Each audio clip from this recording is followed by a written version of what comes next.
Well, I guess I can't talk to her about anything else. Where is... There's Congress. There's Staunton. There's the Storyteller. Let's talk to Staunton real quick. You got anything else? Nope. Follow me! Or don't. Okay, show me what you got. Bulk sell the junk.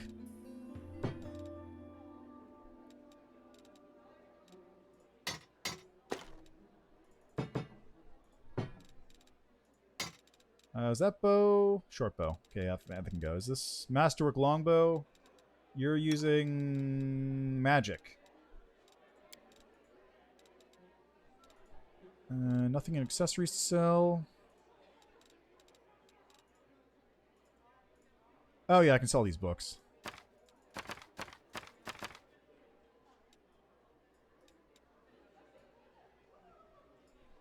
Oh, wait. I need to keep at least one of these.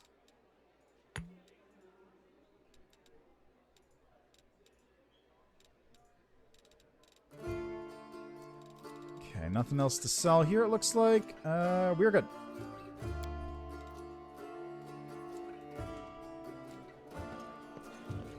Move aside. Alright, so first off, I'm just gonna put... Where is that? There it is.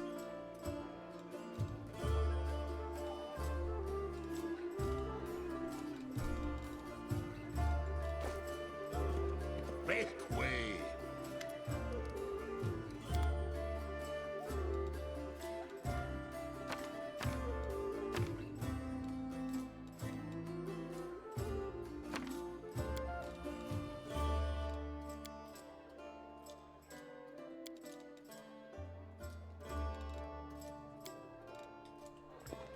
Alright, let's take a quick nap. Actually, let's save right here. Just in case.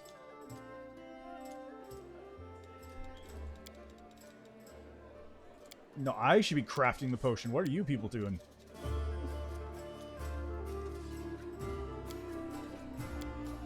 And then you're there, and then, I don't know.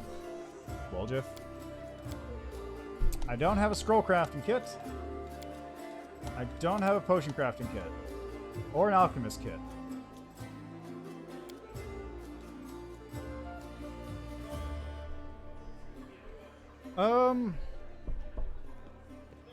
Social, if he's doing night gambler stuff, is located next to the cemetery. So that's southern edge of the city, pretty close to the temple. How many volumes are there going to be in your encyclopedia? I bet if you stack them all, they're going to be a tower. An excellent question, Paladin Girl. First, we need to decide which tower we're using as a comparator.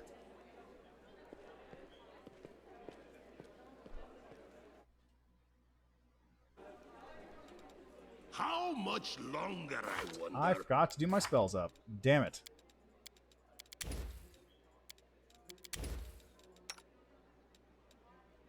Where did you take con damage from, Ember?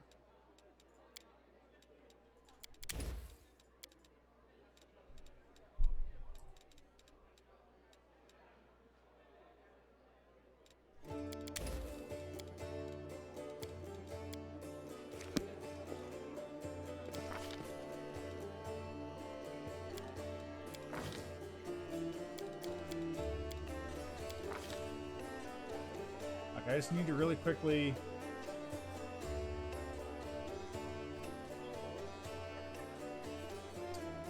Huh?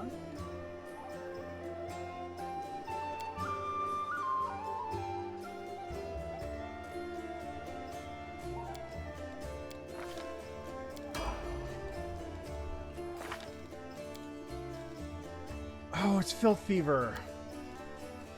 It was the Filth Fever, that's where.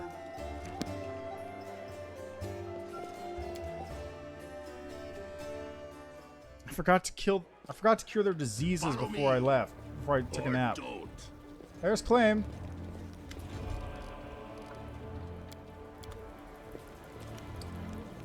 Let's see, where is... There's Hull Run.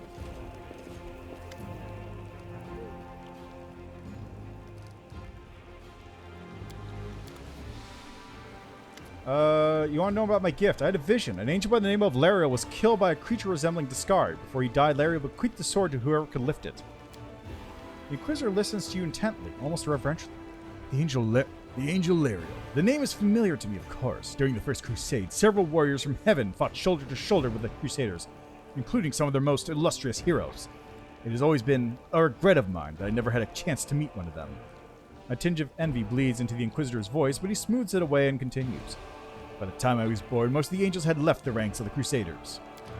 Arendae's faithful servants at the time were told that the warriors of heaven were departing on a special mission that would weaken the forces of evil. That was a long time ago, and since then none of the angels have returned. I have no doubt that their mission continues to this day, but I digress. Everyone believed that Lariel left along with the rest. But you revealed the sorrowful truth to me, that our hero perished, leaving his gift to await the arrival of one worthier. Sad, sad tidings. Did you talk to Irabeth? The old man sneers. That little upstart went behind my back and declared herself warden of the city. She refused to step aside. I should have arrested her and all the rabble she's drawn about her, but now is not the time for that. I'll let her play warden all she likes. Once we clear the demons out of the city, I'll make sure she's hauled in front of a tribunal for this little stunt. Yeah, how can you help us when we attack the Grey Garrison? What do you mean, how can I help you? Why all these questions? You're not doubting my abilities, are you? Halloran snorts indignantly. We're Inquisitors. We provide tactical support, with cold steel or magic, as we see fit.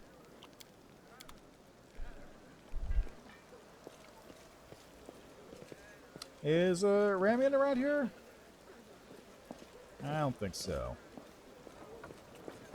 Move aside. Move aside. All right. So you got 1, 2 places to go now.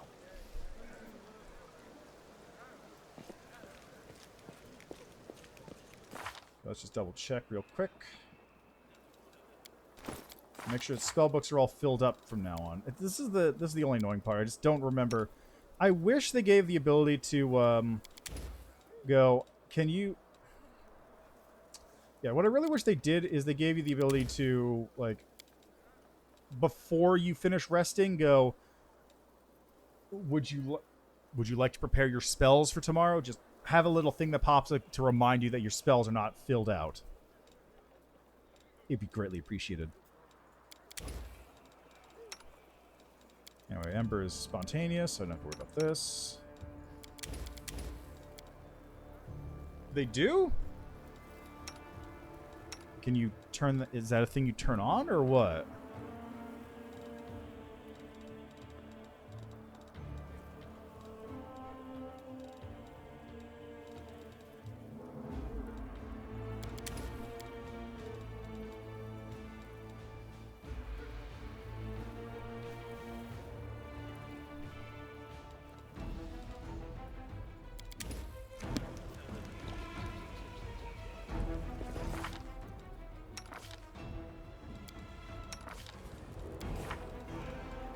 Sela doesn't have anything prepared. Challenge evil. Bless weapon. Make way.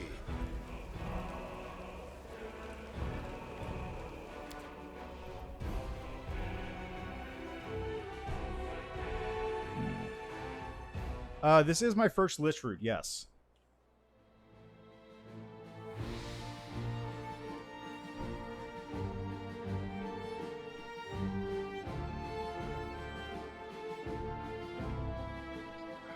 Where should I go?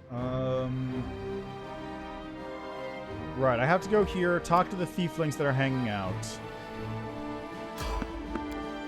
Encounter, as expected. Heads will roll.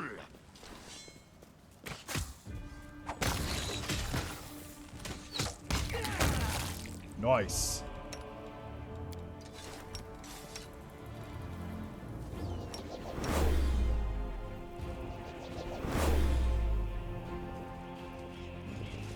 But yeah, this is my first time doing, like, anything with the Lich Root besides just getting up to meeting Zacharias.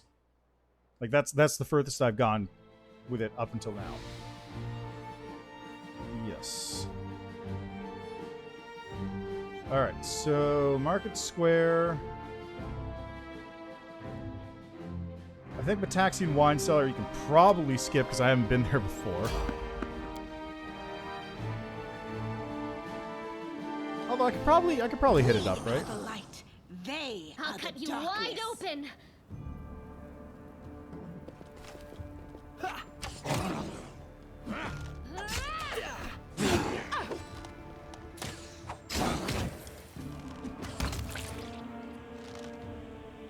There we go.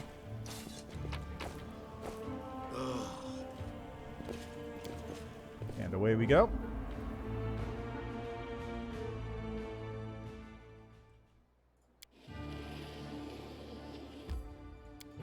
Okay, now where are those? Where are those thieflings again?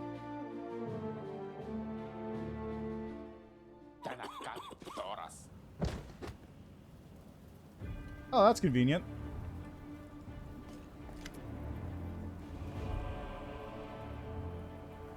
Watch, what are you doing? You'll bloody crush me! A young tiefling lies trapped in a collapsed section of tunnel. Another 2 tieflings scramble around, trying in vain to free him from the rubble. Well, that was convenient. Never mind. Hey, alarm, someone's coming! Maybe you'll help us? Rise up, would you forget his kill? Let's make a run for it while we still can. Oh, come on, don't leave me down here. I'll die here. Hey guys, I can see you're in a bit of a jam. Hello, this lot. No rest guard either. Hold you, you little shit. How are you not dead yet? Who's that with you? They're friends of mine. Great guys. Bolger turns to you out of the corner of his mouth and says, just do me a solid. Help him drag his sarcophagus free. That will pay you. Cross me a heart. Who are you? Who else? We're nobody. Just simple citizens. We used to live here, but now... Yeah, we just lived our lives. Didn't do nobody any harm. And then kaboom, the place falls about our ears. The tieflings are antsy. They're hiding something. Don't lie to me. Tell me who you are and what you're doing here. All right. Don't hurt us, pal. Keep us tieflings. We kind of skirt around the edges of the law, and that's how we make our living. Some say some tyrant bans that books that show stuff you don't like, or fancy Kyonin wine you don't drink. Is it wrong if we step in to fill the gap in the market? There's a man for it. Someone's got to sell it. Don't go thinking we're gangsters or anything. Our only concern is making the lives of citizens easier for a little coin. When the city can't even breathe without bringing some stupid regulation or restriction. Take this tunnel that collapsed on top of our friend, for instance. It leads straight to the Grey Garrison. Thanks to it, any soldier whose throat is feeling a little dry or who's needing some nighttime reading material, we can get all the things for him and his heartless superiors refuse to. We're providing a public service. Now, Todd, get these rocks off of me. You sent me down here for a goddamn crate of cognac, you idiots. Now get me out. What do you pay for my help? We ain't got nothing. We're as poor as church Mike we are. Shh. Left money at home, did you? I got my money pouch in my pocket. It's all yours if you get me out.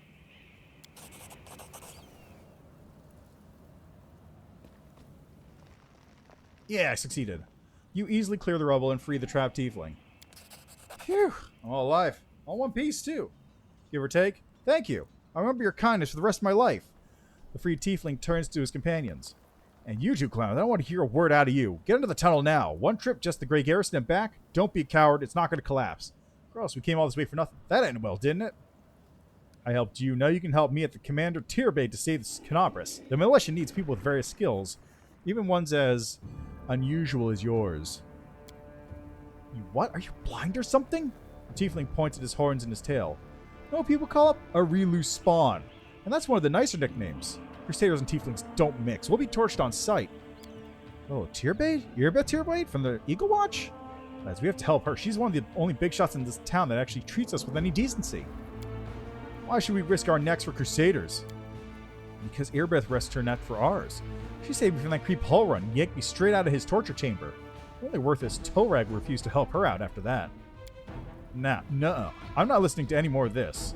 The tiefling makes a show of covering his ears. You do what you want. I'm headed for the River Kingdoms. Go on then. I'm going with the Crusaders. I'm going to round up the others to help. The tiefling smirks. We've made some good money in the city. We'd be ashamed to surrender our meal ticket to the demons. But enough yammering. So long.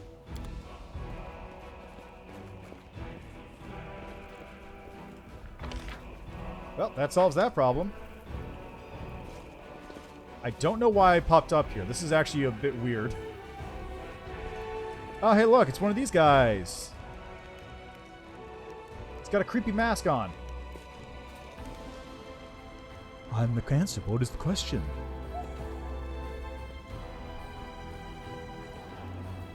Alright, now that that's dealt with, I can clear out this section of the city at a later time. There's... Oh! Ooh, ooh, ooh. I gotta go get Janna. Janna, too. She's... Where's she again? Follow me. Or don't. Janna is located over this way.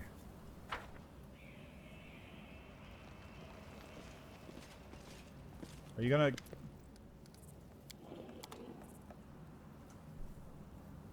Move aside. Move aside. Hey, I saved Tiger. Summons a pet cat. Cat feral instincts provide +2 morale bonus on perception and lore nature checks.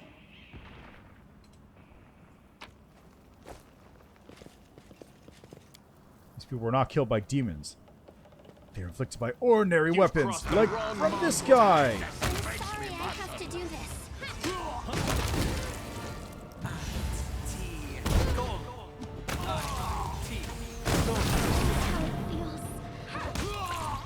What? What the fuck hit Camellia just now? Did you see that? Seriously, what the hell hit Camellia like that?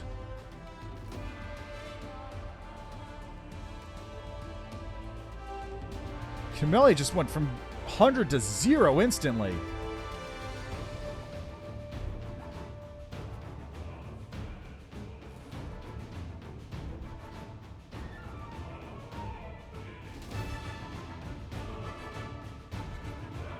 Oh, she failed her saving throw because she rolled a nat 1.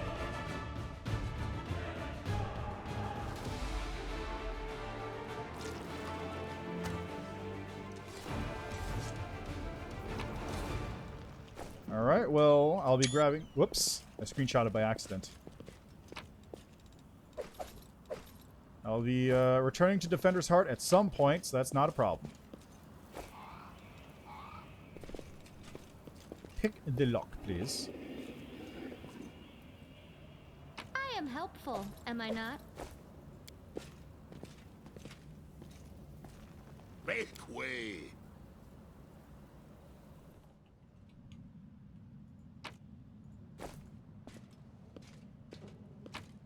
Let's see. A journal about an experiment. Experiment day 1. Today I was able to catch a quasit. I already be my witness, it wasn't easy, considering my humble physical condition. Luckily, it was a scrawny specimen, about 7 pounds, with a wingspan about 2 1/3 feet. When it awoke, the quasit first tried to attack me and then ruined my clothes with its caustic saliva. Experiment day 3. I've begun my linguistic research. My goal is to study the language of quasits. I'm quite convinced they have their own dialect. Though understanding their speech, I will be able to understand their way of thinking and convince them to rebel against their lord's tyranny. A revolution will roll through the abyss, and the powerless will rebel against their oppressors. I'm sure that ever-blue Milani will not refuse her patronage even to such creatures as these if they would break their chains of slavery. Unfortunately, progress is thus far insignificant. I've been able to catalog only 2 words, which I suspect must mean rend and carrion. The quasit formed both words quite vividly when commenting on my person. While I was entering this record, the quasit managed to steal my watch and throw it into the chamber pot. Judging by his spiteful giggling, he's quite delighted about his little joke. And despite the naughty trick, I am somewhat glad. Jokes and pranks are a part of cognitive communication, which I fully intend to establish with the specimen. I grow more and more convinced that I made the right decision in leaving Absalom and for a Logos, the so-called wise house, more like narrow-minded fools stuck under the past, or the sway of their ringleader, that chatterbox, the fool of fools, Jubilos Northruffle. They've never appreciated the progressive nature of my theories. Experiment day 4. Today, the quasit almost bit my nose off while I fed him. In response to my shame, I beat him with a wand. Such behavior towards sentient beings is unacceptable, and I repent deeply. I've also run out of meat. The specimen and I will have to make do with porridge and soup. Experiment day 6. It's been 3 days since the specimen switched to a vegetarian diet. First, the quasit refused to eat plant-based food, but then ate some cabbage soup and poked at the porridge with his claw. His face looked so tragic. Experiment day 7. This specimen has completely lost all signs of aggression. At dawn, I was woken by his moaning. The quasit was rolled up in a ball in the corner, whimpering. Despite his dangerous appearance, it's quite impossible not to feel compassion towards the poor creature. I had to take prompt measures and give the specimen a laxative potion. The quasit now reacts to me with more confusion and fear, but at least it's not suffering anymore. His gastrointestinal tract must have reacted unhappily to the unfamiliar diet. Experiment day 10. What a great day! The switch to a completely plant-based diet is complete. The theory that quasits can only eat meat and carrion has been disproven. My eternal opponent, Sir Jubilost, will just have to go drown himself in a river. The Quasar has become peaceful and easygoing. He no longer tries to eat my boots or the feet inside them. The specimen's behavior has become gentle and friendly. He shows some interest in ball games and physical exercise.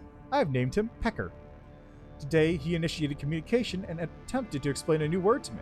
By all evidence, he was making up the word during the communication process, for there's never been such a word in Quasar language. The meaning, as I understand it, is safety, comfort, and calm. I see no further need to keep Pecker on his chain. This experiment has convinced me that the vicious and evil traits attributed to Quasars are acquired habits, not natural or inherent to their nature. Over these days, I really have grown fond of him, and by all evidence, Pecker likes me too. He's gotten used to napping on my knee while I'm writing my observations in my journal. Maybe someday the Quasar will become a familiar. The current stage of the experiment is complete. Pecker and I are soon off to Absalom to present our findings before the professors of Four Locos and become a scientific sensation. On our way, we make a small detour to Avestan so that Pecker will have a chance to better adapt to civilization. I hope the little trickster enjoys the journey. Oh, okay, there was a trap.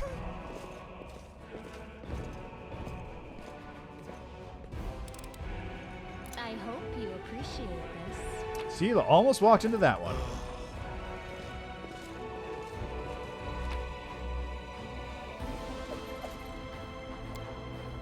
Ah, already had this one.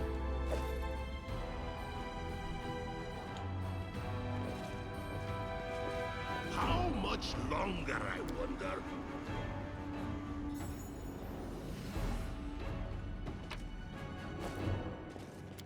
These fighters must have died of guard. They died before they could even draw their weapons. Their bodies are covered in a thin layer of ice that is slowly melting.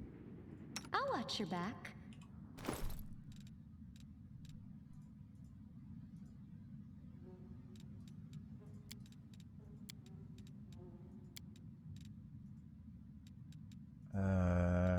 Where is it? C, invisibility. There we go.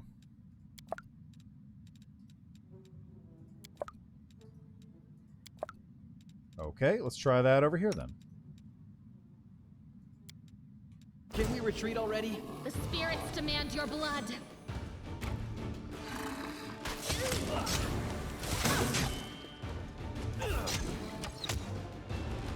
So this is how it feels. Continue fighting everyone. Oh, Ember's dead too. Okay.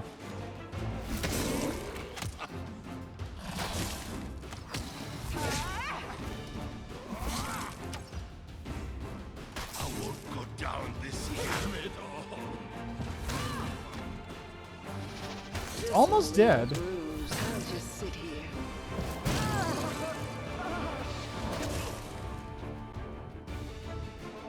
Okay, I'm going to turn-based mode this one just so it's easier to handle.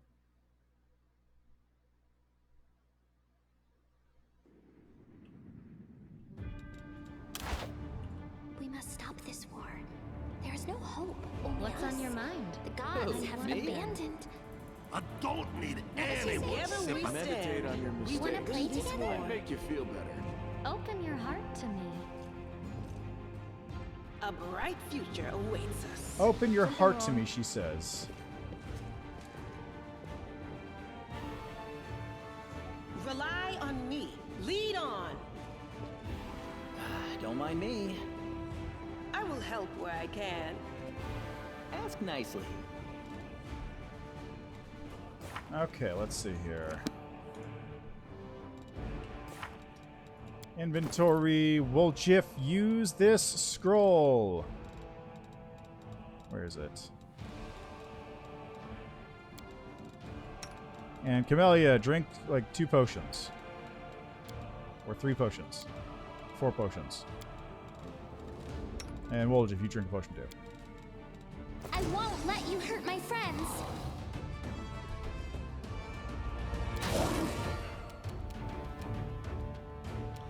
Okay, Woljif, I'm going to actually have you delay until after everyone else so you can flank. Ember, you are gonna... Let's Evil Eye. Saving throw, AC, attack. Yes, it failed. Perfect.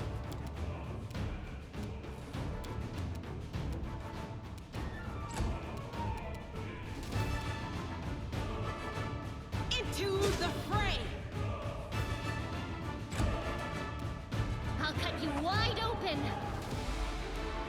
Did you roll a 1? No, I rolled a 5. You've crossed the wrong mongrel. Alright, so land does no damage. Got it.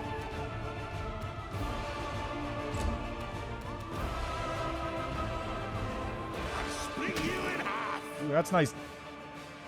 It's immune to sneak attack.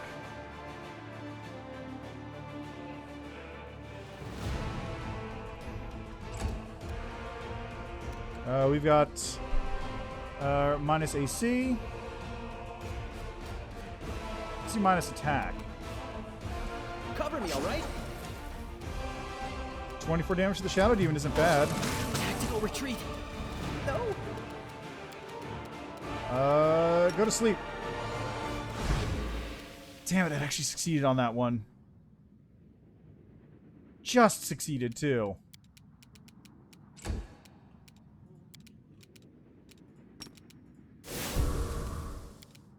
The Inheritor, guide my blade. The spirits demand your blood. Did you actually? God damn it, Camellia.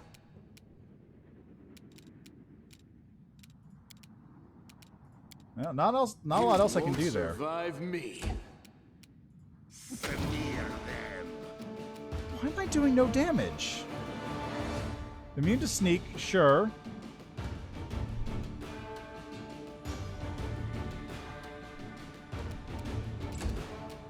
Stab you or zap you. Why not both? It's all your fault.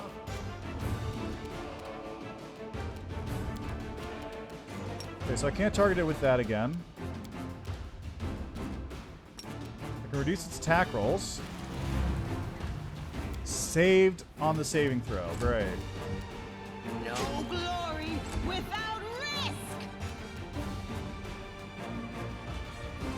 You are today's sacrifice. Endure this.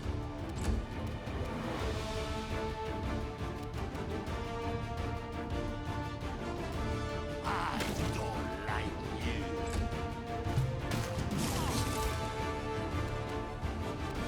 I don't know. I got nothing else I can do with Ember, really. I can reduce its AC, I guess, which it's saved again against.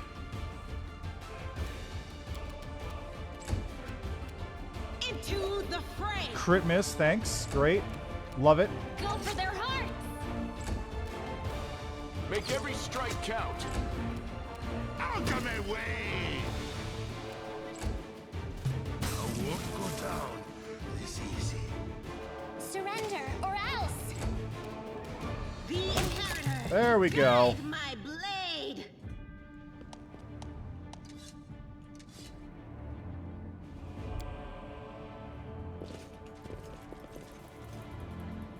Yeesh. That was a little rough. Well, this didn't go well. Lan, please. You probably rolled a 1 on that.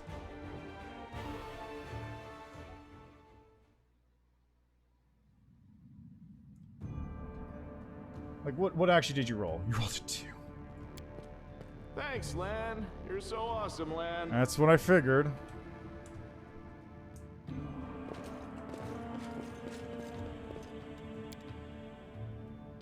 I hope you appreciate this. A wicked longbow. +2 composite. That's pretty good. Also, I can't see shit in here. No reason to pause. Not that it's really necessary, but I just can't see shit. Hide.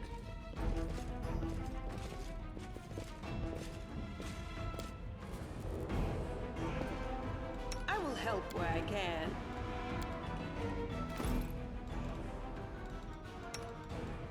+2 longbow, though, is pretty sick.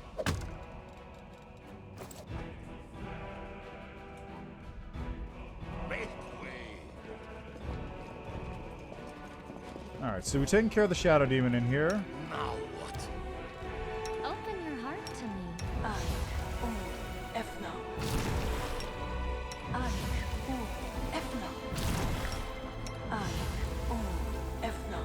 I'm gonna have to buy a lot more scrolls to inflict. Like, a lot more scrolls.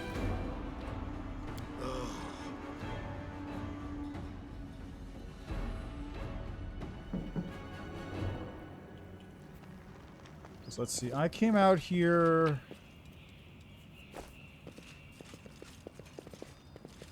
God, there's undead around here, aren't there? Somebody ripped lumps of flesh from these dead bodies. Just don't blame me.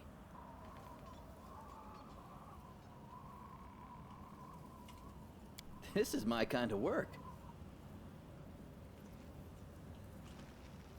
Who's ready for some ghouls? Yeah!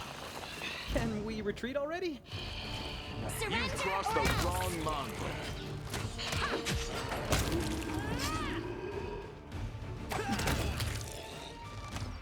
Hey, look, it's Curl.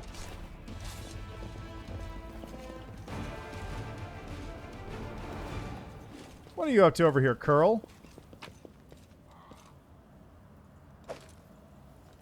Certainly not looting bodies, are you? A short, hooded figure is poking about some bodies lying in the middle of the street. The stranger drags the first body off the road, respectfully props up against the wall, and places the corpse's hand on his chest. The figure then freezes as if hesitating. You see him reach out his hand toward the beautiful gold amulet hanging around the corpse's neck. He jerks his hand back, hesitates, then reaches out again. Oh, well, look what we have here. Looting corpses? What did you expect? Almost everyone is dead. The city now belongs to the demons and the vermin. Rats, crows, and creatures like this one. The stranger almost jumps out of his skin and the hood falls from his face. Under a mop of red curls, a round halfling face looks up at you. Oh, phew. I thought you were demons. Good day to you, sir. This makes me wonder if maybe Curl was actually under demon control this whole time. Like, not cultist, but like actually a demon. Sela eyebrows lift in apparent surprise. Curl, is that you? The halfling looks at Sela and smiles broadly. Oh, Lady Sela, you're alive. Goodness me, that's the second bit of good news on an otherwise lousy day. What was the first bit of good news? Stick around and see for yourself. Do you know this person, Sela? Meet Rimby, better known as Curl. He hails from Canabras and he fights in the Condemned. He is one of a kind. A rogue with a heart of gold. Sela smiles, then adds more seriously, Curl, it's probably none of my business, but you should ask yourself if what you're about to do is right. The halfling's cheeks flush, and he hides his hands behind his back. I just thought, oh, it doesn't matter. Can you tell me anything useful about what's going on in the city? I'm afraid not, good sir. I just left the Defender's Heart. Before that, I was holed up in there, too scared to leave. Although spending all that time under Commander Earbet's nose sure was something. She's a strict one. Whew. And when she gets antsy. Don't even start. I've had enough of her breathing down my neck to last me a lifetime. So, what are you doing here? Robbing corpses? No! The halfling protests. Grimby Curl may be a rogue, but he doesn't loot corpses. I just need to get these poor lads' bodies off the road. My friends and I are on a terribly important mission, and we need to get through.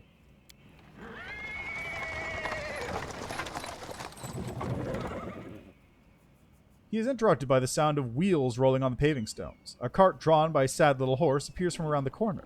A pretty half-elf is driving it, and a young man in knight's armor is walking alongside. Even from a distance, you can see his tan face and his blue eyes shining brightly. The halfling straightens up. See? Terribly important and very heroic mission. My friends and I are saving a beer cart from the demons. As he's speaking, the newcomers notice you, and the knight cries out in jubilation, Sela! I never thought I'd see you again. I thought you were headed to the main square, the center of the demons' attack. The half-elf smiles warmly at Sela. Hey, friend. Glad to see you're doing all right. When we got separated by the crowd at the celebration, I knew right away that something was wrong. Yes, I feel like that's not a hard thing to miss when a demon lord is swinging a big old scythe around the city. And when demons appeared all of a sudden, I realized that was the reason why I'd been so anxious. I couldn't find you among the dead in the square, so I kept my hopes up, and I was proved right. Sela's face lights up with joy. So you're the other bit of good news Curl was talking about. You and Jenna are alive. Actually, by a bit of good news, I mean that we found the beer cart. Sir Ellen and Jenna were being alive amounts to a quarter of a bit of good news. Well, maybe half. A beer cart? How about sharing some with us? The half-elf winks rakishly. Certainly. Give me your flask, my friend. And if you walk with us to the Defender's Heart, we can have more thorough sampling of the spoils there. Despite the cheerful tone, she looks at you with anxious hope. Janna, there's no need. The heart is very close, and the three of us will be more than enough to fight off an attack if there is one. Besides, our friend here surely has better things to do. More important things than carrying barrels of beer, I'll wager. By the way, my name is Ellen. Sir Ellen of the Houndhearts. I'm glad to meet someone who survived this madness. You guys haven't told me how you know Sela. I'll save that story till we're all back at the Defender's Heart. You're going back there, aren't you? We'll have a reason to toast our spoils. Are you aware, Sir Knight, that your friend Curl was trying to rob a corpse? Alexander Lichtman, is that really necessary? Don't be a narc. Curl didn't even do anything. Whatever he might have been thinking, that's between him and his conscience. What's wrong with hearing the truth? I think Jenna and I have the right to know what our newfound friend is up to. Ellen looks sternly at the cringing halfling. I'm not your commander, Curl, and I can't punish you or even condemn you. I suppose lots of people in Menda think that the war justifies anything, but think about it. That dead fellow might have a family somewhere. His property and mementos should be returned to their rightful owners. They're bound to have sentimental value. Oof. Well, have fun in there, I guess. Take this card, for example. We might take it now, but once the city is free, the Eagle Watch and the other orders will certainly try to find the lawful owners and compensate them fairly for their losses. Enough, friend. I didn't even do anything. I was just thinking about it. And honestly, I don't think we'll even be able to gather up all the bodies and hand them over to the Eagle Watch. They'll be looted anyway. Well, that'll be the conscience of the ones who does it. But you're a crusader, Curl, though you might not have volunteered. Those who fight against evil itself have to be better than common folk with their moral frailties. I have to go. So long. We're sure to meet up again, either in the city or at the Defender's Heart. Sure you will. Come to the tavern. We'll celebrate the valiant rescue of this barrel together.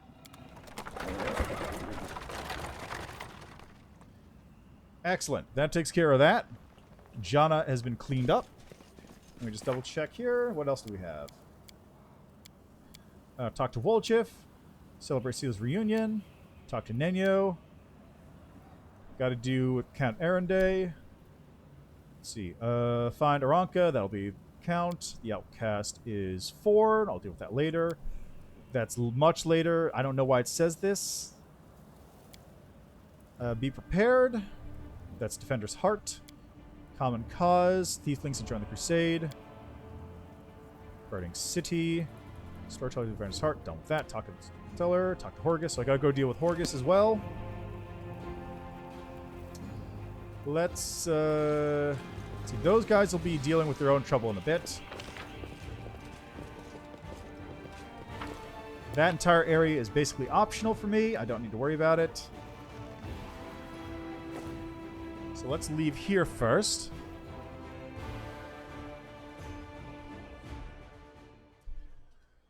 Alright, so 2 places I need to go. I wanted to hit up the Pitaxian wine cellar. And then I also wanted to... Should I do Arendae first?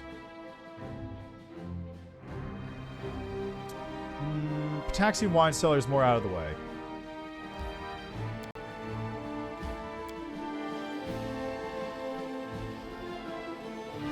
And I don't think there's a timer on the other locations.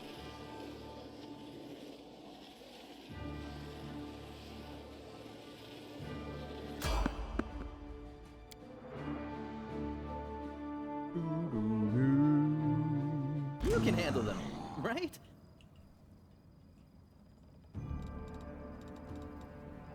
Slumber Hex this one, if you would. You attack the rest Cover of these. me, all right?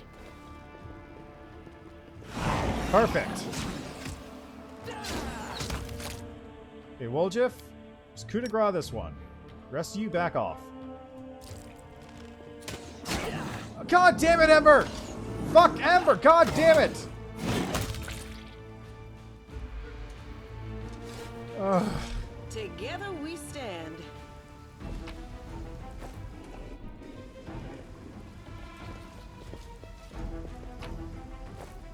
Forgot that's why I hate dealing with real time with pause, because then the AI just decides to completely fuck up anything you try to do.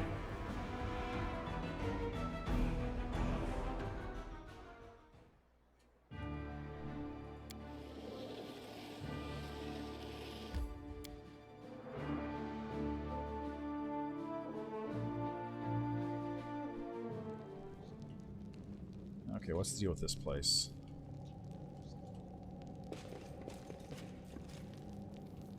Oh no. My tail is restless.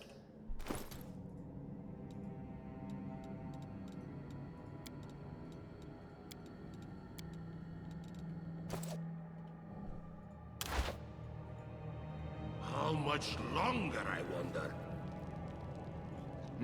You won't I survive won't me. let you hurt my friends. Okay, let's see how well I do here. I'm gonna have this delay at least until they act, so I can get them into position. Oh, surprise round.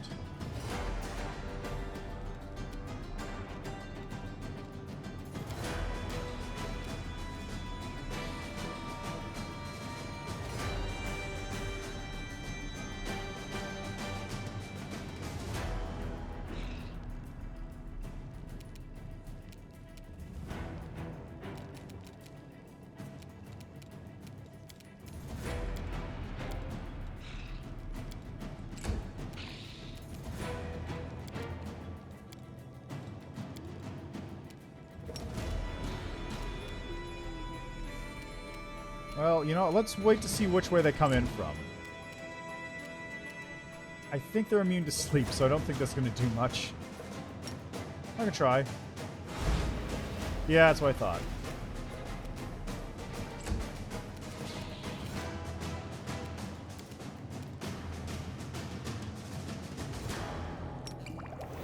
Let's chug a lug and... can I swap my weapon off? No? Okay.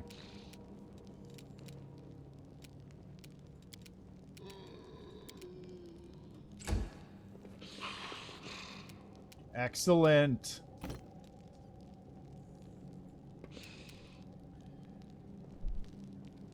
Endure this!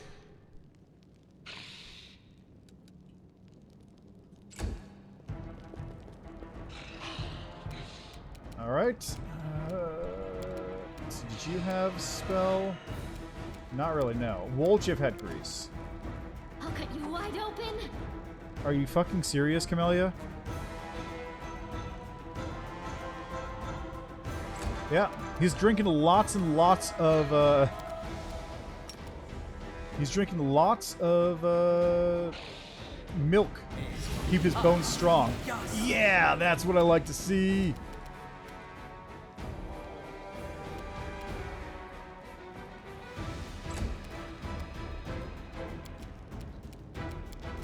Let's saving throw this one over here.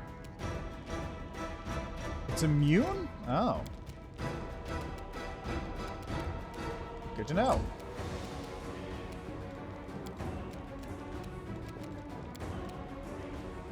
I'll split you in half.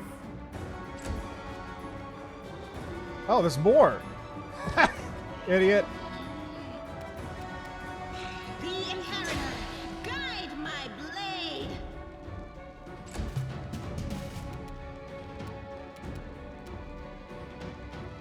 I'm just gonna have you 5 foot back here if you would, and Make every strike count.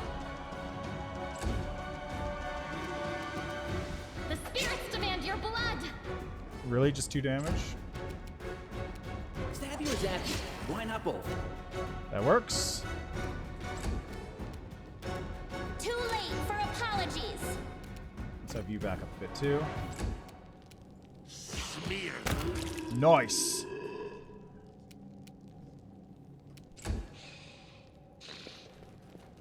Oh, that one made it in. Ah, god damn it. You've crossed the wrong mongrel. You are today's sacrifice. Distract them from me. Nice.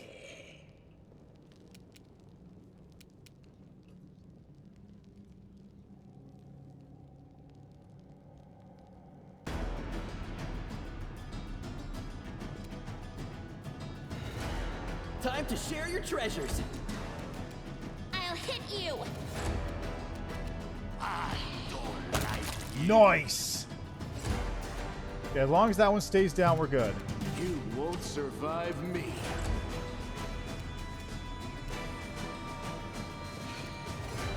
Go for their hearts. Cover me, all right? Seriously? You won't stop us. Out of my way! Nice. Follow me, or don't. Okay, well, can you dispel me? this? Yes, there we go. Perfect. Thank God.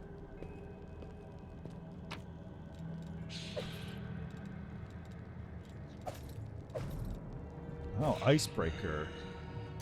+1 Cold Iron Battle Axe confirms a crit. All creatures in 10-foot area have to make a successful reflex saving throw or suffer 3d6 cold damage.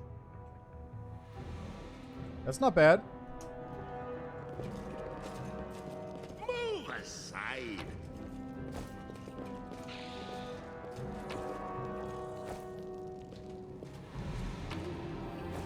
Now it sounds like there's more of them, which might be a problem.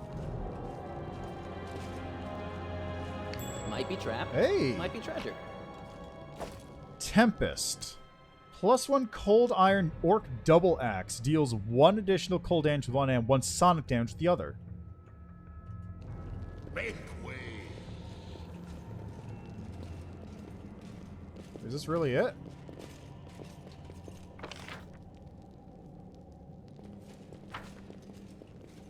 Yeah, looks like it. There's nothing else here I can get to.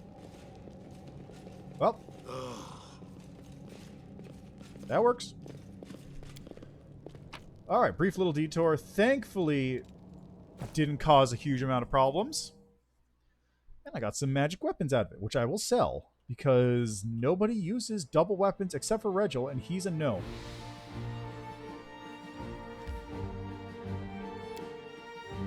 Arendae Party House it is.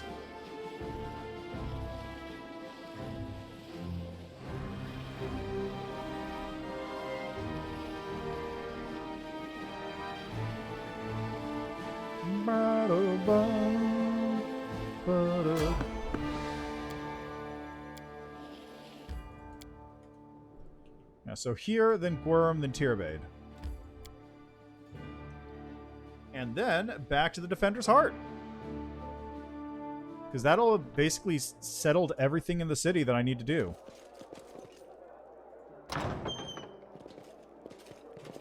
Stab you or zap you. Why not both? Oh, I don't have my weapons anymore, do I? I'll cut you wide open. Into the fray.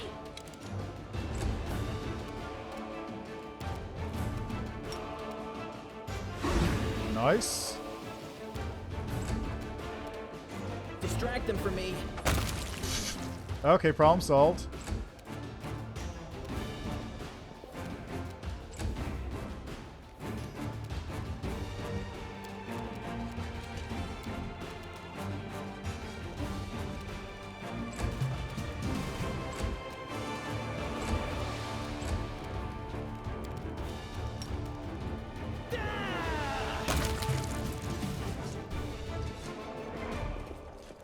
Good stuff.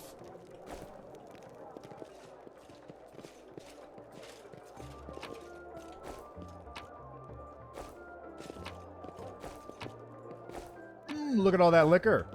I'm gonna just sell all the... I'm gonna store all the liquor in my chest, I think, because I'm gonna need it later. I imagine I'm going to need a lot of it later. I'll probably turn off turn-based for a moment. What a splendid occasion count on this new Numerian elixir is quite something.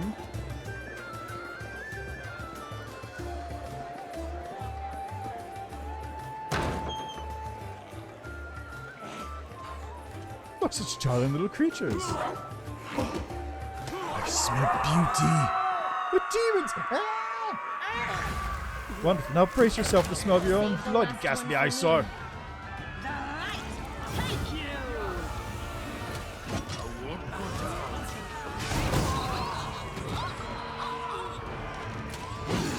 You guys want to hit?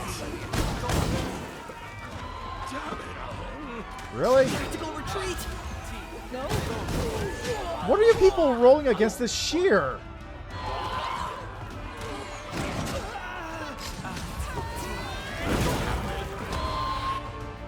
None of these people hit the shear. None of them.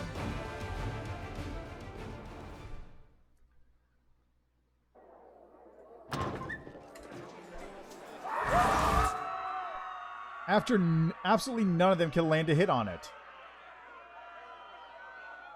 Now let's focus on the other ones. Cover me, all right? Can we retreat already? Ah, stinking cloud. Sick.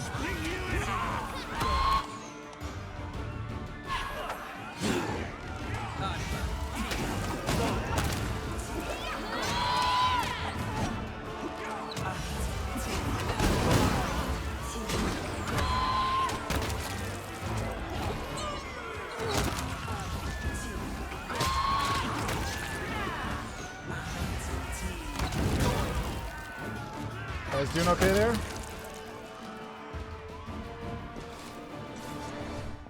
There we go. Problem solved. Decimation. +1 cold iron bardiche. Crits also deal con damage.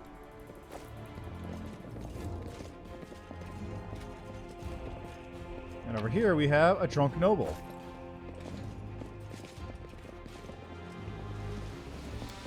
Knowledge world music.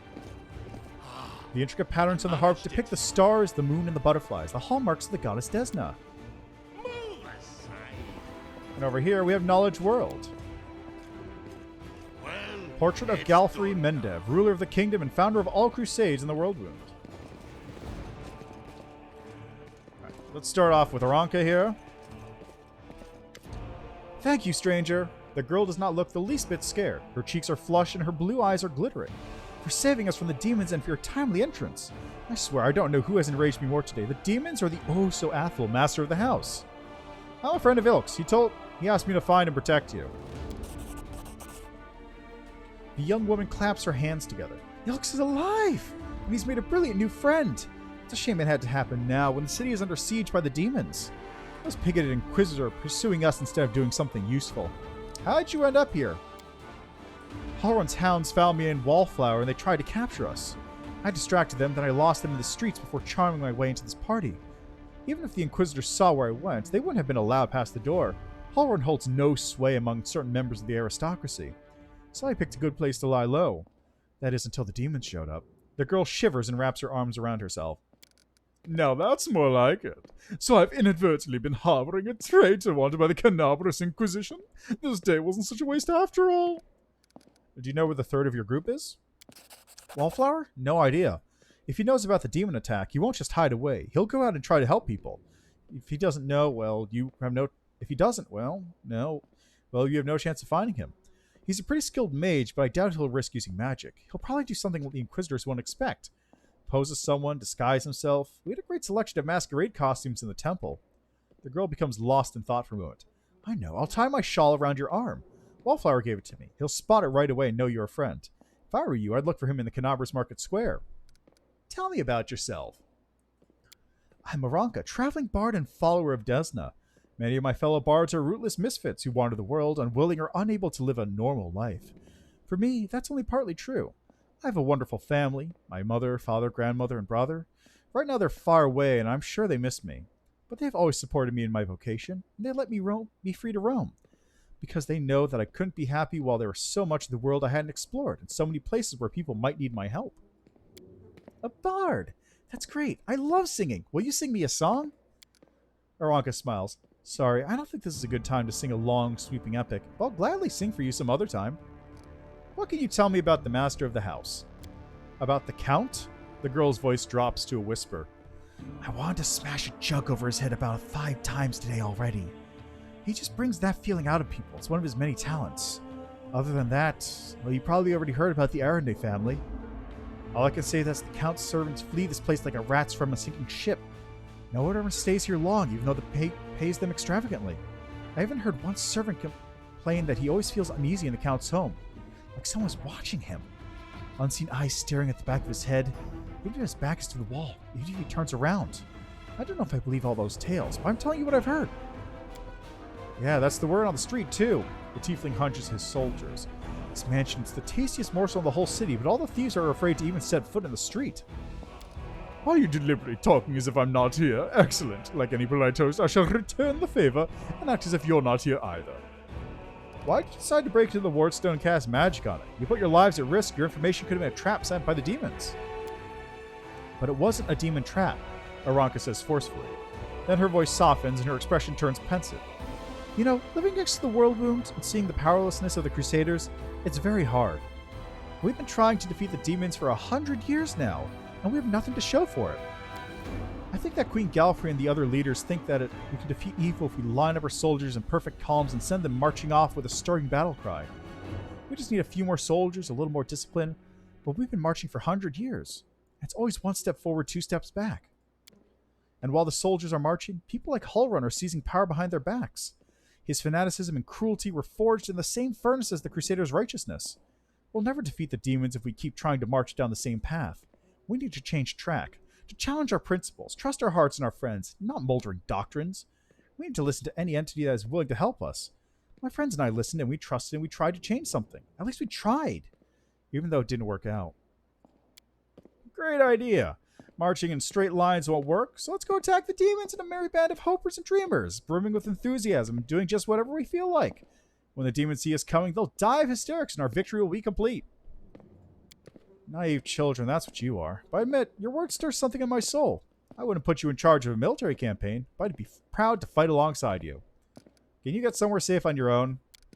It looks like the Inquisitors aren't busting down the door just yet, and they're not hiding under the bed, so I think I'm safe for now. I'll be fine on my own.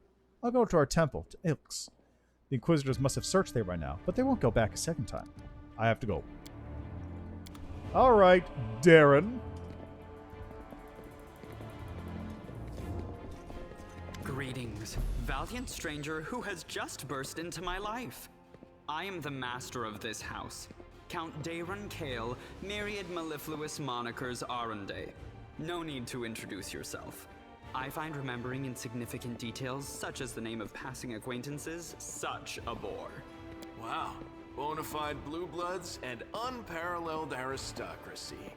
All this makes me itch to do something really crass. Ooh, like blow my nose on the curtains.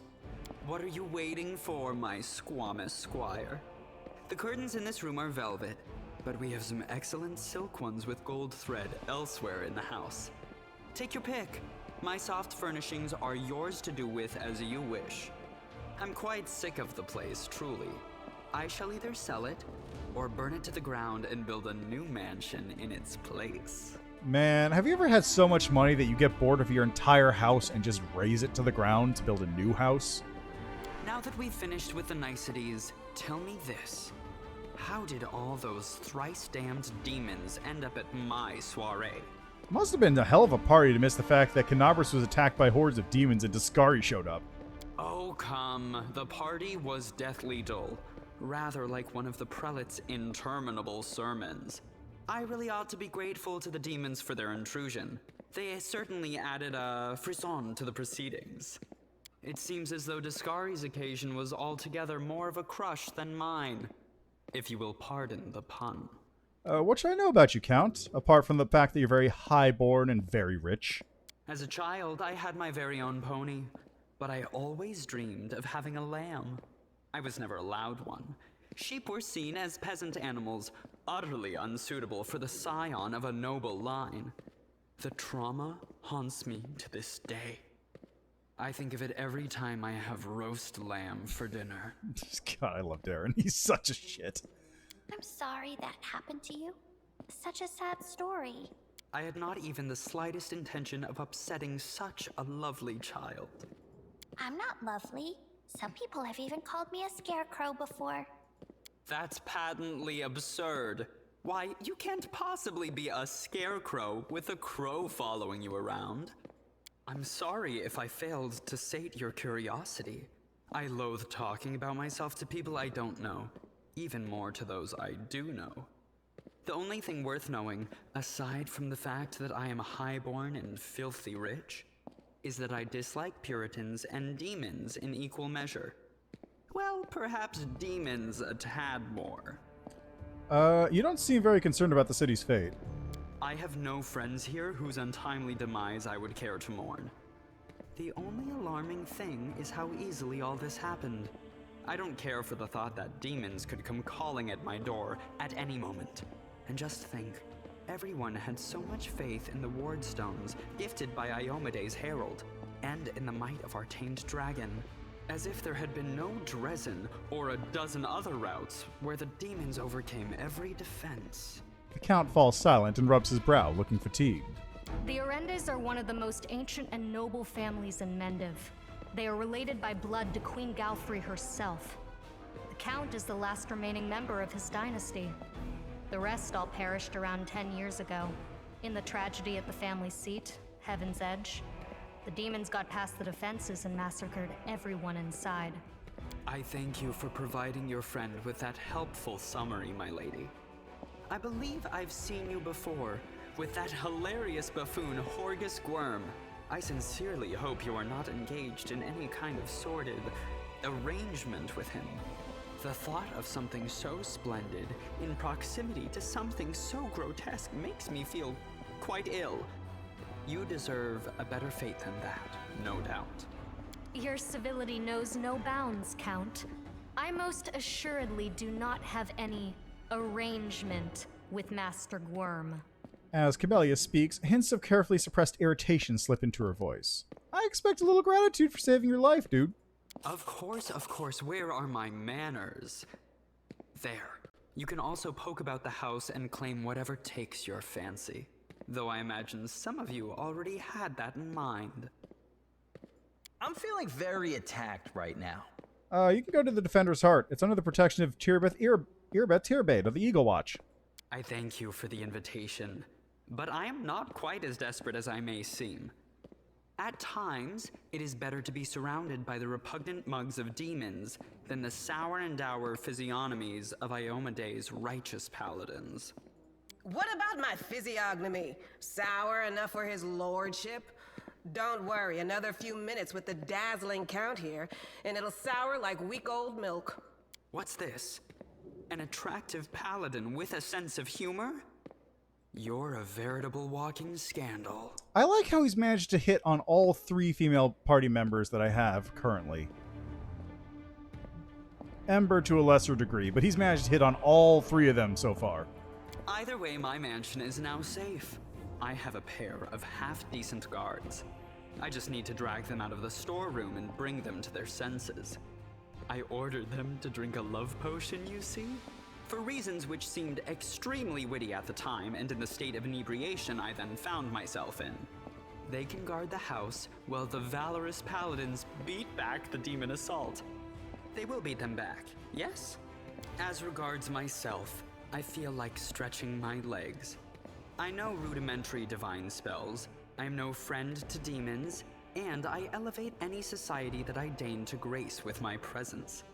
I shall accompany you. Only for a short time, of course. I have no desire to remain at the vanguard for a protracted period. What say you, my ephemeral but highly diverting acquaintance? After all, Lord Descari spoiled my party. I now burn with the desire to spoil his. Thoughts? I don't like this guy much at all. Not even because of his personality, but just... I sense something dark about him. I guess thumping him one next time he comes out with more aristocratic witterings is not allowed? All the more reason to take him with us. If we don't kill him, the demons surely will. Lan flashes a cocky smile. He has all these friends at his party, and he still looks so lonely. We can take him with us. Maybe it will make him feel better?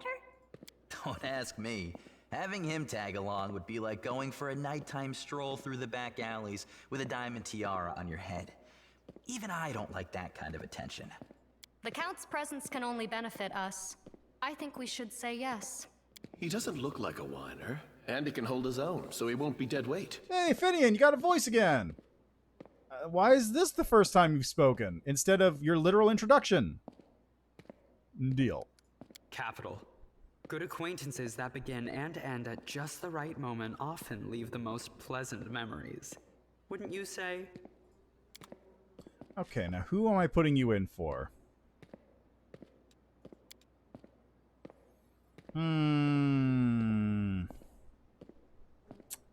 I think I'm going to put you in for Camellia.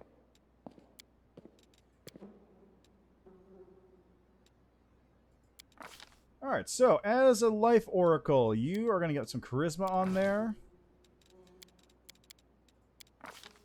I'm going to have you also grab inflict moderate wounds.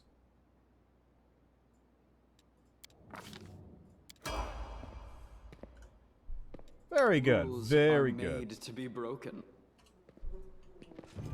So, we got all that taken care of. Shit, I needed Camellia.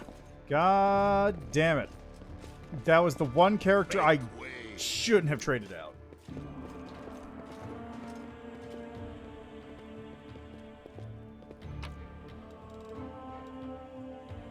Might as well grab all these.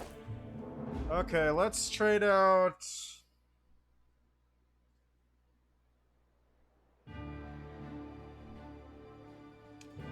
Lan? I do not know.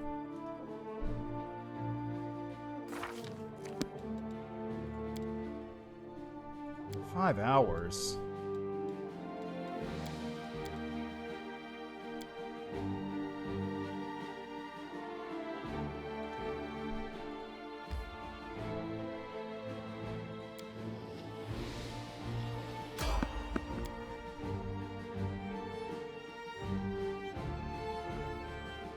Save the last one for me.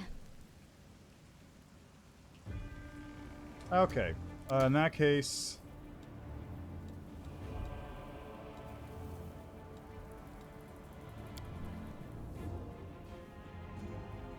is it this one?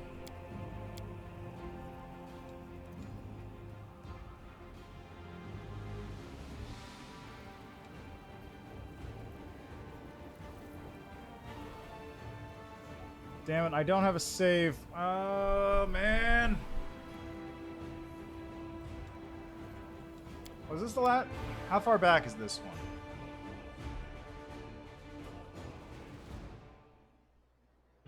But yeah, I don't have additional behaviors on. I don't really know what that does. Like where is it? It's... yeah. Additional spells and abilities. Like, the only thing I've seen is that they'll attack unconscious targets.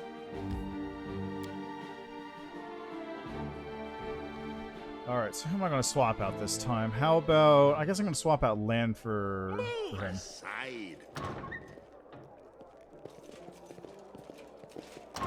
Yet another obstacle. Glory without risk!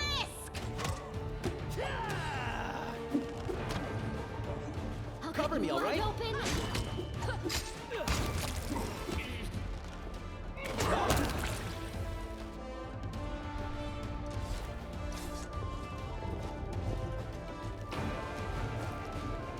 Stab you or zap you? Why not both? I pressed Y by accident at some point.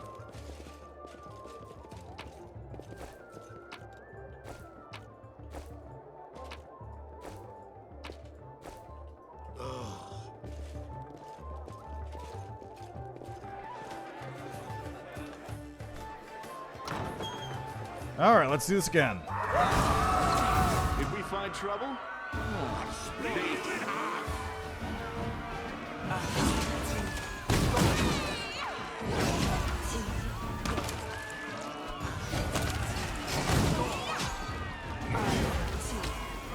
Hit it, please. Just hit the... Thank you.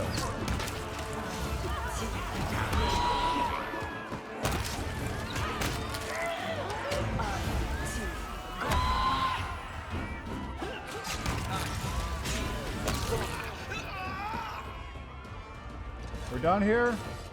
Okay, good, we're done here. Don't need anyone's sympathy. How much I failed? longer, I wonder? God damn. Serious? God.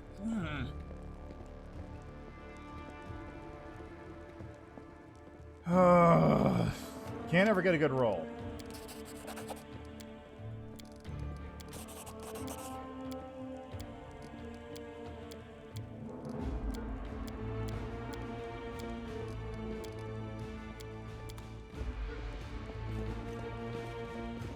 Greetings. Wow. What are now that we've finished with Canabra? It seems as though discard as a I had not. I'm not. That I'm sorry if I. Your civility. Of course. I'm feeling very attacked right now. I think. As regards my He doesn't look like capital. Okay, let's swap out land for this. Let's see if this is a good deal.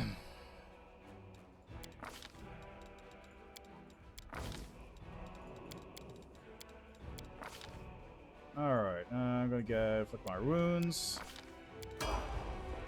Missed me already. What's on your mind? I wonder.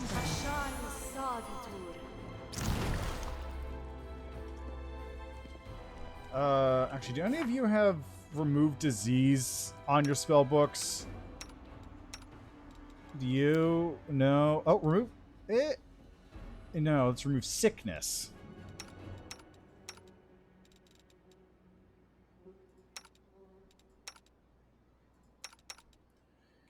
Alright, guess we're just gonna have to deal with the Great Pox. Follow me, or don't. Follow me or don't.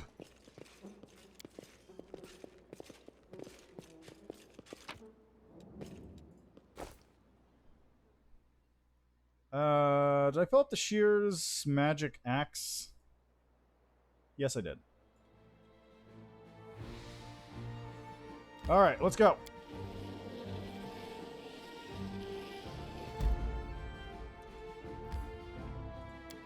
Oh boy, failed ritual site. My favorite. Okay.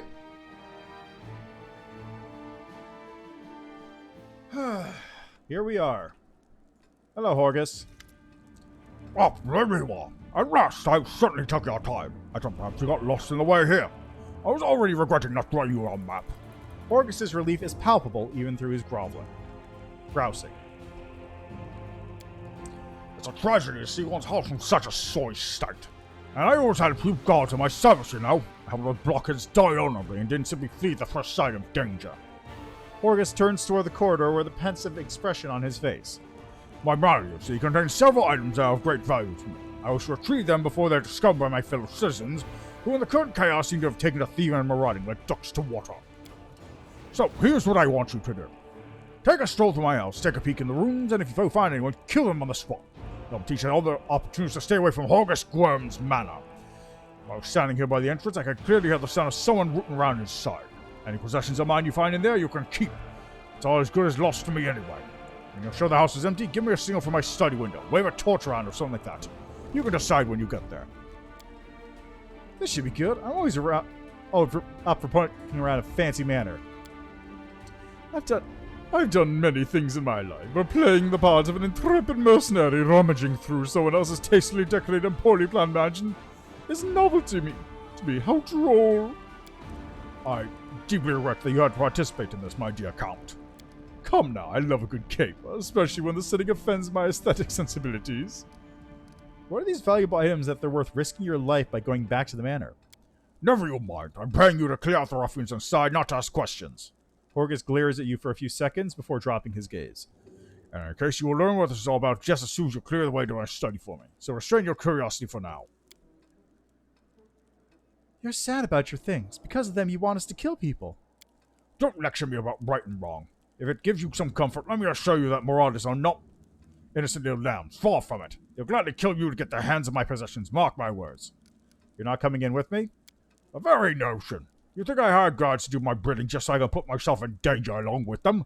No, I've taken my share of risk already today. But all the same, you took the risk of coming here even though you were well aware of the danger. What is it that draws you here so strongly, like a moth to a flame? Camellia, that's enough. Oh, it seems I hit a sore spot. The girl quickly covers the smile that flickers across her face. All right, I understand. Well, get on with it. Or are you waiting for a special order? I shall await your signal. Horgus pauses. And good luck in there, I suppose. So, in the original AP, this is similarly something that you have to do. Though not quite in this context. So originally what it is just Horgus is with you in the dungeons, you rescue him, you get out to the surface, And then he goes, okay, look, I'll pay you. Just take me back to my house because I'm not feeling comfortable out here. So you do that. You escort him to his house through the ruins of the city. I hope you appreciate this. And he pays you at the end. The difference is you don't have to go inside his mansion. His mansion is effectively locked down. He literally locks himself into his vault, which has enough supplies to last him for the entire siege on the city until, you know, you can liberate it. So here we have a box filled with a variety of whips and floggers, a set of collars of various sizes, chains, handcuffs, shackles, a collection to rival of prisons, a very happy-go-lucky storage room.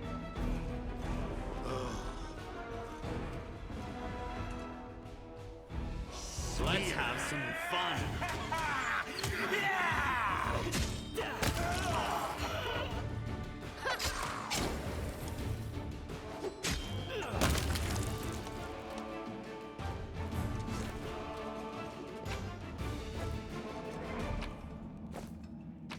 I'm really going to have to get a precise shot.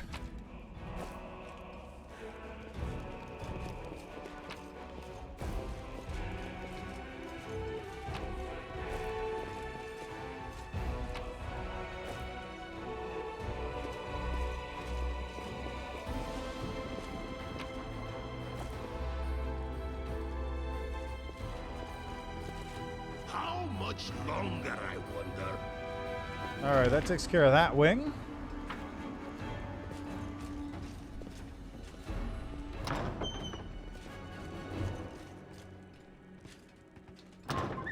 I found something.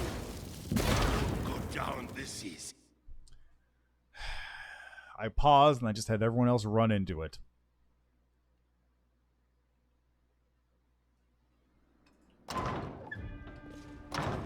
Now, what is that?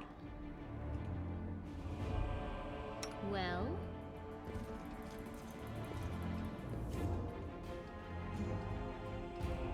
Ah, there it is. I am helpful, am I not?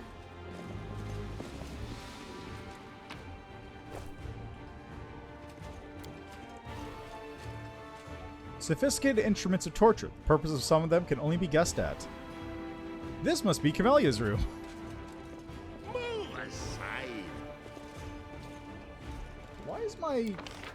Why is that all thrown off? Why is that set up like that? It should be like this. There. Much better.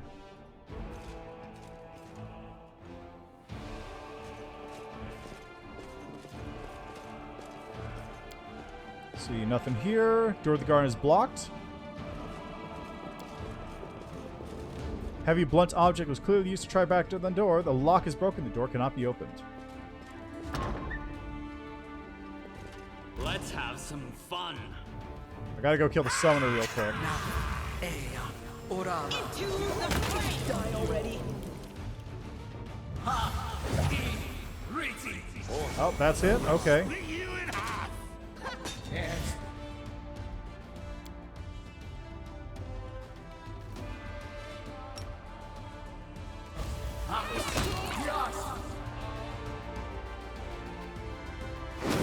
Where? Where's this guy? Where is he? Golden Crimson! Where is he?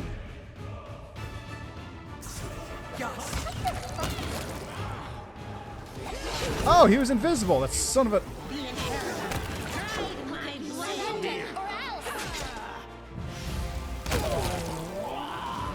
You little punk. Skip the pleasantries. Invisible summoner, really?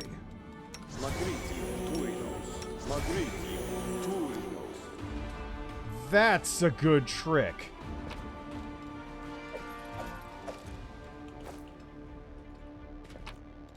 If I didn't know where that guy was from the start, that would have been a very bad fight. Okay, there's a lot of books in here. Elven notes. There's a lot of books in here.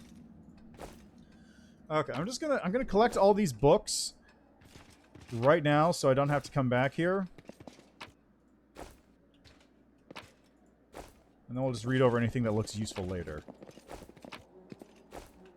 It's a lot of books.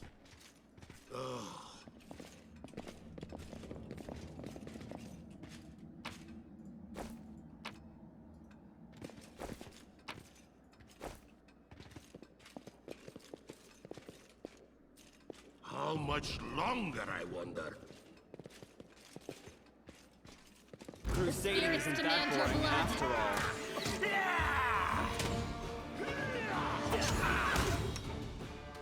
Have I seriously not? God damn it.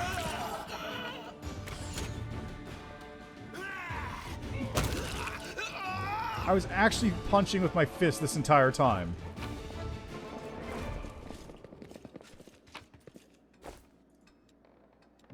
Pick the lock.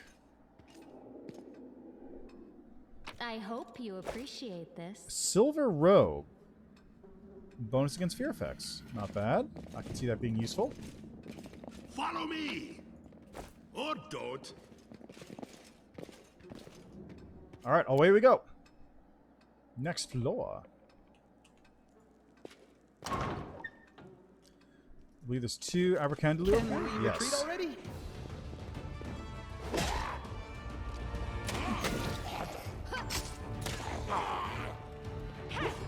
I won't go down. Thank you for amusing me.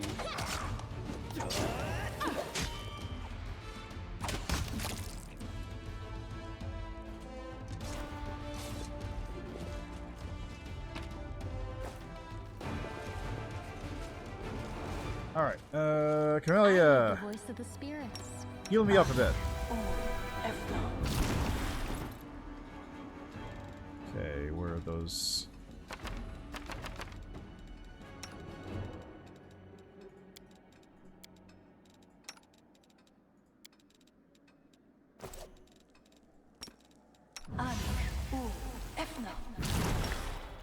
You know, that'll do fine.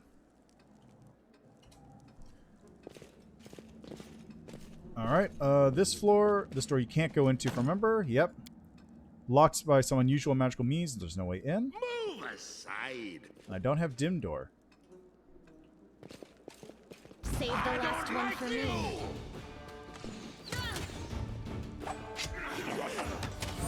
Really?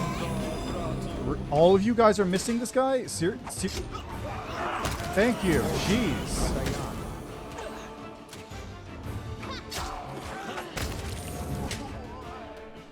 Okay, Ember, please just snooze this one.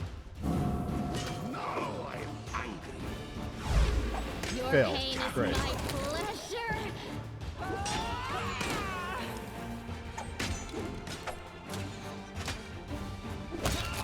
This pain is excruciating.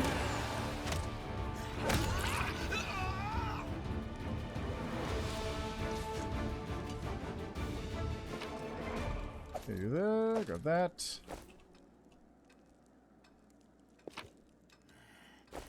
Don't remember. I think I've got 1 or 2 more fights left. You can handle them, right? Out of my way. The light. Take you.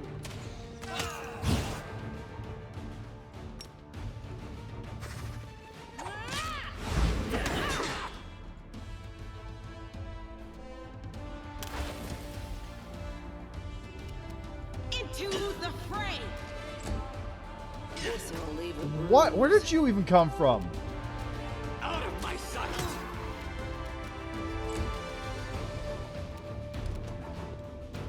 Okay, slumber this. Nice. You are today's sacrifice. I'm all right. Cover me, all right?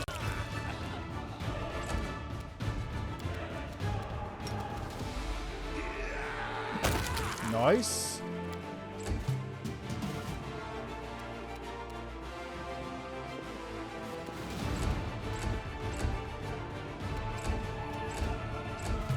Alright, well, Jeff, just take this last one out now. Thank you. Excellent.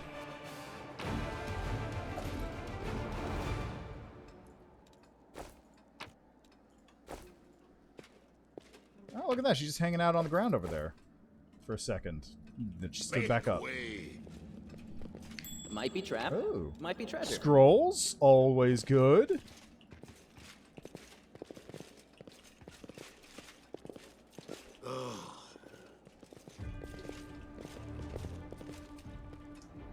Alright, here we go.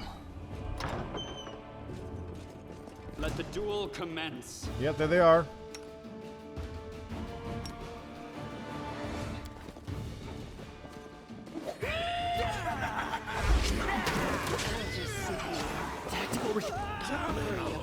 Oh, jeez.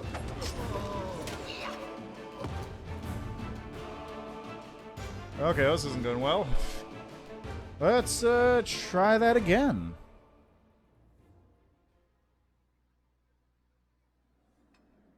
Let's tactical this up as well.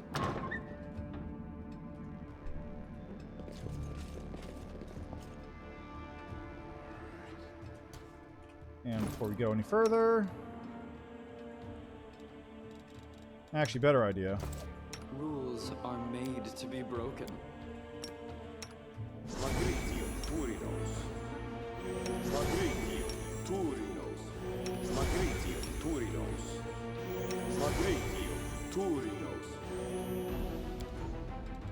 Open your heart to me.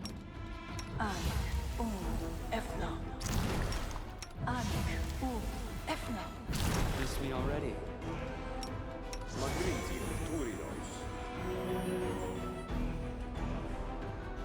Surrender. Let's go. Fun.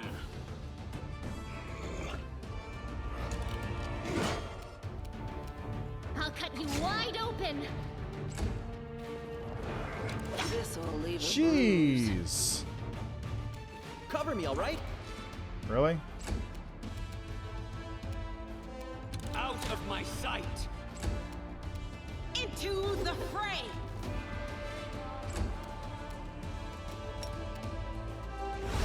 Nice. Move a bow. I'll split you in half. What are you people doing?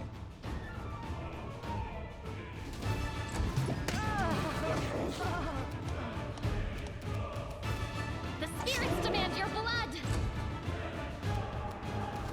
Stab you or zap you. Why not both? I will see to your demise. That's number 2. Tactical. Jesus Christ. Won't go down this easy. You are today's sacrifice. Precision and greatness. Slumber? Damn it. 19? Come on.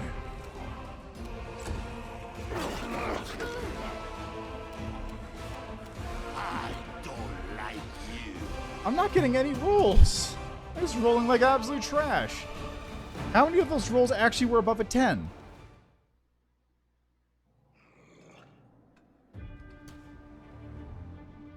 Like, legit, I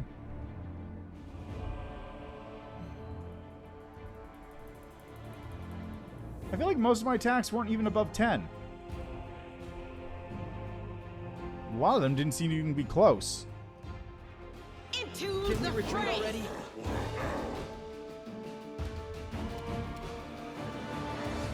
I'm gonna wait until this one goes.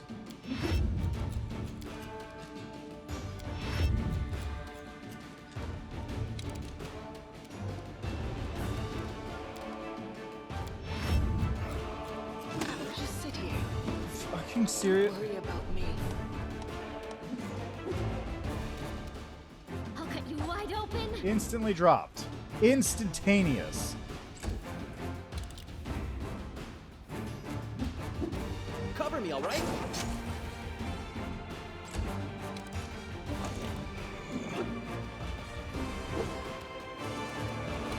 I'll split you in half. Out of my sight. There's one. So this is how it feels.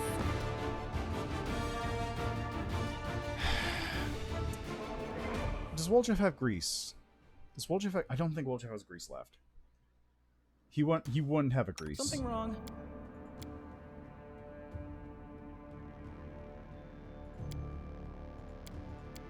Yeah, he uses grease. Burning hands isn't gonna do it.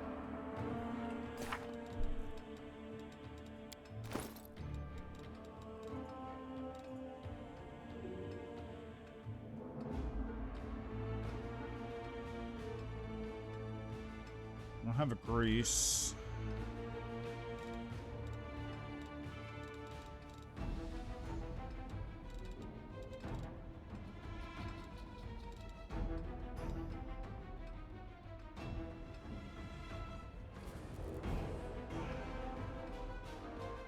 Is it? How do you mean?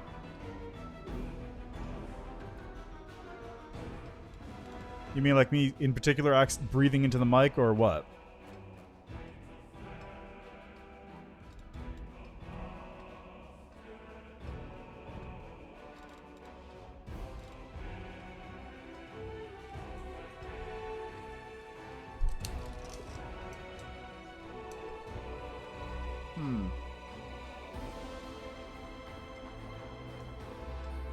Yeah, seems normal on my end.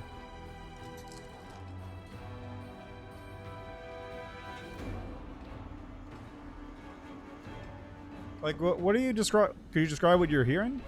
Also, hi, 3D Gaming 32. How are you doing? What's the best way to do with this?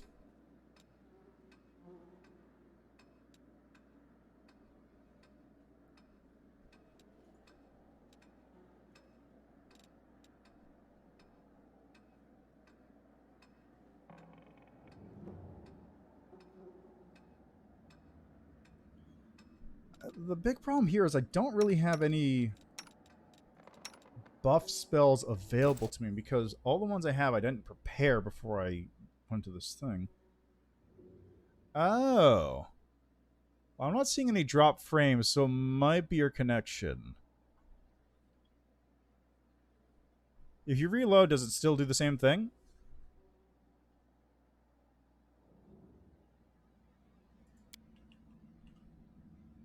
I will help where I can. Out of my sight! They will break against our resolve.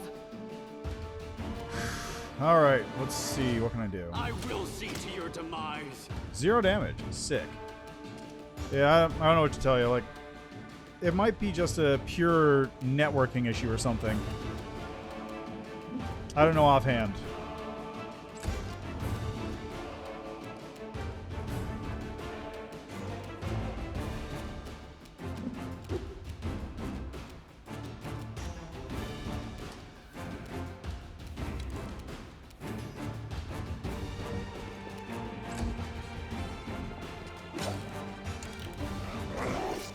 Thank God he didn't die instantly. But that one's saved.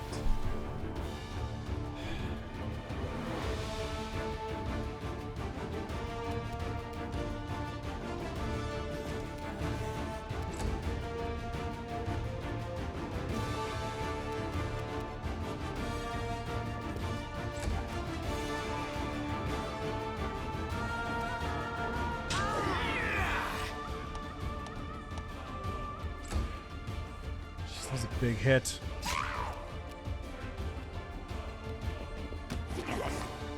Cover me, all right? Precision and grace. I'll cut you wide open.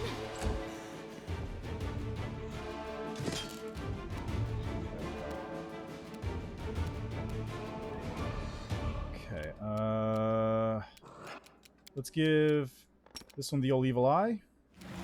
Save, damn it. It's not helpful. I'll split you in half. And it rolled a 5. Lovely. The Inheritor, guide my blade. And really quickly, I'm just going to have you lay on hands on yourself.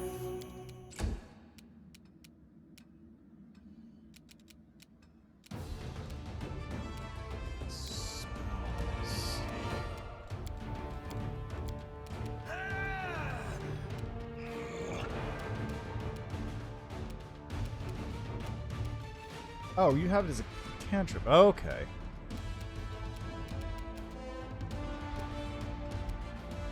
Touch fatigue.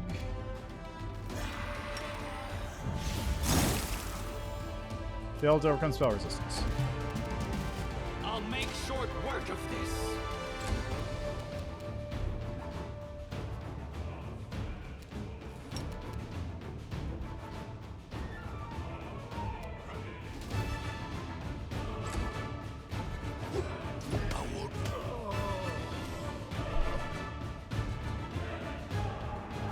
What was the point of protective luck?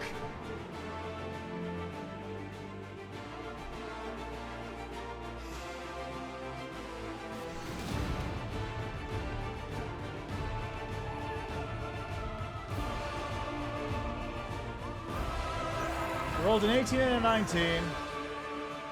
And I rolled a 16 and a 9. Still enough.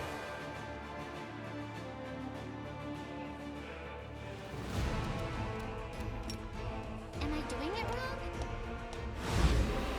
20 versus the 16. Ugh.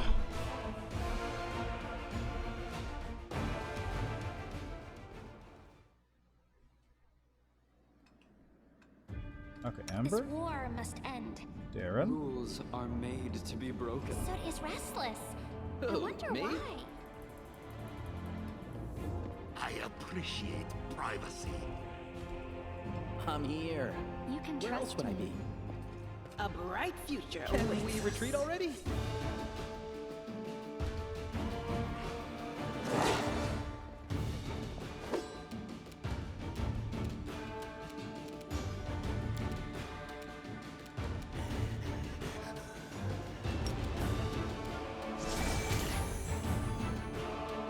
Great, 1 point of damage.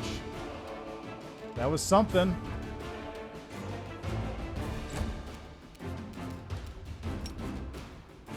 Fucking saved.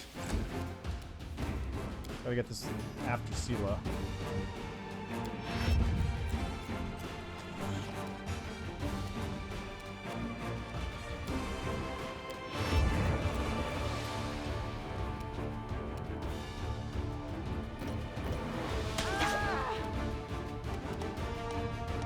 Alright, enhance self.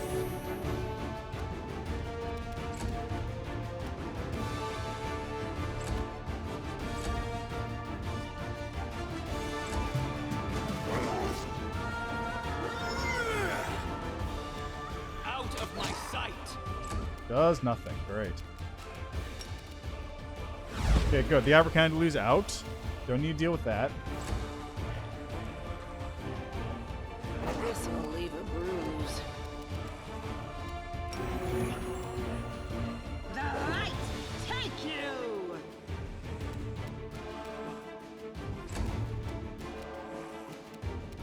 Cover me, all right? Stab you or zap you? Why not both? Distract them for me. Can't hit it. Time to share your treasures. Cover me, all right? Stab you or zap you? Ser- Why not fucking- both?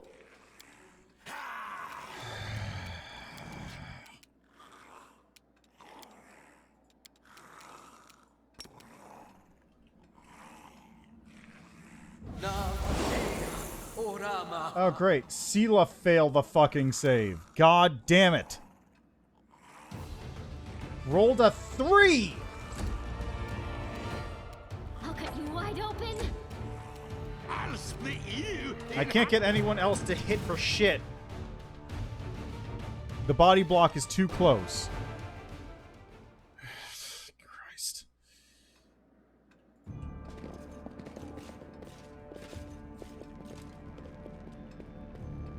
A bright future awaits us.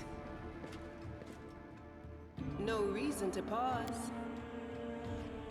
No do not fear! Do not waver!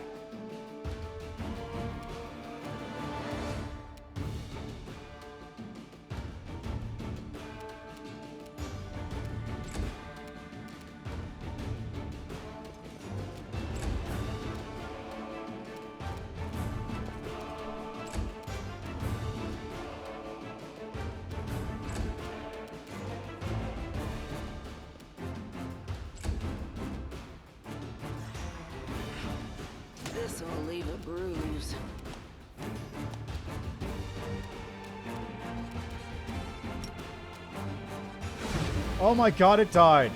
It's finally... Okay, I can finally win this fight. God damn it.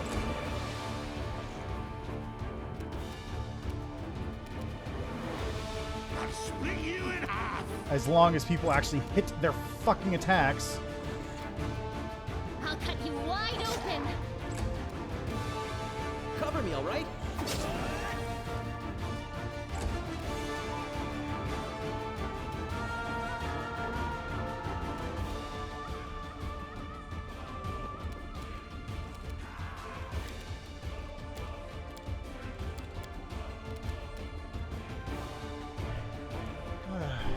Oh, thanks. I'm glad to hear the compliment. Out of my sight.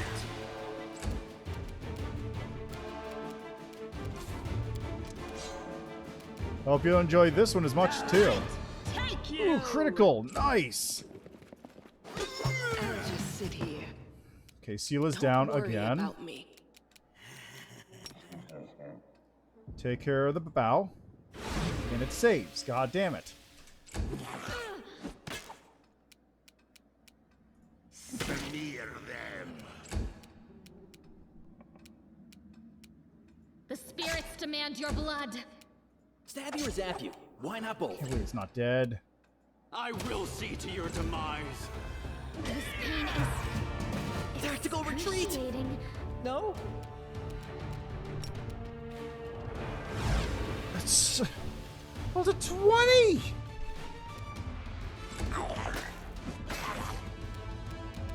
I don't like you. There, it's dead.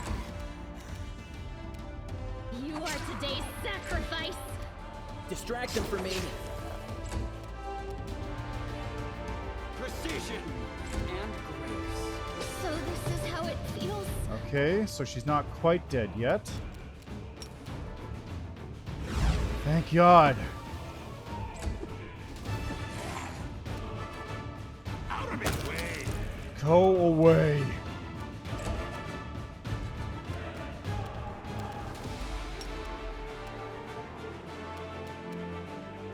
Where's that other Babao? Let's get the Cambion. There's the Babao.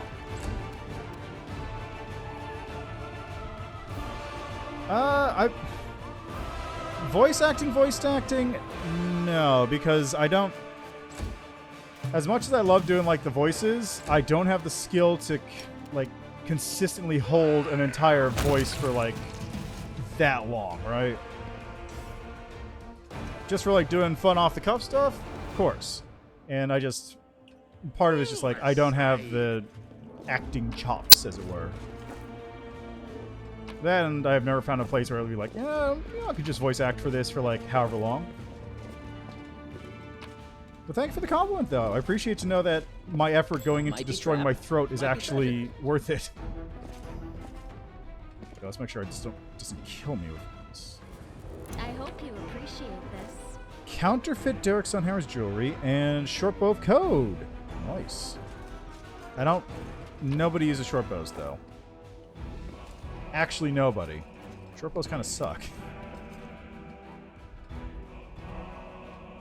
The Gwerm family secrecy. Well, this is a lot clear. You're like fine block. Yeah, anyway, just voice acting has been in my mind before.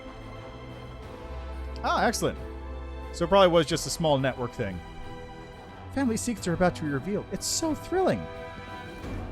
Yeah, the idea of voice acting was in there, but I just have never had the need or real inclination to act on it. What did you just... It just sounded like that. Like, yes, I've considered it, but I haven't done anything with it. Apart from make funny voices while playing games. I am helpful. Am I Breastplate not? +1. Handy.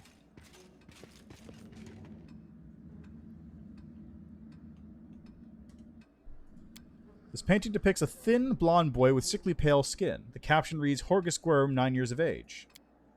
Happy family. Horgus, an unknown half-elf, and their dark-haired young daughter. The painting is captioned, Horgus Gwerm, Iris, and Camellia. The paintings are right where I left them. Very good. Horgus Gwerm thanks you for your help. There's something off about the paintings in front of you. The blonde-haired boy in the Gwerm family colors doesn't look like Horgus in the least. The family portrait depicts Horgus alongside an unknown half-elf woman and a little girl who bears a striking resemblance to Camellia. Who's in the paintings, Horgus? So you've noticed. It seems there's no real point in hiding it anymore. Horgus is silent for a few moments, then sighs and presses his lips into a hard line. You see, I have two secrets. Camellia is in fact my daughter, and I am not the real Horgus Gwerm. You're not Horgus Gwerm? My real name is Darian Witt. My parents were the servants of the real Gwerms at their mansion on the eastern edge of Mendev. The Gwerms were generous and noble, but short-sighted. They burned through most of their fortune on charity, when instead they should have taken better care of guarding the mansion. When I was 10 or so, I used to play in the garden with the real Horgus Gwerm, who was just my age. I had no idea where the demons came from. Horgus ran to the mansion, I bolted in the opposite direction. He was captured and killed, and I wasn't. Horgus shrugs apologetically. Crusaders came from the nearest city to aid us, but I was the only one who survived. They asked me my name, and I said I was Horgus Gwerm. That's the whole story. Such a heart-wrenching tale. It never fails to bring tears to my eyes. You have no possession to judge me, Camellia. Horgus's hands curl into fists, but his voice sounds more tired than angry. You're right. I'm not. Darren's expression is strained as he listens to Horgus's confession. A small boy in a manor under attack by demons. Such a familiar tale. Mendev has had many such tales. There are rarely any survivors. Take poor Horgus, for instance. He didn't make it. You're fortunate, Count. Assuming you're not hiding anything. Horgus gives an awkward shrug, making it clear he was speaking in jest. What you've been doing is wrong. People deserve to know the truth. What good will the truth do anyone? Who will help? Horgus Gwerm is long dead, as is his entire family. Believe me, if there was one Gwerm left alive somewhere, I would immediately hand over the entire estate. You committed a crime, and since then you tried to atone, but let me guess. No matter how much good you do, the guilt stays with you? It's true. How do you know this? I also made a mistake as a child. Mine was much more serious than yours, in deed and in consequences. Many years passed before I learned to be at peace with it, so I'm in no position to judge you. Was Sela's backstory actually that big of a deal? Like, Sela's backstory is touched upon a little bit as part of her, like, general character profile as an iconic. She started off as a thief, and she kind of had a change of heart and became a paladin later on. But I don't... They probably did some adjustments to it, but I feel like, for the most part, she's less like... She was like a small-time thief who got caught and just sort of batted around the ears and said, there's better ways to live, and eventually became, like, bastion of good and law. So I imagine they probably adjusted parts of it for the AP to make things better, because you can, like, romance her or whatever. Or just learn her character backstory in more depth as you go through her timeline. It's difficult for me to speak openly about secrets that I've kept all these years. I have been hostage to them my entire life, strange as that sounds. Camellia is your daughter? Yes, illegitimate, that is to say. Horgus' cheeks redden. I'm not, actually. This time around, it's Lich. Which is lawful evil corner. So, lawful and evil options. Before I was Aeon sort of tending towards neutral. Or Aeon tending towards good more than pure neutral.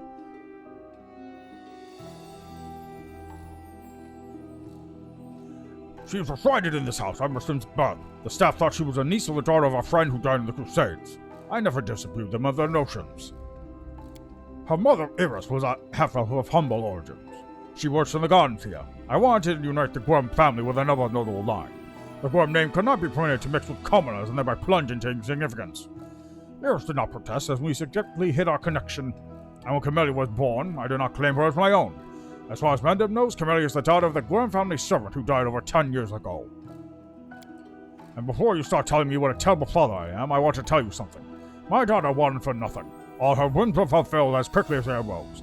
I hired the best teachers and bought her the best books. She always went on and had warm clothes. Isn't that what a parent does? You discovered my most terrible secret. Father cares so much about the Gwerm name that he raised me in our mansion, hiding me away from the whole world. I'll always be grateful to my father for everything he's done for me, even if Mendev society disapproves of some of his decisions. Would it be insolent of me to beg for your discretion regarding what you know about us?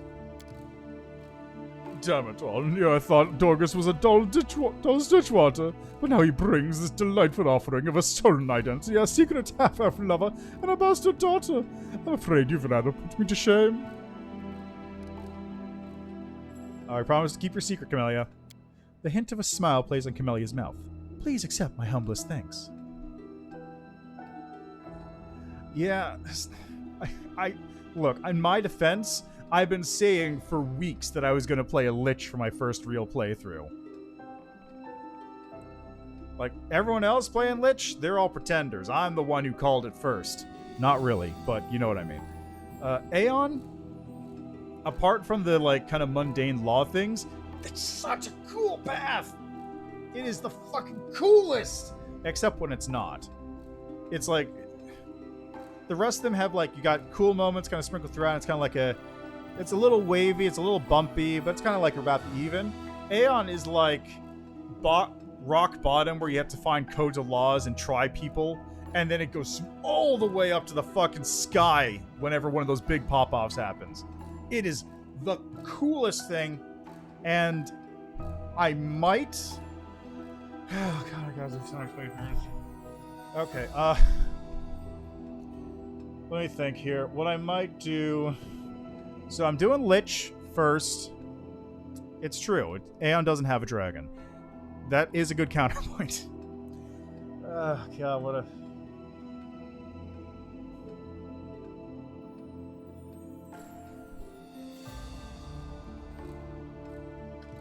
What I might do is, secretly, I'll do a true neutral run. I'll make a true neutral character and run it all the way up to the Mythic Path selection at the end of Part 3. Because that's where those things come in. And I'll just have it sitting there. I'll just have the character sitting there as a blank slate. True neutral all the way up. Have all 6 of the paths unlocked. That's an achievement, by the way, so it makes things easier for me as well. It gets me an achievement unlocked. Bada bing, bada boom. And I'll have it sitting there. Because I don't want to keep playing through the first parts of the game over and over again just to get the same things. So what I'll do is I get to that point, have him just sit there, and when the time comes to choose to play a different path, I'll just start from that point and go off in a different direction. That's probably the best way to go about it, I think. Granted, some things probably will miss out, like some of the earlier interactions between Demon and Aeon and Zada and whatnot. But for now, that'll be in the future, and this is now. And then I'll also do the Trickster thing off in its own stream, because that's a whole other bundle of nonsense. That deserves to be its own bundle of nonsense, I think. Alright, so Camellia's hint of a smile plays at Camellia's mouth. Please accept my humblest thanks. Orgus casts a wary look at the girl, but remains silent. What's it like to live your whole life under someone else's name? When I was a boy, I used to hate Horgus. The condescension most of all. The pity on his face. His smile when he called me to join him in his games. The difference in our birthright wasn't fair. Envy proud in my mind. When the demons killed him and not me, I thought it was a gift of fate. I seized my good fortune in both hands and never let go. I told them my name was Horgus Gwerm, the only heir to the vast fortune of the Gwerm family. On that day, life was fair. Unfortunately, it took me many years to see the generosity behind the condescension and feel the compassion behind the pity. I discovered far too late that Horgus was my friend, even when I didn't feel myself his. I never accepted the hand of friendship he offered until it was far too late. But now what can I do? Reveal the truth, reject the name, and allow it to sink into oblivion? My friend Horgus want this? Horgus shakes his head, tired. I bear the name of Horgus Gwerm with the pride and dignity it deserves. As a banner on the battlefield, it will multiply its merits. The Gwerm family will not be forgotten. I still serve Horgus Gwerm. Horgus attempts a smile, but the result is pathetic. What are you planning to do now? Well, first and foremost, I shall reward you handsomely for your help, and then I shall burn these portraits. I've kept them up all this time out of misplaced sentiment, but they'll serve no purpose now. My ravaged home will likely be picked to the bone, and the secret room will never be discovered. I don't want these paintings to be seen by anyone else. I see. Oh, certainly earned your payment. Here, it was a pleasure doing business with you. Horgus is silent for a while. Camellia, I can tell from your face that you enjoyed fighting the demons in this worthy party. I only ask one thing. Are you certain? Camellia doesn't answer, but looks at Horgus with a half-smile lingering on her lips. Well then, clearly I can no longer keep you safe. Our house is destroyed, our servants scattered or dead. Horgus stares into his daughter's face as though he is seeking the answer to an unasked question. Then he turns his attention to you. But now follow me. We'll make sure that no one ever again discovers the secrets of Horgus Gwerm.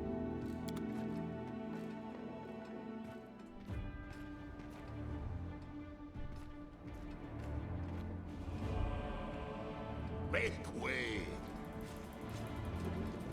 And there they are.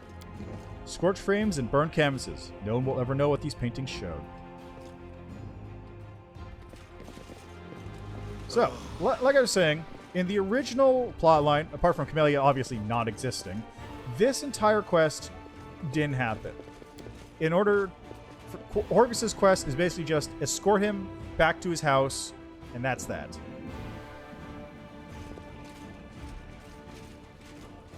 How much longer? It's over here. I walked right past the entrance.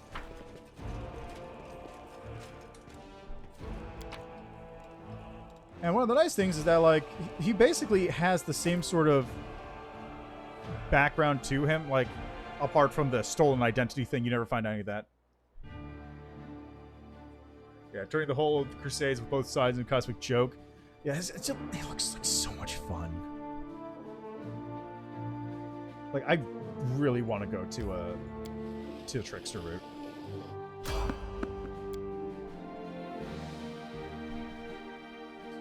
It looks like they will break against our resolve.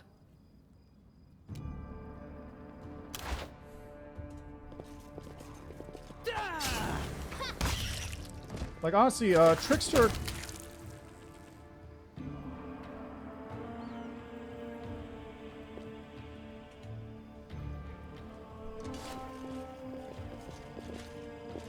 I guess I hit it so hard it exploded. Trickster route seems like the route that you take after you've sort of exhausted the game a bit. Like... It feels like the... It feels like the route where, like, I played through the game once, I know what's gonna happen, so let's just fuck with all these people. It's all your fault.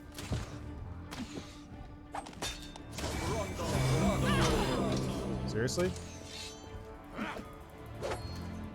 Ember, how about you just do this real quick here? Is this guy still... Jeez! This archer is stronger than some other melee characters.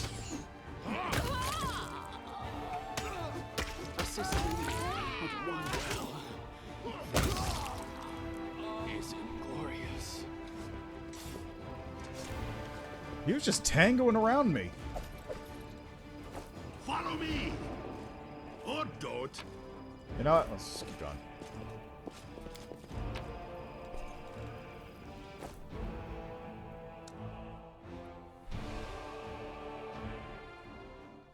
Okay, we're very close.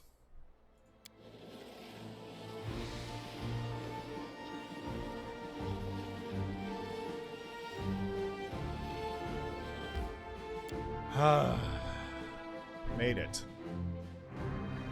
Okay, so now...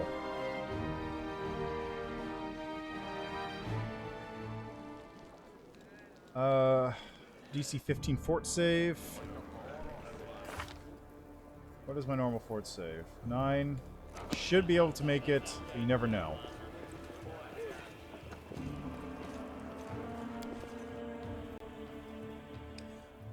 When you're doing overworld army stuff, you merge them just by having two armies move onto the same spot and then just, like, drag... There should be a button... There should be, like, a little arrow pointing two directions. You press on that, and you'll just be able to drag army units over to different armies. That said, you are limited. Armies can't have more than, what, like, 3 types of units, I think? Yeah, I think it's 3 types of unit they're maxed out on. 3 or 3 or 4, so you can't like have a bunch of stuff stacked up on the same army. You have to specifically level up a commander that will be able to have multiple types of unit in their army. I thank you for saving the esteemed citizens Canabras, even though not all of them deserve to be saved. May Arendae forgive my words. Erebeth casts a meaningful look at Count Arendae, sitting at a nearby table. I don't really mean that, of course. I just never fail to be astounded by the way that good people seem to perish while the not-so-good prove to be incredibly, amazingly enduring. Even so, the Count did offer me his aid. He can't be all that bad. Yes, that's not like him at all. Joining the Crusades is a tradition among Mendevian nobles, but Darren Arendae was never too keen on fighting demons. The Count has a certain reputation in Mendev. He's not a pleasant individual by any means, but he's not known for any particular villainy either. The Count enjoys a life of leisure surrounded by a gaggle of sycophants, who are always eager to badmouth the Queen at his command. He likes settling scores, too. There was a hero of the First Crusade, Sir Lant, a kind and honest man. After the end of his glorious career as a soldier, he became a wise mentor to the younger generation. He ran afoul of the Count somehow, perhaps by lecturing him about his idle lifestyle and a lack of purpose. When Sir Lant died, the Count managed to buy a portion of his estate and order the knight's helmet be reforged into a chamber pot. And of course, he didn't keep his little joke private. The Queen was particularly affronted by it, because Sir Lant used to be her most loyal comrade in arms. I was there receiving an assignment from Her Majesty and witnessed the exact moment she found out about the helmet's fate. It's a small thing. I could see the Queen's anguish at the travesty that had been made of her friend's legacy. That's what our Count is like as a person. As for his talent for survival, do you know the story of Heaven's Edge? He was the only member of his family to escape with his life when the demons unleashed a magical plague at the Arendae estate. First playthrough would be Lich, then Trickster, then Swarm that walks. Yeah, that's true. Like, that's all power to, I believe it's Arendae, one of the other viewers who's doing Swarm that walks as his first run. Like, all power to him for doing that. That seems like a terrible way to play the game through on the first time, because you lose so much as a result of literally eating everybody. I mean, don't get me wrong. Super cool idea. I love the idea behind Swarm that walks, but I don't think it's a good idea to play for your first run. It's like... I do think, like, the best first run, I can skip it because I played the game a bunch. I feel like best first run is probably Angel. Like, Angel seem, just from an outside perspective, having not actually done Angel yet, it seems like the best... It just seems like the best one to pick for, like, a just normal playthrough. Yeah, bear with me there. So it's like Angel or Zada, maybe. Those two seem like the best ones to pick for like a normal first playthrough. Lich and Aeon seem like the better picks for like a second playthrough. Maybe Demon. Yeah, Lich, Aeon, Demon, I'd say for a second playthrough where you like get to see stuff where you mess with the timelines after knowing the characters. Like, you get people resurrected with Lich. You change the timeline as Aeon. You get different weird sort of sequence-breaking interactions as Demon. Trickster, I feel like, is the one after that. Because, like, at that point, let's say you haven't really, but you sort of plumb the depths of what's going on. You know what's going on all sides of the conflict. So you just start messing with people. And then, at any point in there, you can sort of fit Gold Dragon in. I feel like Swarm is like one of the last ones you should play through on the game, because that's the one where it's like it completely destroys everything at the end. You may turn everything into a cosmic joke with Trickster, or you may turn into a horrible monster that's running the demons. Oh yeah, or Azada turned devil. That's also a cool one. Like, just having it be Swarm is such like a drastic shift from everything else. It just seems like that's like the last one you have to do. It's kind of like Undertale if you're doing genocide route. Like Undertale normal and Undertale pacifist are like, there's some changes, there's a little bit of extra content and whatever, but you know, generally speaking, like you get sort of the whole story still with it. Genocide just completely changes the entire game. And that's what Swarm is, which is very appropriate. That's just what I feel like Swarm is. Granted, it's not easy to get into Swarm because you need to do a whole bunch of weird stuff to get in there, but that's just kind of how I feel, you know? Anyway, back to dealing with Count Arendae here. Can you tell me more about Heaven's Edge? I don't know all the details. It happened a while back when I was a mercenary and had nothing to do with Canabras. I only know that there was a grand feast in honor of Darren's birthday, and all his relatives were invited along with a few other distinguished guests. Everyone died from a mysterious disease someone had unleashed on the estate, including the servants, the guards, and a number of clerics and paladins. But the young count survived, because of his healing ability, I suppose. Darren does possess an unusually brilliant talent, even if the implication of his skills leaves much to be desired. Erebeth scowls. Why is he trying to provoke the queen? Who knows? Could be some family matter. The count is Her Majesty's cousin twice removed or something like that. I think he simply enjoys infuriating people. Crusaders and Iomede's servants especially. Thank you for telling me all this. My pleasure. Sorry you had to endure my grumbling. Watching these things happen to my city has put me in a foul mood. I found Janna Aldori. Yes, thank you. It's good to have her back. We need every fighter we can get. I suppose it's asking too much to want fighters that are sober as well. What's our main objective? I have to go. Well, we're pretty much ready to rock there. Make way. I need to go talk to... this is triggering this now.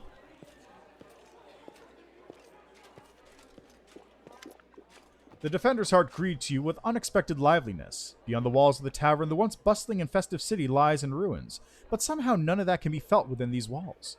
The people in the room are talking, laughing, raising toasts, even softly singing. It doesn't look like typical tavern revelry, but nor is it the grim vigilance of recent days. Sela waves at you. She is sitting at a table with the trio you met previously, the knight, the half-elf, and the red-headed halfling. Alexander Lickman, come! Let me properly introduce you to Ellen, Jen, and Curl, the fearless warriors of the League of the Inspiring Cart. Sela pushes a mug of beer towards you and speaks softly. It was me who convinced Erebeth to use what Janna, Curl, and Elin found for a little party. If you look out the window, you may think the end times have come and the abyss has devoured us all. Thoughts and simple pleasures, good food and good company, could help keep the gloom at bay. Sela looks at you hesitantly, as if trying to gauge a reaction. What if the demons attack while everyone's blitzed out of their minds? Don't you worry about that. The cart my friends found barely had enough for a couple of mugs for everyone. Besides, you're about to split them into 2 groups, half for celebrating today and the other half tomorrow. Hey, are we going to just sit here with grim faces? I say we get to know each other a little better, so we have better reasons to toast. So, Ellen, tell me about you and your order. As stories go, it's not very entertaining. I was born far to the south in Andoran. I lost my parents early, led the life of a simple mercenary, but often questioned the path I had chosen. I'm proud of my sword skills, I enjoy training and drills, and I'm not afraid of battle, but risking my life for coin? It took a special mindset to choose that with no regrets. You have to want to risk your blood. I saw too many of my friends die, and I wondered if it was worth it. So in the end, I decided to choose another path. Now, if I'm going to lay down my life, at least it'll be for a good cause. That's how I ended up in Mendev and became a squire for the Houndhearts. It's a small order. By tradition, it's never had more than 12 members, and a new member is only knighted after one of the elders dies. We patrol the lands along the Wardstone line, provide aid to travelers and settlers. Unfortunately, death is common among the Houndhearts. I became a full knight 2 years ago after laying my mentor to rest, but I'm content with my choice. My place is among the Crusaders. Do you think possibly they die so often because there's only 12 of you? How long have you been serving in the Evil Watch, Janna? Signed up 4 days before the demon attack. Am I lucky or what? Janna lets out an overly boisterous laugh. I'm an apprentice of a famous fencing master from Mivon. I don't actually know where Mivon is. One of the more stable of the River Kingdoms. Began as a refuge for the Aldori Sword Lords, who fled Rosslyn during the rule of Coral the Conqueror. Oh, okay. So it's just like a little Rosslyn, let's say. Many sword lords settled there in Mivon, bringing with them the experience and knowledge of the ancient discipline of the sword lords. Warriors from as far away as Garin make pilgrimages to Mivon to study their secrets. To earn the right to stay, applicants must pass a series of increasingly difficult duels. And I learned a thing or two from him, believe me. I soon got bored of fighting off bandits and getting involved in the petty squabbles of the bickering river kingdoms. I wanted a proper challenge. You can't find a better place than Mendev. What do you know? The moment I arrived, the demonic invasion began. My father would say that's no accident. Fate brought me here. What about you, Curl? How'd you end up in the Condemned? I did what everyone else was doing. Grew up in the slums where everyone stole little, or maybe smuggled or guarded stashes, so... Curl stares into his mug gloomily. But I never killed anybody, and I never did anything really bad. I got caught stealing, and when they made me choose between prison and the Condemned, of course I didn't want to go to prison. Not that good a fighter, but as Norkober is my witness, a thief can also be useful in the war against demons. I've always been a good scout. I can sneak under the nose of any monster. I don't know where my friends are now. We got separated when the demons rampaged through the city. Cheer up, friend. Whoever you were in the past, you're our friend now. And a crusader. Your skills will be useful to us, you see. How do all you know Sela? I met my noble sister on the road to Canabras. I was returning from the south for my fiancée and was happy to be in the company of a paladin of Iomedae. We said our farewells at the city gates. I went north along the road to Dresden to my order's camp. Alan's face grows grim at the mention of the camp. The demons attacked us there at the same time they struck Canabras, but we managed to fight them off. We hurried to the city's aid and joined forces with the Eagle Watch. All my fellow Houndhearts were wounded during the battle on the streets. On the last night of my order, who can still fight? It's so good to see Sela again. Every loyal heart counts these days. Well, let me think here. Well, as far as like real thought out actual character backstories, not really. Like I don't have like a deep backstory tie to Alexander Lichtman here or he's not like a character that I ported over from another game. He's a strength vivisectionist alchemist that I wanted to make into a lich, and I said, what's a good character design for this? I kind of worked backwards on that sense. As far as character backstories, let's see if we can spin one up here. So, Alexander Lichtman... Oh, well, actually, let me get out of this conversation. Can I actually? No, I can't. Let me get out of this conversation and we'll think up one that works. Curl, I met Sela at a tavern in Canabras. Before the attack, of course. She was one of the few who would sit at the table with the Condemned. Knights usually don't even look at us, but Sela is different. I knew it was the moment I saw her. That's what made me notice Sela too. So I sat down to talk to her. I never understood why. Everyone treated the Condemned so horribly, and I still don't. Well, Curl is a great lad. So after that night, Sela and I went around the taverns together every day. Mendev is an amazing place. People from all over the world come here for glory, redemption, or to help those in trouble. And they always find each other. This might be the best place in the world to find like-minded people and friends. That was a toast in case you didn't notice. Yes, like-minded as long as you're like-minded in killing demons, which, fair enough. Did you call me over here just because there's something up? I don't want to talk about today's celebration. You see, Alan is in trouble. I want to help him. I don't really know anyone else in the city I can turn to. His fellow knights were all wounded in battle. Alan shakes his head. Bad idea, sister. I told you. I don't want to bother anyone else with my problems. I need to handle them on my own. Oh, come on. Hiding your sadness from your friends is no way to live. Tell me more. The young knight shakes his head. In all truth, I do not wish to impose. My problems are just minor troubles. Paladin of Iomedae and her friends certainly have more important things to do. Especially now that Canabras has been overrun with demons. If I have learned anything in life, it's that there's nothing minor about good and evil. Sela begins seriously, but then a smile lights up her face. Take the three of you, for example. Seems like all you did was save one cart from some lesser demons. But look how many people are happy now. That feat will never be sung of in songs, but who knows? Maybe thanks to this one joyous hour of peace and rest, the defenders of Canabras will find the strength to protect the city. Sela catches her breath. I talk too much, don't I? Well, Sir Ellen, I want to help you, and my reputation as a holy warrior of Iomedae won't suffer if it's more of a minor adventure than a glorious feat. The knight sighs and seems a little embarrassed. Alright, I'll explain. The life of a crusader has given me more than just purpose and change to serve a righteous cause. When I abandoned the life of a mercenary and came to Mendev, I gained something else I never expected. It's here that I met, may all the ladies here forgive me, the finest girl in all the world. It's a miracle she found any love in her own heart for a bungler like me. But I'm not about to let this miracle go. Not even the Demon Lord Dascari and all his demon armies can stand in my way. Luckily, my beloved is now safely away from Canabras. For half a year, I've been getting up my courage to propose to her. I even ordered a ring from Derek Sunhammer, the best jeweler in Mendev. Independent knightly orders live mostly off donations, and I'm not what you would call rich, but I so wanted to make Kiana happy. Oh, and it took me 3 months to find a jewel the same shade as her eyes. and twice that long to scrape together enough money. Master Derek's work was worth it. I lost the ring during the demon attack, and I'll probably never find a worthy replacement. The ring is most likely still at the Houndheart's camp outside the city. Ellen and his friends didn't have time to pack up their camp. First, the demons ambushed them, then they rushed off to help Canabras. I think we should at least go there and check. Not right now, of course, but once the situation in the city is under control. What could we run into at the camp? My friends and I killed the 2 large demons attacking the camp, then rode straight to the city without spending any more time cleaning up the rest of their band. It was only a few imps, but they might still be at the camp. Of course, this was a while ago. My camp was attacked the same time with the Wardstone in the main square. I haven't been back there since. Fine, I'll help. Sela puts her hand on your shoulder. Thanks for agreeing to help. Ellen is a good man and a true knight. I think the world should repay those who are so devoted to doing good. Let's help him, so he can propose to his beloved the way he wanted. Sela, I hope you can convince Earbed to let me go with you when you do this. I don't want to be parted from my friends. Of course, the League of the Inspiring Card has come together in this dark hour, and we must continue onward together.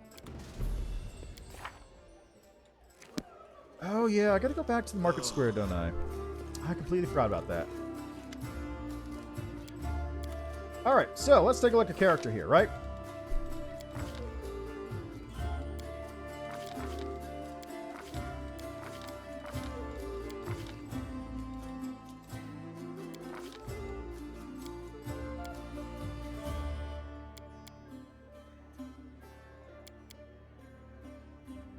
Ah.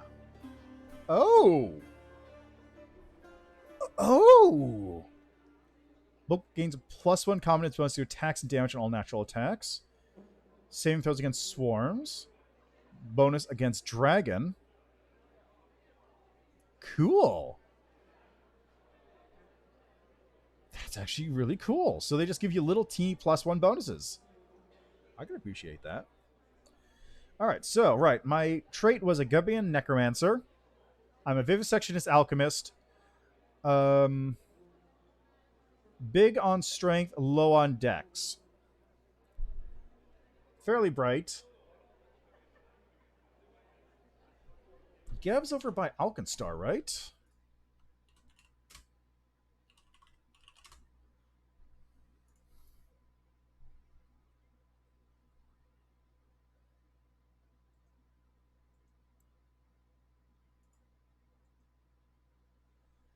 I wish the Pathfinder wiki wasn't so slow to load.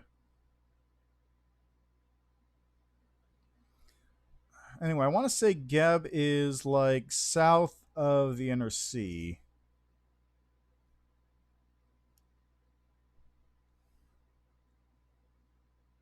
Yeah, it's south of yeah, there's the Mana Wastes. So there's Geb. Yep. That's not... Is that Unkarund? Yeah, it is. Because that's the Mwangi Expanse. So I came a long way. I came all the way from basically Africa into, like, Russia, roughly. Is that Russia? Let's see, Land of the Gnome Kings is there. That's like Iceland... No, it's not. It's like Scandinavia. Yeah, so that's like Western Russia. Basically went from, yeah, Africa to Western Russia, pretty much. So, what would be a backstory for a character who effectively traveled like a quarter of the way across the globe to fight demons as a lich?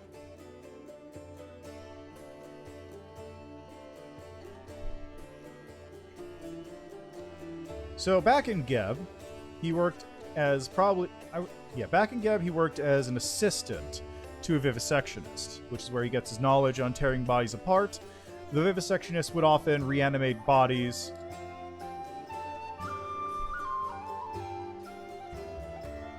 to fight other people, you know. Let's see. Reanimate the bodies to probably make raids into the Mana Wastes, where it's more dangerous than just existing here. It's actually pretty close to the world boon, kind of think of it. So traveling off to the mana waste alongside the vivisection zombie corpses. Let's see, let's take a look at the stats again. Summary stats. High on knowledge, arcana, and world. Yeah. Oh yeah, definitely not. Like, that's always the goofy part of APs. Adventure paths take place in a very, very compressed amount of time. Like, Reign of Winter, for example, has characters going from level 1 to level 16 over the course of, like, a month, 3 weeks or something like that. It's a lot. It's very fast back and forth. Anybody who would normally go in this sort of, like, extreme amount of power leveling would be dead. Just, they would be straight up dead by the amount of fighting they're doing. But the PCs are freaks of nature. Wrath of the Righteous is actually unique in that this is one campaign where it takes place over a reasonable amount of time.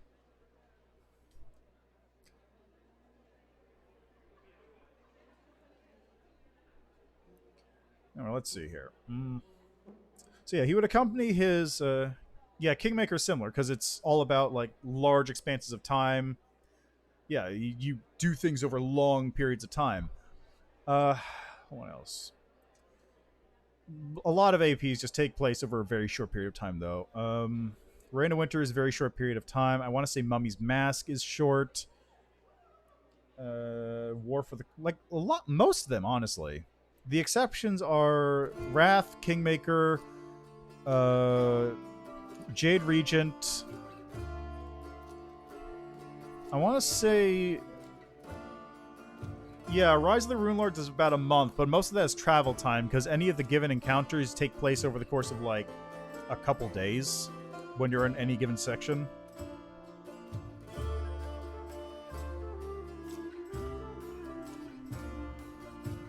Hell's Vengeance, I want to say, takes place over about a 2-month period. Because you start off as, like, low-level thugs, and you sort of work your way up to being high-level thugs. But the amount of, like, downtime in between each of those is very minimal. There's, like, a couple days in between things, so it takes place over, like, 2 months. I want to say... Hell's Rebels is probably in a similar situation. Council of Thieves probably takes place over the course of, like, a week.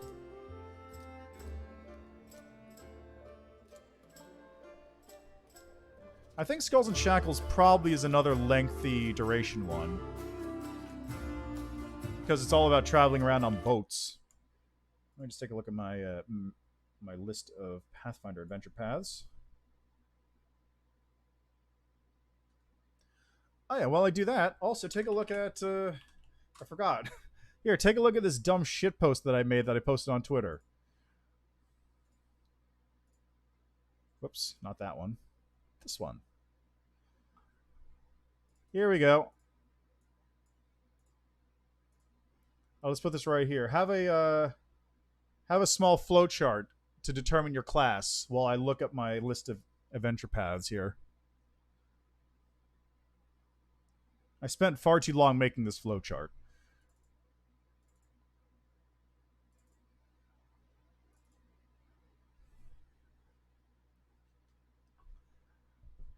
I think, yeah, Giant Slayer, I'm pretty sure, is a very short duration as well. Iron Gods, Shattered Star, I think takes a very short period of time. Carrying Crown definitely takes a short period of time. Don't know about Serpent Skull. Legacy of Fire, I know, like, nothing about.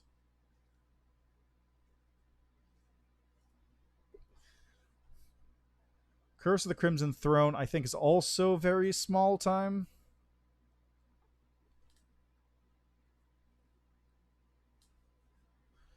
Wait, where does Carrying Crown take place? Is Carrying Crown in Nex or Geb?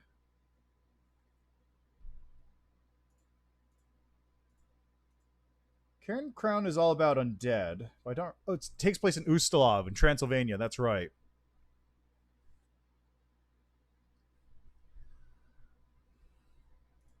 Galarian Transylvania.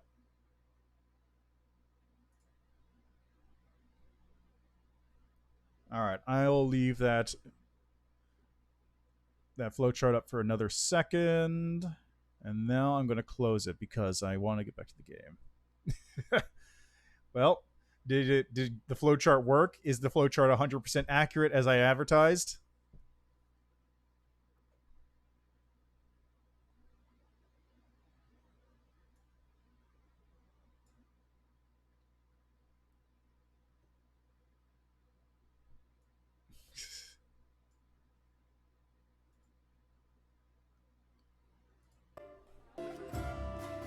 You see? I know about these things. Alright, so back to Alexander Lichtman here. So yeah, let's say he was apprenticed to a vivisectionist who is trying to perfect unlife by killing things and resurrecting the corpses. A Frankenstein man. He would often accompany his master and the resulting shambling corpses off into the mana wastes and wherever in order to see how they fared in combat or other things. And as he did, he would often travel around and acquire more knowledge about the locations they were traveling to, which fits with his higher knowledge, arcana, world, and religion checks. So that's his base backstory. Now, what brings him to the world wound? What would bring him to the world wound? Perhaps he didn't come to the world wound specifically to fight demons. Perhaps he was finally driven out of Geb. Yeah, that seems like the kind of thing that would happen. Yeah, his master's techniques eventually caught the eye of some people who weren't quite fond of who wanted to own the techniques. And they weren't fond of anyone else knowing about them. So they broke in and attempted to steal the samples, the research, and slay Alexander and his master. His master was killed, but Alexander managed to escape into the night, carrying a few precious samples of various reagents that he later used. He later learned how to use properly to create alchemical components as he worked his way northwards, telling stories and doing manual labor, thanks to his prodigious strength and enhanced muscles from the mutagens. Getting further north meant further away from Geb and where people would be hunting down for him. And the safest place to be was in a bastion of civilization and law, where you can't just attack people on the street, especially not with undead nightmares. And that is how he found himself outside the walls of Canabris, shortly before Daskari attacked, with a gaping wound on his chest from demons.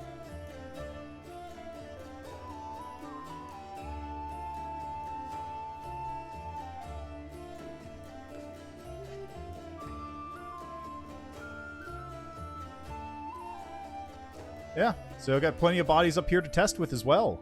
It's a win-win. Some of his master's techniques remain within him, and someday he'll finally be able to use them. Ending the demons will be a nice side effect.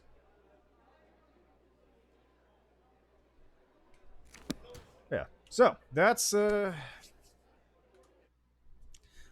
basically my thought process when doing stuff for a backstory. Like, in some cases, I'll do backstory first and then figure out, build from there. In other cases, I'll do the build and I'll say, what kind of character would come up like this? What kind of character would exist in this state?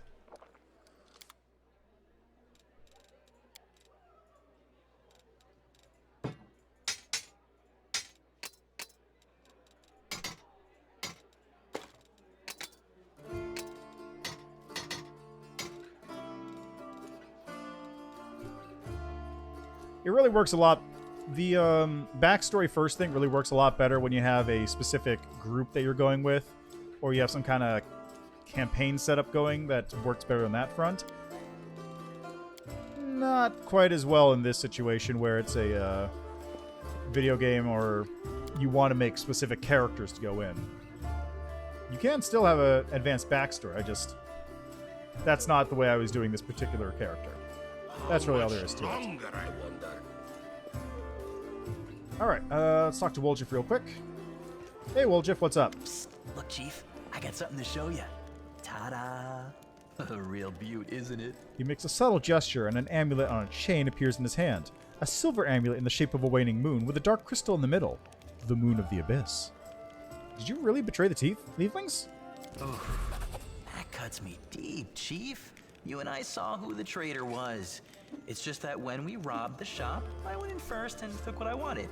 Nothing wrong with that. Although, of course, I did think about hiding the moon and just taking myself off somewhere warm when all this blows over. But only because I want to see the world. Is it a crime to want to travel? Huh? Is that what counts for treachery these days? Did you really have the amulet the whole time? Since that night, Chief, Melround didn't even set eyes on it. While he was dealing with the golem, I sneaked past them, and that was that. Why is this time so important? Do you really not remember it? Oh, I thought you would appreciate it. It's from the old man Fileman, the owner of the Ancient Trees and Wonders shop. It's the pride of his collection. The Moon of the Abyss, an amulet with a rare crystal crafted by an unknown maker. When I think of how much this thing is worth, it makes my head spin. So you've been searched by guards. How'd you manage to hide it? Thieves have their ways. Why didn't you give the amulet to Charisme? What? So she would slay me right away, you mean? You saw how antsy she was over Canabras and all this. So I did it. I took the Moon of the Abyss. But I didn't go to Erebeth, and Big Sister wouldn't hear my explanations. She doesn't have the time. I even thought I'd hide the moon somewhere, and then when all the noise had died down, I'd go get it and make a run for it. I'm sick of the Tieflings, and they never appreciated me anyway. Why'd you steal the moon? You wouldn't have been able to sell it. Why, he asks? It's expensive, pretty. And you know, it's my amulet, actually. Not meaning I stole it, but I mean, this is my inheritance. My grandma and I were poor. All we had was a jewelry box with the moon in it. She used to store it under the floor in the basement, and she'd take it out sometimes just to look at it. She was always nicer when she had a few drinks in her, so I could ask her things then. One time I asked where she got it from, and she said it was from a demon. You know, the demon who was my grandfather. He said the moon was to be passed down. My mom was good for nothing and nobody, so that's why Grandma decided to keep the amulet for me. She used to say it would be mine when I grew up. But she couldn't wait until I grew up. She squandered my inheritance when she became a drunk. Took it to Fileman's shop and pawned it. He gave her some coppers for it, and she didn't even haggle. Just grabbed them and ran back to the tavern before last orders. I've been going to Fileman's to look at the moon ever since I was a kid. He chased me away, but I just kept going back, so eventually he gave up. He didn't skimp on security. The place was like a fortress, so he wasn't worried about a street rat like me pinching anything. Even when I got more skilled, I couldn't get any closer to it. One day, I had no one to go with. Another day, there were only oafs who'd never stolen anything more than a church donation box. But when Charisme had planned everything out, I realized I had a chance to get the moon and move away from here. Maybe to Garand. I hear it's warmer there. I've stayed with the family for too long. You did the right thing by not giving away the amulet. Stealing from thieves isn't even stealing. You have to put yourself first. Allies, friends, it's all a load of crap. Life brings us together, forces us to make plans, do whatever it is we do, but it's a safe bet that this ain't forever. I might be a traitor, but the others, are they any better than me? Melround had a good reputation in the family. He was trusted, and you see what happened.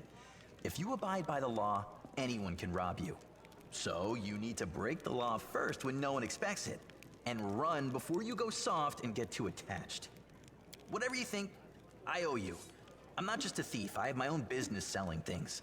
Thanks to you, I'm still in the family, and we have the black market sewn up in this city. It's a good way to sell valuables. So, if you need anything, a scroll or something, just say the word. I have a little portal to our people in Nerosian.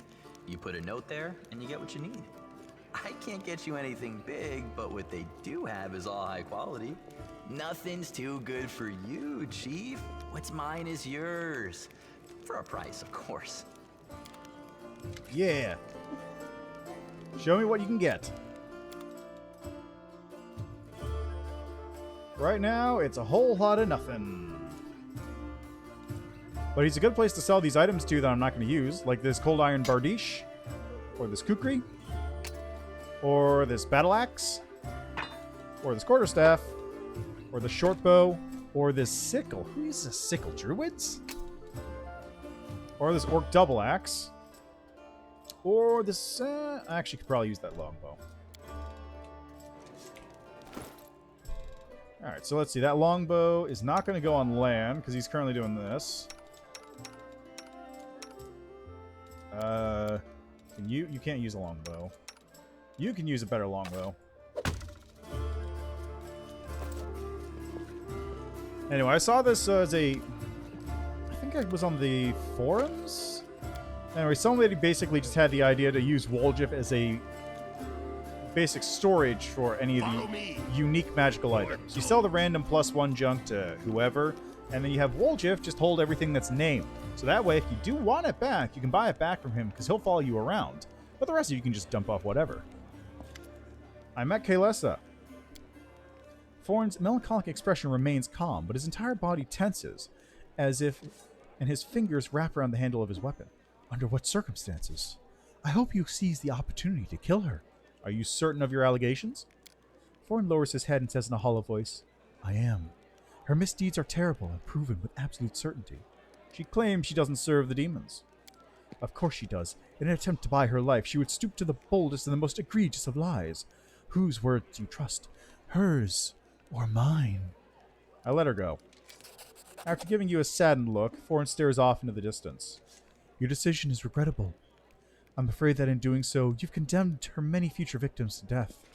I suppose it just means that bringing this hunt to a close falls upon my shoulders.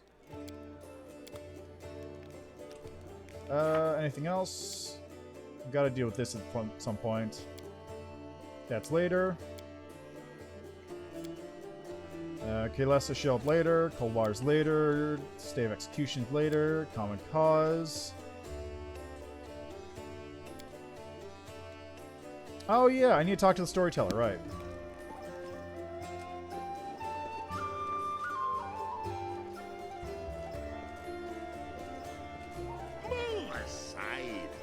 Probably Kaelessa, because Forlorn's just gonna kill me. Like, the only thing he'll do is he'll just kill me and then go grin about it. Kaelessa's on the right side of things despite being a chaotic evil drow.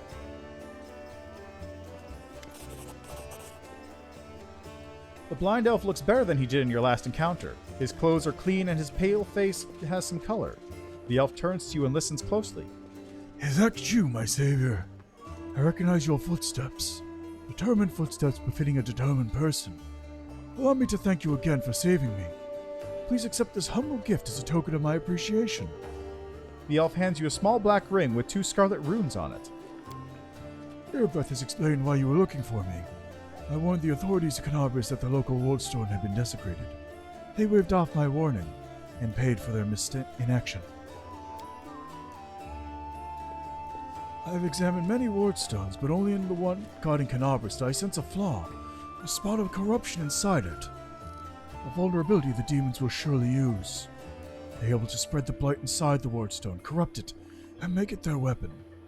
It frightens me to think that it will be capable of the wardstone. It frightens me to think of what it will be capable of. The wardstone must be destroyed. Who are you? Why'd they let you examine the wardstone? The elf smiles faintly. I am the Storyteller, just an old elf, and a bit more. I am old even for an elf. I've seen many things and have been to many places. Not so long ago, I witnessed the advance of a young kingdom in the Stolen King lands, led by a remarkable and promising individual. My advice on the complicated matter of conquering those lands proved useful to that leader. It is not uncommon for me. Some seek my advices or services, and I don't refuse. This is how I acquired my reputation as an old vagrant who's never hurt anyone. Stayed out of other squabbles, but sometimes gave good advice. I had a few friends in Erosian who vouched for my integrity. This is why my humble request to be allowed to see the wardstones was granted. I visited all of them, but only found cause for alarm in Canabris. Yeah, you should have been asleep a little bit ago. I'm gonna be real. Like, thanks for watching, but don't put my streams ahead of your literal well-being.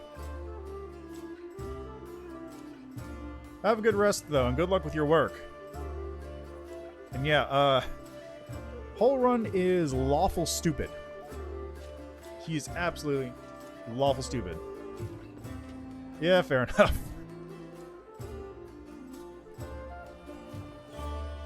Well, if you can't get a nap before work, get a nap after work, and then maybe take an extra long nap, and then play Pathfinder, and then take a nap after playing Pathfinder. Yeah, well, think about it this way. A couple of crazy people with the Storyteller? I had it... Not really. I didn't get any... Like specific special interactions that I can think of. Did someone just change... Who just did that? No. Whole Run only, interacts... That's fine. I'm just like... I just heard a little beep and like, Something just happened. Anyway, Whole Run only interacts with Angel, really. Like, the only thing you can do is you can show him the light of heaven and say, look, I'm an angel, woo. If you are an... Because Aeon doesn't happen until Dresden. Like, there's no real interaction there. Yeah, thanks for stopping by, dude. Have a good rest. But yeah, I wish there was an interaction with Aeon, but if there is one, it would have to be if he shows up in Dresden for whatever reason, or if you go back to Canabras.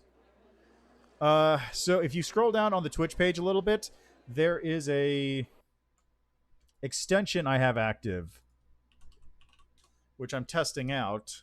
I'm going to have to make a couple adjustments to it. For starters, I'm going to have to make it paid. But if you scroll down, there's a little thing here, Voice Mod Bits. It allows you to push a button, and, for example, I'll push the T-Pay button right now for 15 seconds. And... Now I sound like T-Pain. I'm on a boat. Look at me, I'm on a boat flying free. I don't, it's been a little while since I heard the lyrics of that song, so I don't remember it offhand. So you can just push the button and change that. I'm definitely going to make it a cost thing later on, so people can't abuse that. But that's all it is. It's just an extension I have on Twitch.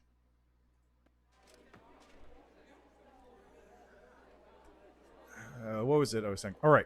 Yeah. Like I said about Whole Run, Aeon doesn't have any interactions with him because you only get Aeon really going post Dresden, and Whole Run only shows up like the one time in Dresden just saying hi, and that's it. So if there is an Aeon interaction with him, it would have to be after that point. I don't know it offhand. Yeah, but as for him not listening to the Descendants or the Storyteller, if you have some crazy old... You have a bunch of crazy people try to break into the most important object in the city, shouting that it's corrupted, and then some crazy old guy shows up shouting that's corrupted. If you're lawful stupid, your first thought is, these are heretics, and they must be purged! As opposed to, I wonder if these weirdos have a point. Especially when he spent like the last 30 years or whatever just constantly looking for demon cultists. I'm not saying that it's not wrong, but I'm saying that it's understandable.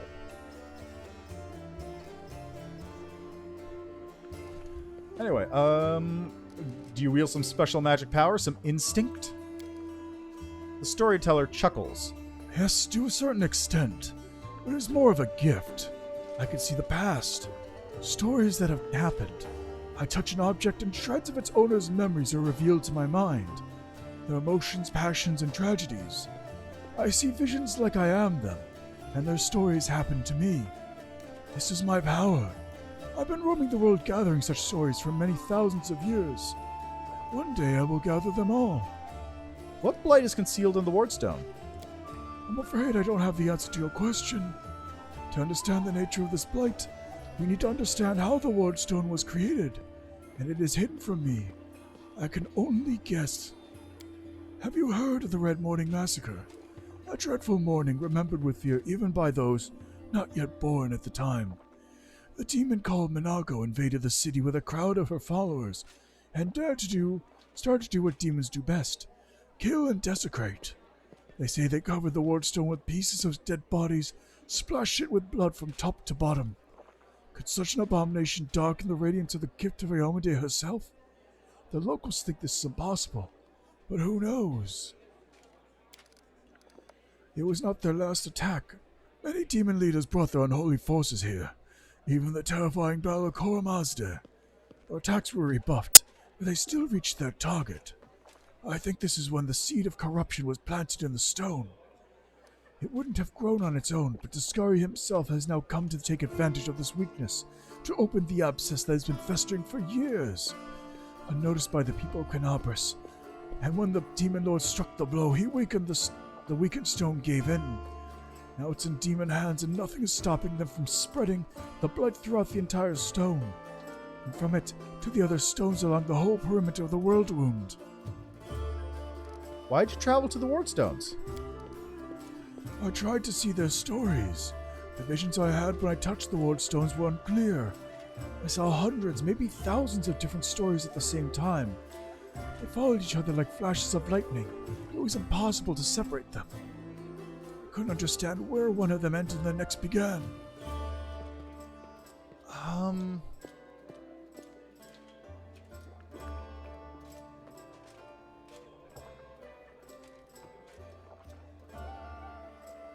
Let me think.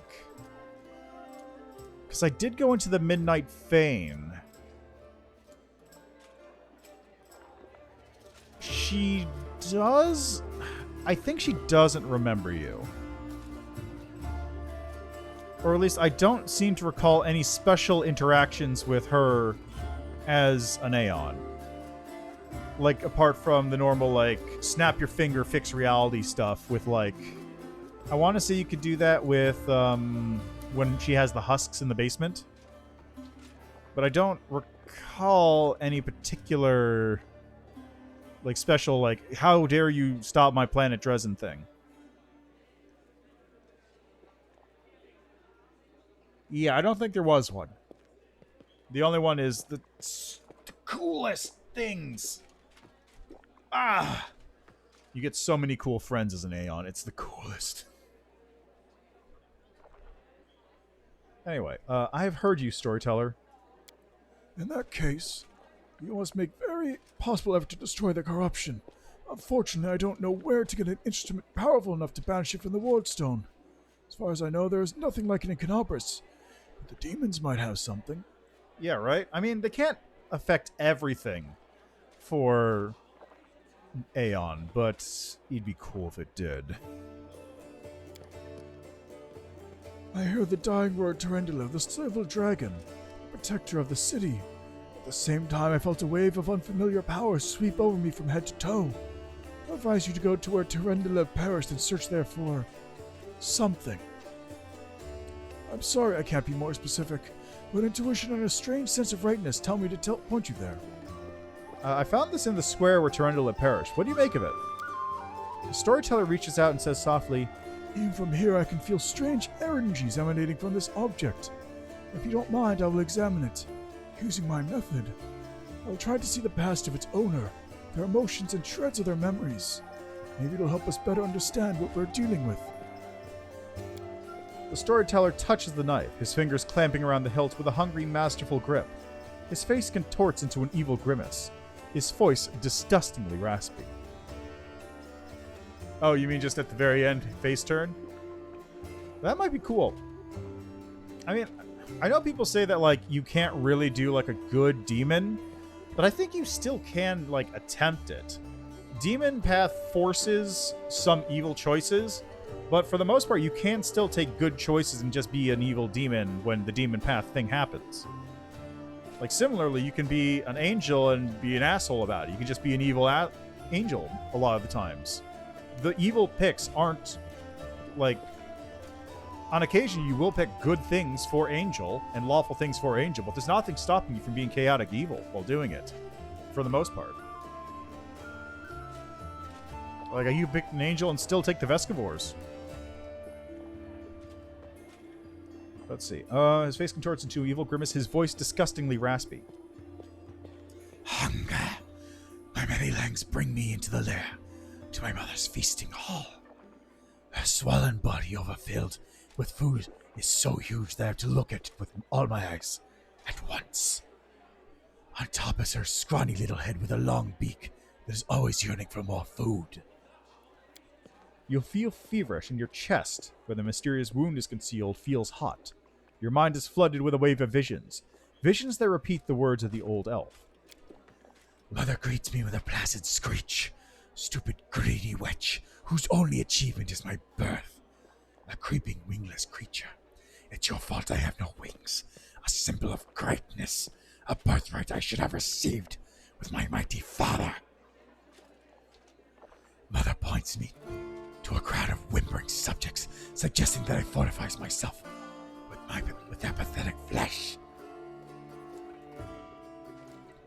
Not today. I summon my cloud, and they fly to me, enveloping me in a teeming cloud. I summon my spawn, and they fly to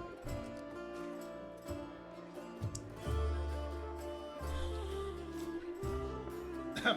Sorry, talking like that is just very heady. Like dark buzzing wings, they unfold behind my back and lift me up. Mother has always been stronger, but she did not expect this.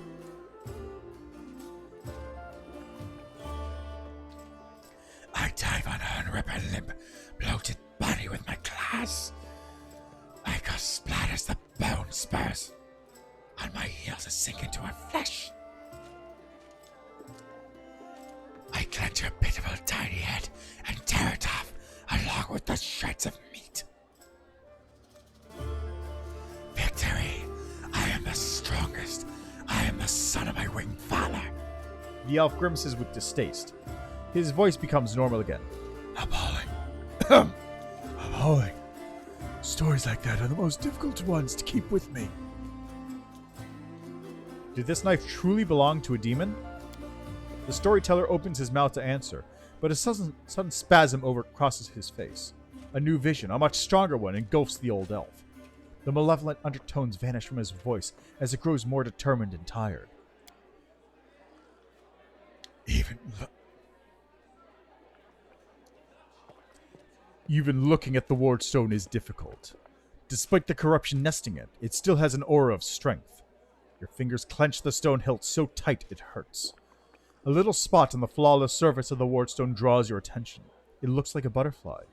Corruption in the guise of something utterly harmless. But it will grow. You swing and stab the butterfly with the knife as hard as you can.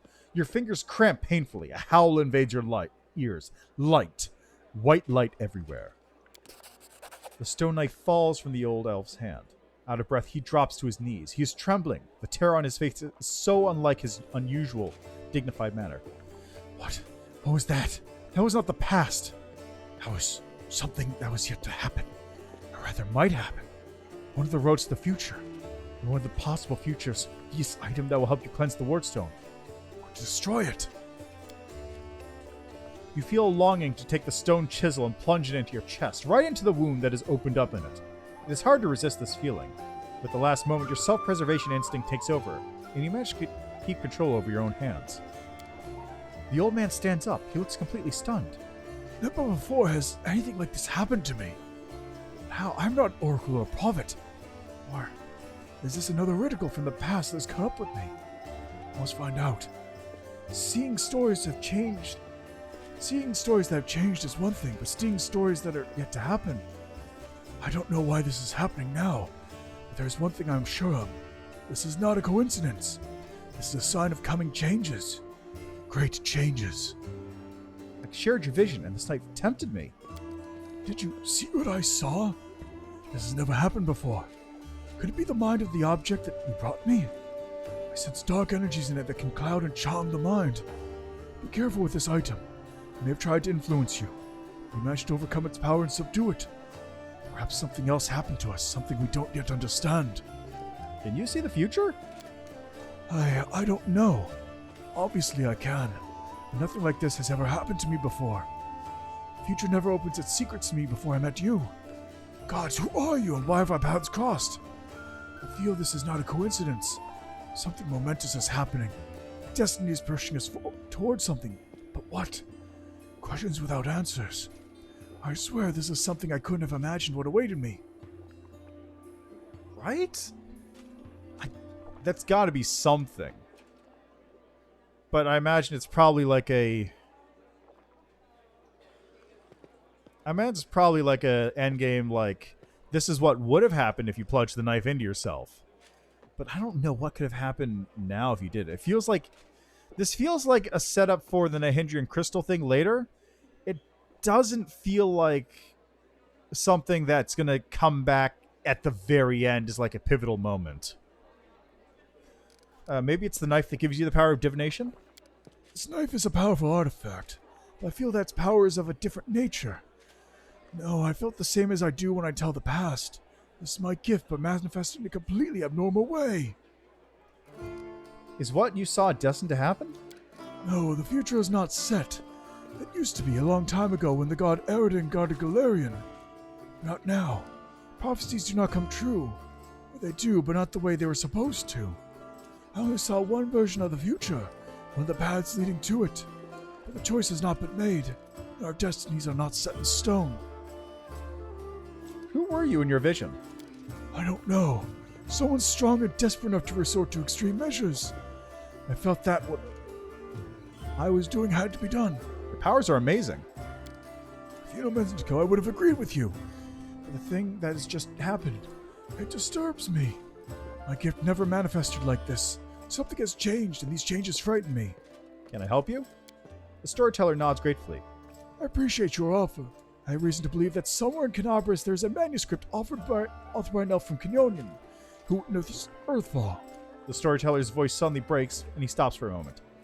For personal reasons, I would like to examine it. But no matter how hard I try, I fail to find it. Even in the Blackwing Library, I only found a mention that the manuscript exists and is held somewhere in the city. I assume it's stored in the Great Garrison. They wouldn't let me into the archive when I visited. All the Crusaders were nervous about the strange blind elf interested in their secrets. It's understandable. The Crusade naturally made them a little paranoid. But now the Great Garrison has fallen into enemy hands. I'd be grateful if I could see the manuscript. I found a page that might interest you. The storyteller carefully takes the page from your hands. His fingers touch the ancient letters gently, examining them lightly, following their lines. I see myself, young, energetic, able to see. Oh gods, have I found the key to my past? Finally, I found out what my own mind has been hiding from me. The elf's expression becomes withdrawn. The wrinkles on his face soften. Thank you, Alexander Lichtman, and please follow me to my story. Let us embark on this journey together. The storyteller inhales sharply a few times and begins his story. This is not what I thought it was. They're leaving. The people of Kyonin faced the coming of Earthfall and admitted that they were incapable of handling this disaster. Proud rulers, artful crafters, brave warriors, wise mages, and skilled healers. All of them hurried to the gates to Solvirian, looking around fearfully. A clean, safe world is waiting for them there. My people decide not to fight for Galarian. I am ashamed. I am sorry for them. Their hearts wavered in the face of catastrophe. My will is strong. I am staying. My kinfolk are looking at me angrily. How dare I diminish their precision with my recklessness? My choice makes them cowards, traitors of their own home. One of them, my former mentor, looks at me bitterly. He hands me a neat notebook with tree bark cover. In case you change your mind. With a heavy sigh, he returns to the line of those departing. Forgive me, brothers and sisters. I watch the gate of the Severian stone close, separating me from them. So it doesn't have a note here, but all elves on Galarian are aliens. They come from Sovirium, which is Venus, basically. Like, you can pretty much do a one-to-one with Earth and Galarian in a lot of cases. The elves are all coming from Venus, and they came through stargates. I mean, Severian stones. Just circular interplanetary portals that they just walked out of. All the elves currently on Galarian are elves that stuck around through Earthfall, which is a situation where a giant asteroid was called down by the Veiled Masters in order to destroy the entire planet by flooding it, and caused the death of 2 gods of the moon, Abyssinia and Abyssinian or something like that. Anyway, the 2 of them moved the moon, which is like the body of them, their body, into the way of the asteroid, which stopped the major impact, but caused giant chunks of the moon to rain all across Galarian, causing widespread devastation, blotting out the sun, which is what is called the Age of Darkness. This is all a part of Second Darkness, the adventure path. Like, that's deep backstory for Earthfall. Anyway, that entire incident basically wiped out several major civilizations, which some of those civilizations could go. I'm going to be real. Like, the Aslanti can kind of just go away. Well, no, the Aslanti think we're fine. No, the Thessalonians didn't go... Did the Thessalonians get wiped out by Earthfall? I think they might have. And then the Aboleth Empire also can go. Like, they can just go away. Nobody likes them. Literally nobody likes them. They're slave fish that enslave people by... Aboleth have a special kind of mucus. Thassalon did get wiped out by Earthfall? Okay, thank you. But Aboleths have a special kind of mucus where if you get, let's say, infected by it and then fail a save, you become incapable of breathing air and only capable of breathing in water. So they use that, take slaves underwater, use that, and cause the slaves to become effectively 100% dependent on them for survival. So the Aboleths can go away. Also, fun fact, you can totally just slap some of that Aboleth goo on an arrow and shoot somebody from a quarter of a mile away and cause them to just die. Which is what I may or may not have done before in a game. With the one time I made a super long-range sniper character. Just slap some Aboleth goo on the end, snipe from far away, and just watch the guy in an enemy army just die. And by watch, I mean watched using magic scrying stuff, because it was like... How long?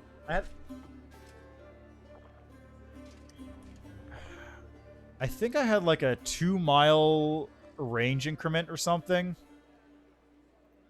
No, I was using a bow. I was using a long bow, so I was able to shoot at...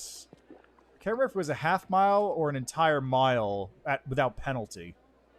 So I could just snipe stuff from far away and then sneak attack because I had a sniper goggles, which lets you sneak attack at any range. Good times. Also, that's a terrible build. Never make that build. Like, the part where you shoot from infinite distance and hit stuff and sneak attack is funny, but also it sucks because your character doesn't exist 90% of the time. Your character only exists as arrows flying out of nowhere hitting stuff. Like, if you're going to make an archer build, just make a regular archer.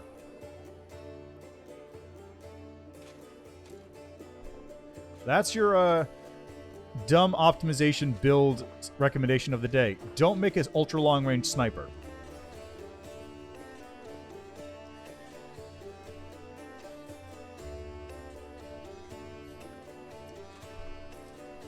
Right. It's time for you to go too. It's time for me to go too. I opened my master's notebook. These are his notes about traveling between worlds. In case you change your mind. He hopes the burden I shouldered voluntarily will be too much. I will lose my heart and find my way to Silverian. That will never happen. My mouth set stubbornly. I tear my master's notebook to pieces. I use my forced pride as a shield against my fear of what is to come. Yeah, exactly. You do short-range sniping with daggers, sometimes from stealth, sometimes without being from stealth. Also, hello, Mark Schwarzenau. How are you doing? Did you make a tail character? Phantasmal Killers. Yeah, that's a good one, too.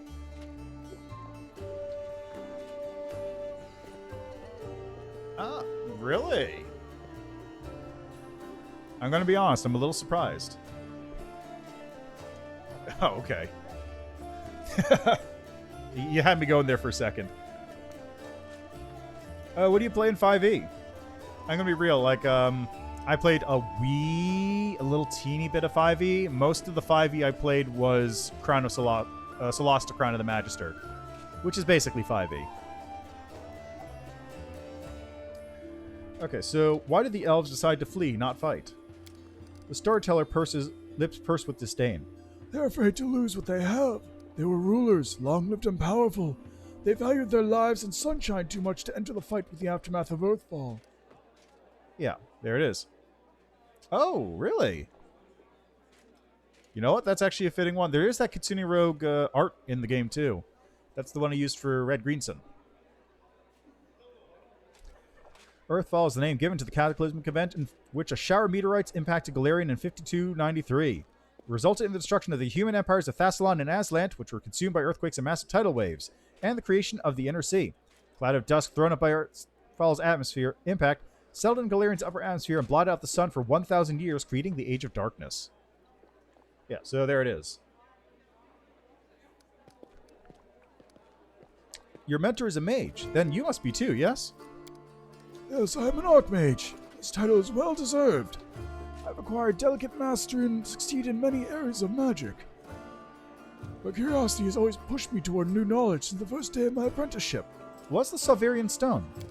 A magnificent crystal bent into an arch by a mighty hand of an ancient divine creator. Our great gate to other worlds. It breathes power, dreams of eternity. Why are you angry at your fellow elves?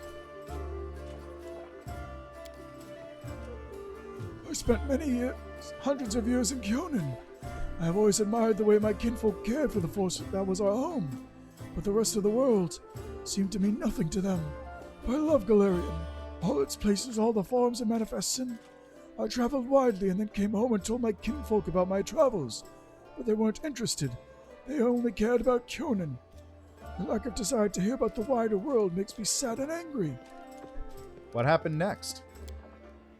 Warlock with Eldritch Spear. A forbidden warlock magic that extends your Eldritch Blast range by 300 feet. Yeah, it's a good one. So what I found is the best way to do those kinds of fights with the sniper was eventually just focus on the actual sniping action where you shoot, then take a move action to hide at a stealth penalty. The other option is use the character as an opening volley. Just fire bows from range, and then as they come in, you get an additional round off each time as they move closer. It's very useful for that, because that way you can just go like, okay, who's going to be the problem? That dude. I'll just attack him a whole bunch until he gets close enough, and then everyone else can fight him. So you just erode down enemy health up till a certain point. Again, still not a great build. I don't regret playing it, but I do regret the time spent playing it that I could have spent playing other things.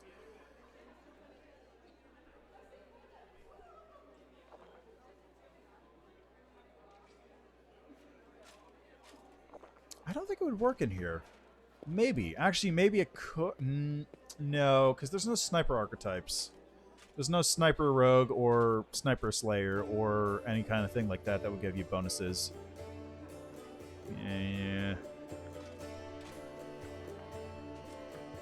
Yeah, so not really anything you do there. Alright. Earthfall happened at night. I'm standing at the top of my tower, many miles to the north of Kyonin. I see a blaze far in the south. I hear a horrendous rumble. The air is groaning, giving way to a huge rock rushing down on my world. And then a blow. Vibration that penetrates everything, reaching down into the bowels of Galarian and up to the vaults of the sky. Crunching bones, blood from burst vessels filling my eyes with darkness, drowning in timelessness along with countless other denizens of Galarian. Never before have we been so united in our feelings. When I come around, the darkness remains. My first terrible thought, I'm blind. But no, little by little I begin to see the stone wall. I'm alive, but why is it so dark? The answer is quick. The smell of ash everywhere. The great burnt sacrifice fills the air with incinerated particles of what was recently the continent of Aslant. Great clouds of ash cover the sky, cutting us off from the sun and the moon, dooming us to a dusk at day and complete darkness at night. My heart sinks with fear. Treacherous thoughts fill my mind. Why did I stay? Why didn't I run like everyone else when I had the chance? I clench my teeth and stand up to watch Earthfall, proudly like the last Archmage of Kyonin should. Will my world really perish like this? Will I perish? No, that will never happen. I'm still alive and I can fight Earthfall in the darkness. Not to run from it in a blind panic like my kinsfolk and my cowardly teacher. What can I do? I will not stop the disaster. I will hardly be able to save empires from the destruction. What can I do? I am but one Archmage, powerful and weak at the same time.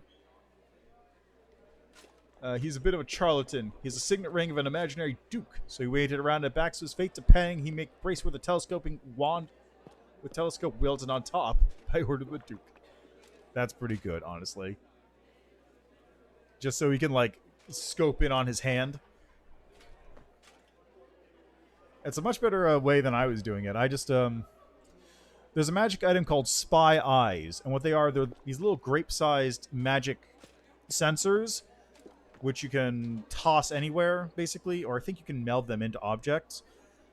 And if you hold another one in your hand, you can look through any of your other spy eyes.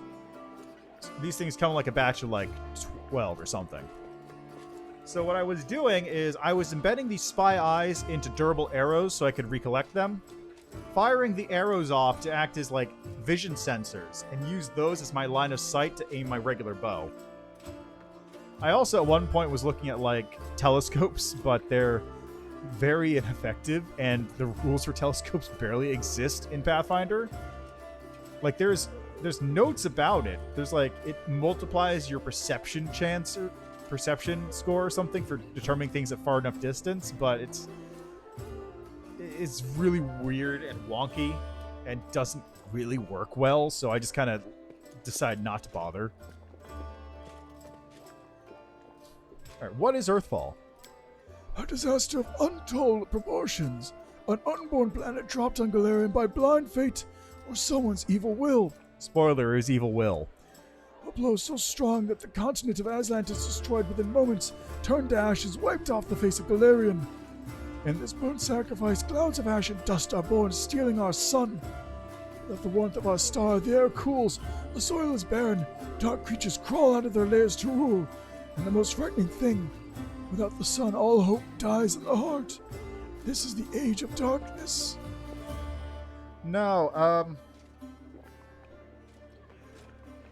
Earthfall, like I said, I'm pretty sure this is part of Second Darkness.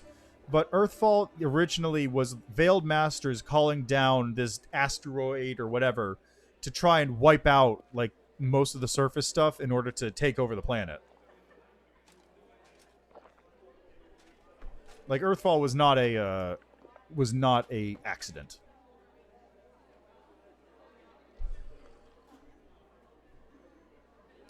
Especially not Second Darkness, where they're trying to do it again.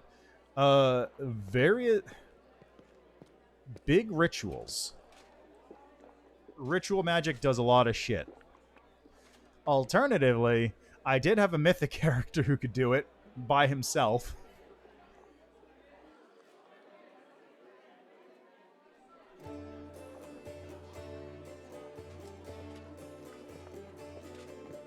So, let me tell you this story. I told this before, but I'll tell it again. In my alchemist character, my first alchemist character was one named Singed. And I made him after the League of Legends character. And all he did was he was big, strong, muscle man. He would grapple stuff and then throw them around. Great fun for a character. Did a lot of dumb shit over that campaign. But that's basically the concept. Just maximize strength, maximize grapple, maximize carrying capacity to throw things around. Ended the campaign by capturing the Trask and using it as a projectile weapon. So, one of the people I was playing with says, wow, I've never seen anyone optimize for carrying capacity before. And I said, optimize your carrying capacity, you say. And here's the fun thing about Pathfinder. It's imbalanced at points, right? You got things that are too strong, things that are too weak. But they do their best to, like, to some extent, buff up some of the weak stuff. But they don't pay attention to the stuff nobody cares about. So you have I'm just going to read this. Half-mad Eldritch Sniper running around in DM's horror. He's half-crazed because he accidentally went to the Far Realm. Oh, yeah, I've got a story about Far Realm stuff. And going mad, too, but... Never leave a mad person in a character's control. So, anyway, what was I saying? Right. So, the thing about Pathfinder is, if you look, there's a lot of these bonuses that add up that probably shouldn't add up by, like, good game design, but they do, because nobody cares about stuff like carrying capacity. Usually people just go, do I have enough carrying capacity to carry 10,000 doors? No? Okay. I'll get a bag of holding then. And that's as far as it goes. So, I started doing some digging. There's a fighter archetype called the Pack Mule, and what the Pack Mule does is it gets carrying capacity as it levels up. I had my Alchemist. Yeah, it's a joke. Like, there's an old story about some characters who were trying to get some money out of a dungeon, and they figured, the doors are covered in gold, right? Let's just take the doors. And they did math to calculate out, like, okay, this is how much gold we're getting from these doors. It's an old story. You can probably find it. But anyway, so I was doing the calculations for carrying capacity. I had my character who wound up at the end of the game with 50 strength. And if you put all these things together... Okay, so what was it? It was Pack Mule Fighter, Alchemist to buff up stuff, and do some polymorph stuff. You can slap on a couple extra arms for extra carrying capacity. Like, there's a couple ways to do that. Like the Necrographed arms, you can get Necrographed arms, you can get Clockwork arms. Both of those give you extra carrying capacity. Level of Kineticist, Void Kineticist for basic KO Kinesis gives you increased carrying capacity. And most importantly, for mythic stuff, there's mythic abilities in base tabletop Pathfinder. Actually, let me check, because I can look up the exact thing.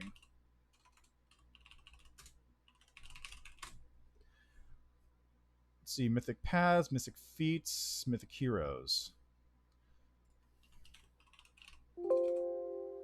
Yeah, so specifically, there's an ability in the mythic feats called Display of Strength.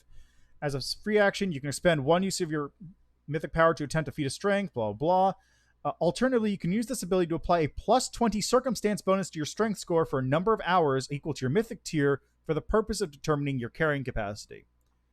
And just a whole bunch of stuff like this, which if you stack it together... Okay, hold on. Let me pull up the number again. I got to remember where I put this file. Was it in this folder? Yes, there it is. So anyway, this theoretical character, who I named Captain Carrying Capacity, at max level, at level 20, Mythic 10, he has a carrying capacity of approximately 2.78 times 10 to the 16 pounds.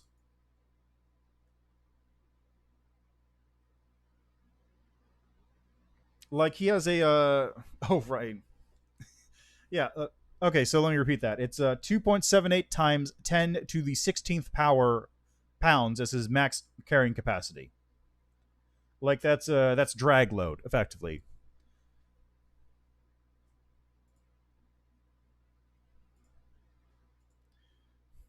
So, I called him Captain Carrying Capacity, and just for funsies, I slapped on 2 mythic abilities onto the build because I had extra space. One of them was... it was the Mythic Eyes of the Eagle thing. Mythic Eagle Eyes, that was it. Which gives you the ability to basically perceive at any distance. So he literally see anywhere he wanted. And Limitless Range, which is a mythic ability that gives you an unlimited range increment.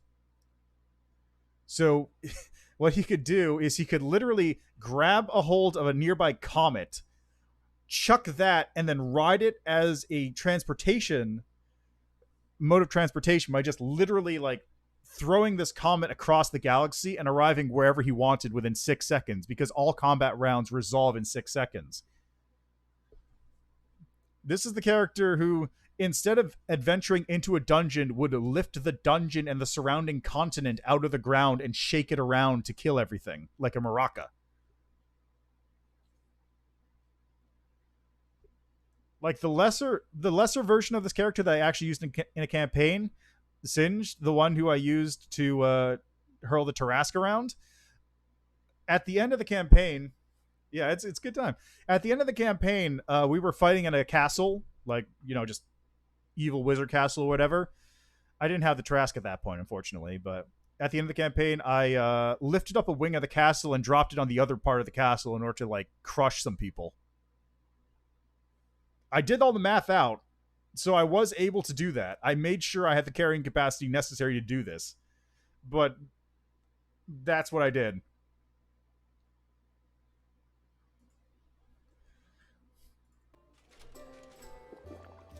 But yeah, like I said, if you look into the dumb things that nobody ever touches in Pathfinder, you can do some very stupid stuff.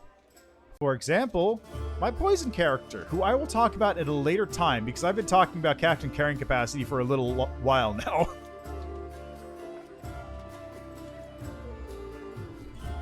Remind me at some point in the future to talk about my poison character. Anyway, yes. What was the tower you mentioned?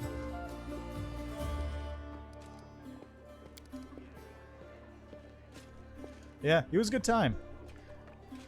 For the character art, I used Terry Crews screaming from the Old Spice commercials. Just him going, "Old Spice!" Just took that clip of his face and used that for Captain Carrying Capacity. Can't do anything like that in this game, though. For starters, the mythic stuff doesn't exist. None of the archetypes exist. None of the stuff I was using to cheese my carrying capacity up exist. But it's there, you know? So what's the deal with that tower? It's my retreat to the north of Kyonin. My home away from home. My observatory. From its top I watch the stars and, when they were correctly aligned, the other worlds as well. Here in the northern Northlands, I found the highest mountain, built a tower on top of it. On clear days, I could see the mist over the lake of mist and the vales in the east. That's how high it was. What are you going to do next? I don't know. I need to think. My opponent, Earthfall, is much stronger than me. Without noticing, the storyteller raises his voice to a shout. It is merciless! It does not simply destroy life, it kills an era, ending the greatness of Valerian civilizations. They will sink into oblivion, be forgotten as if they never existed. I need to think. The elf suddenly winces and is silent for a few moments as he calms his heavy breathing. Forgive me. I shouldn't have raised my voice. The story was much harder than many before it, most likely because I played the main role in it. It's so strange to see myself, feel the emotions tearing me up inside. As I felt a long time ago, and not remember them. It's like I split. I became both the storyteller and the main character. Too bad the story ended at that moment. Please, if you find other pages covered with ancient elven writings in your travels, bring them to me. Might be able to shed some light on my past, and we'll find out how my story ended. Perhaps even why I forgot it. Thanks for your stories. Thank you for helping me remember them. Okay, I'm gonna go. I need to take a nap because I was talking to him for like an hour.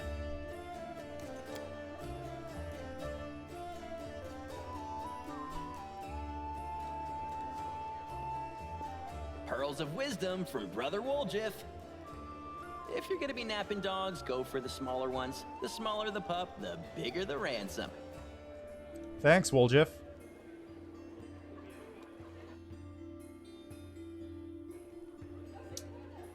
Yep, it's time.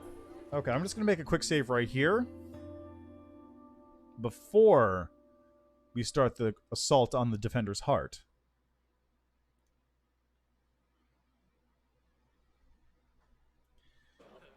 Okay, so let's see right here.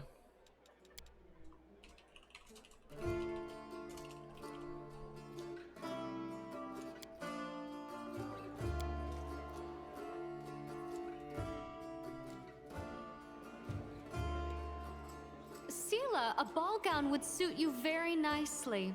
Or any dress. Are you kidding? All that lace on me? It'd be like putting a saddle on a sow. It'd be enough to make the cats laugh.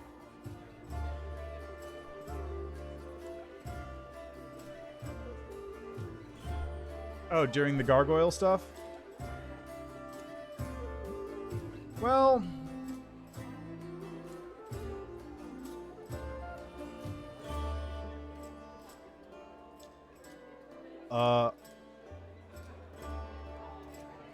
Oh.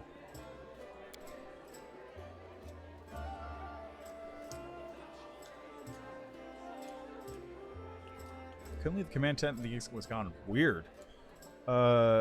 Demons were killed recently, no doubt about that, but it's not clear if it happened here or the bodies were brought here from elsewhere. Demons! The demons are attacking! Please talk to Urbith as soon as you can. Help us defend the tavern. Okay, you want to tell me why there's a bunch of demons in my bedroom, though? What the fuck? What's up with that?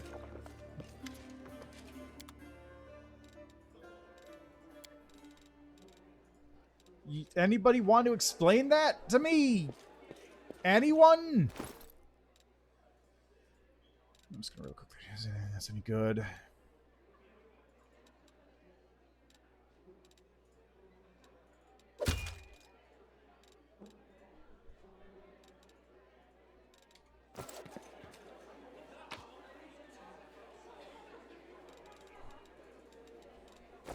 Move aside. Move aside.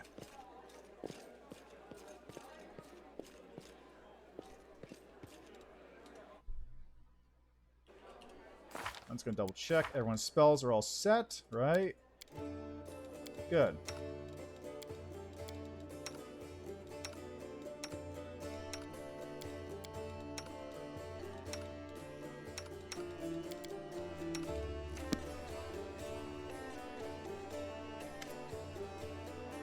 Irabeth's sword has been honed to razor sharpness. She's on edge, evident in the way she checks the fastenings on her armor over and over. Thank you for coming to our aid. Ready yourself. The attack is imminent. Unfortunately for us, one of your colleague among the cultists, a master alchemist called Otharubo. According to my sources, he came to the city only recently and has already managed to prepare a whole cart full of incendiaries. I doubt he'll show up here himself, but I bet his apprentices will be trying to burn the defender's heart to the ground. They must be stopped at any cost. I'll be relying on you for that. Oh, man. Oh, God. You know what? That's fair. Cats do that, too. Well, not as a mating ritual, but, like, cats will bring you their kills. You think Darren's... Do you think it's Darren? Okay, what's the sitch? We're primed and ready to depart this place. The enemy's keeping quiet, but don't be fooled by the lull. The demons have the tavern surrounded. They could strike at any moment. Is it time to rest? I hope so. Go restore your strength. You'll need it. You need a little more time to prepare.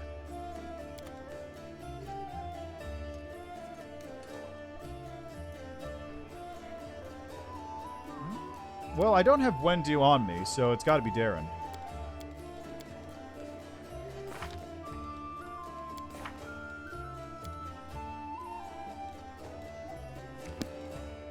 Okay, I'm gonna...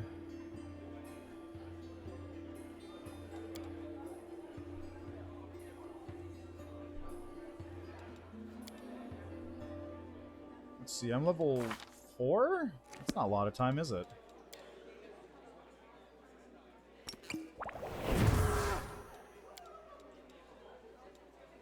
Bare hands.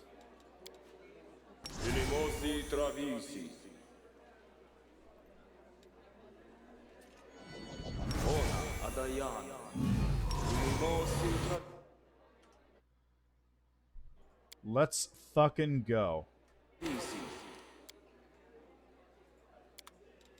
So I think I'm gonna bring... Not bring Camellia or you. I'll bring you.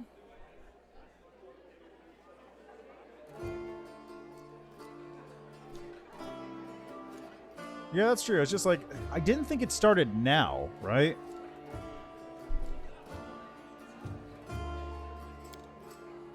I think bringing Nenyo would actually be useful, because Nenyo has a lot of control spells.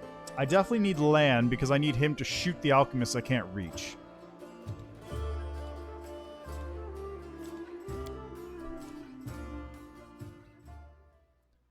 Here we go.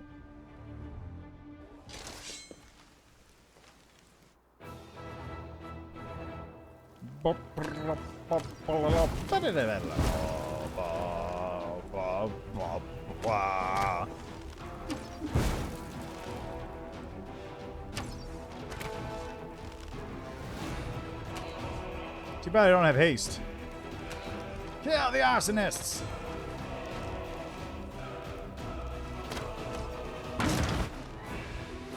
Oh, it tells you. Okay. Star Wars music? How come? I won't let you hurt my friends. Mind over muscle. Cover me, all right? I'll remove this obstacle. The Inheritor, guide my blade. I'll split you in half. Oh, get over there.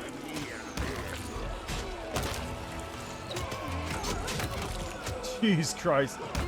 Just look at me. I'm just crushing these people. Okay, Nenyo, how about you cast a spell?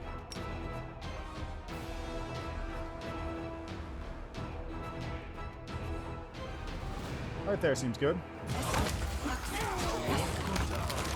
I dedicate my body to science.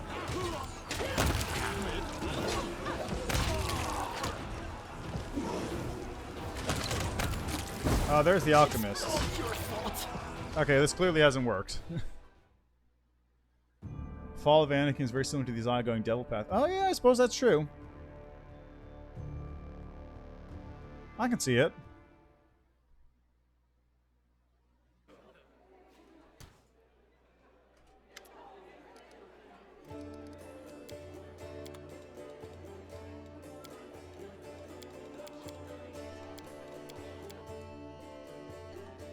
Alright, here we go. This one's gonna be tricky in real time.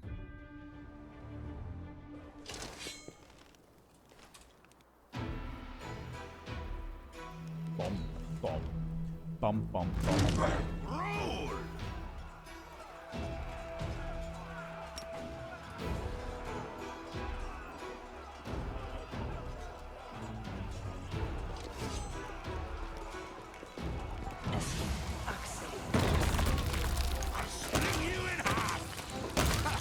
Did you see that? You crossed the wrong line. You wanna fucking go over here? I don't like you. Out of my way.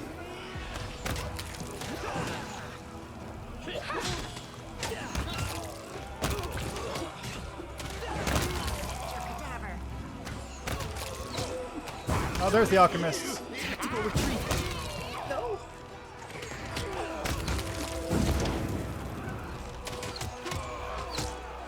That's number one.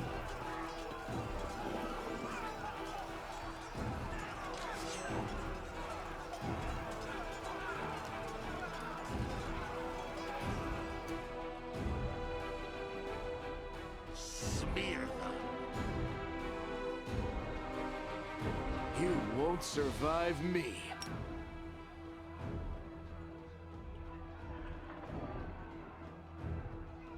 Cover me, all right? It's all your fault. Damn it.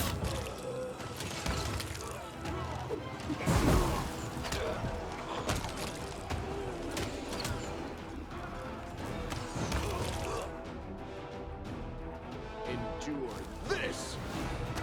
This condition is irrational. The light take you!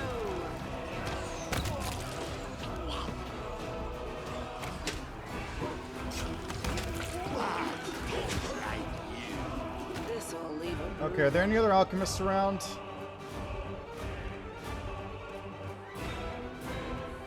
No. Just sit here. This is not my time yet. This was unexpected. Oh, there's more of them over there. God damn it.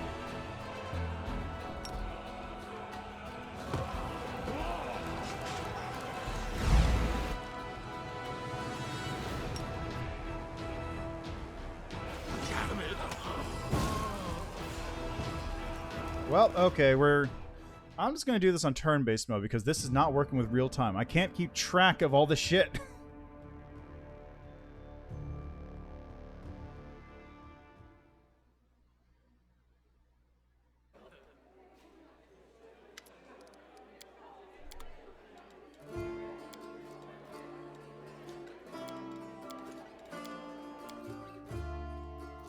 Can you actually kick the ladders down in this defense? I feel like by the time you get up there, I feel like there's not really a point to do so.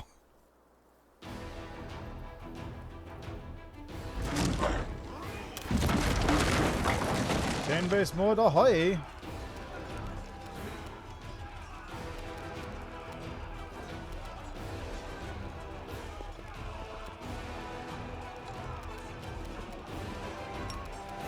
Let's do that right there. Yes.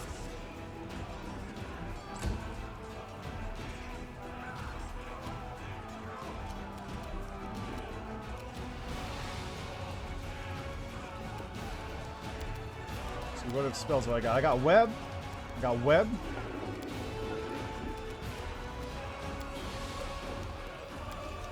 Should probably save these spells, honestly, and just work on attacking.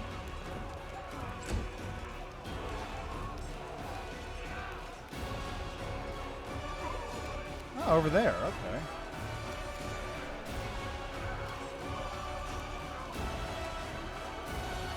Crossed the wrong mongrel. You won't survive me.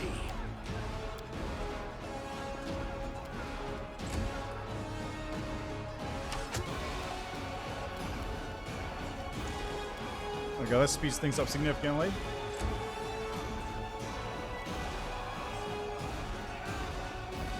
That grease is really doing work, though.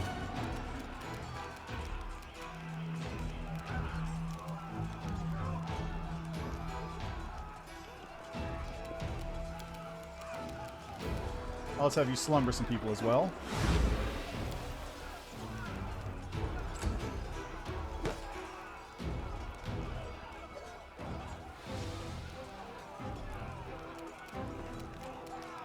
I'll split you in half.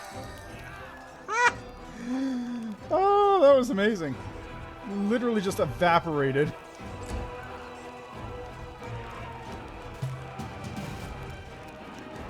Cover me, all right?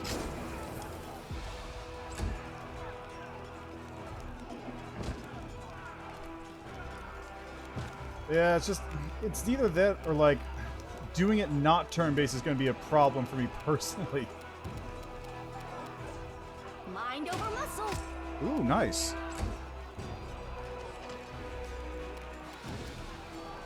Endure this. Okay, Sela, you get up there now. Oh, there's some guys over here too. How about that?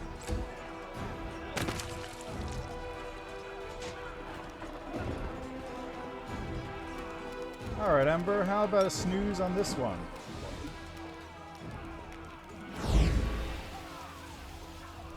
Nope, so much for that.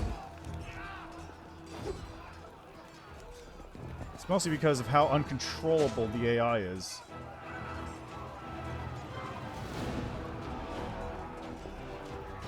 Earbud's doing that.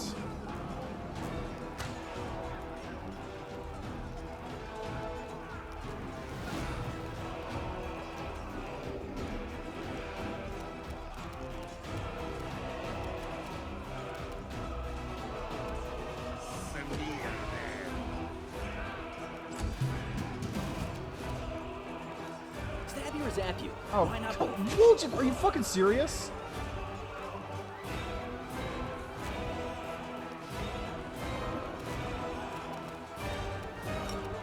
Fine, I'll do this then. Enjoy Pit. Yes.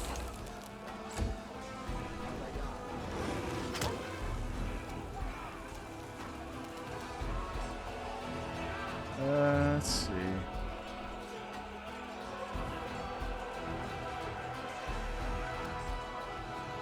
Yeah, don't worry about it. Make every strike count. It's fine. It's fine.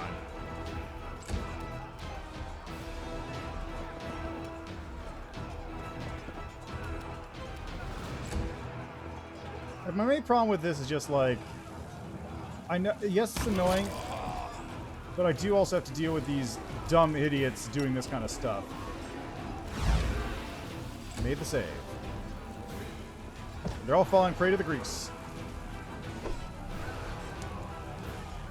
Oh, did you have Woljif? Was it Woljif, maybe?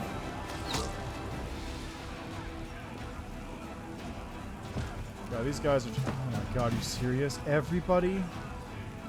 It's not... The grease isn't that hard, guys.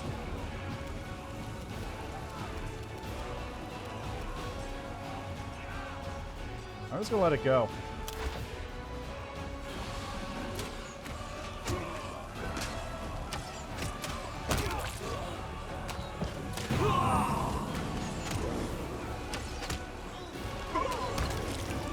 Up into the pit.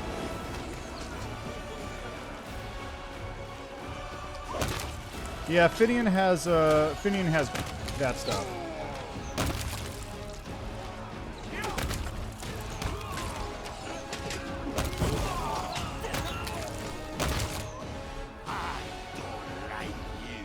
Distract them from me.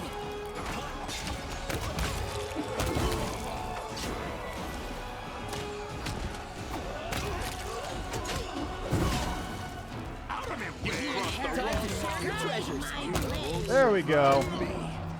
That worked out. Ghosts actually don't have crit immunity.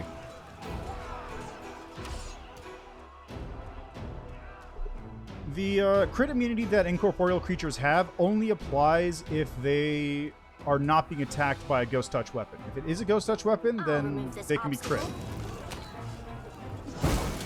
God damn it. God damn it.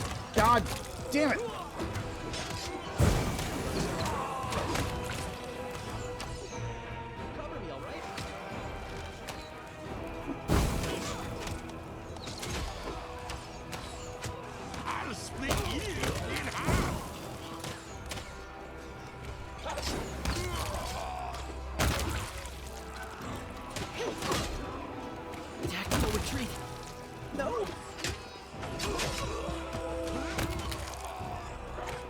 No, no! It's so hard to manage this fight. Okay, where are the other alchemists? I don't even know where they are. They're over there. Okay, the arsonists are over there.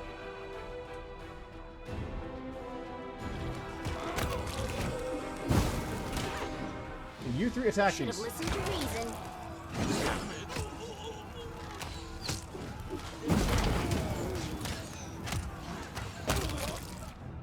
There we go. Endure this. Shit. Fucking seriously? I dedicate my body to science. Your performance is lacking. You are lacking.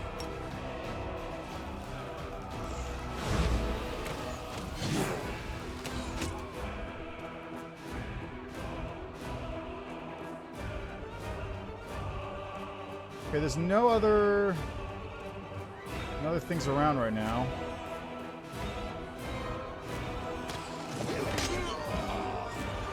Continue fighting, everyone. Make every strike count.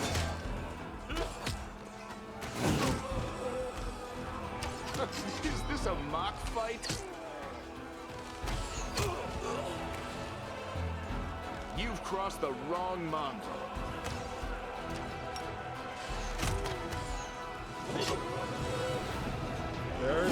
There's the Minotaur.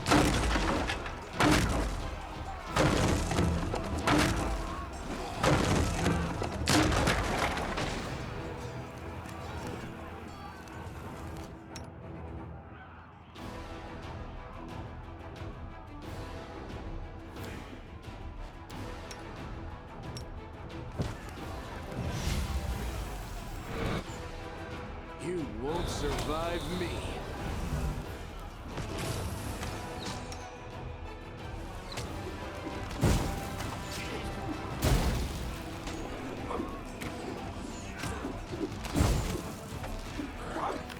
Land, please. Please hit. Land, please hit. Please hit land. Please hit land. Land, please hit land. Please hit land, please. Endure this. Come on. Just kill the just yes. This is not my time yet. Make every strike count.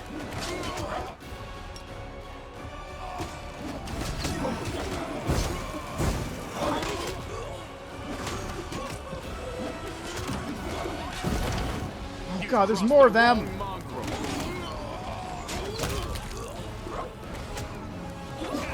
This was Yeah, I know, but there's not a whole lot I could do because of the stupid grease spell that was still active. Yeah, it's just like it's either you spend 3 hours playing it on turn-based mode or you just hope that it works on real time.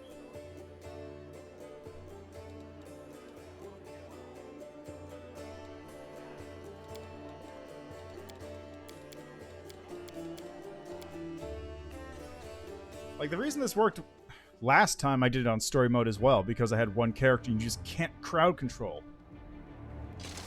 Yeah, well, I mean, the animation is at 4 times, but I do still have to wait for all the other people's turns to run around. You hurt my friends.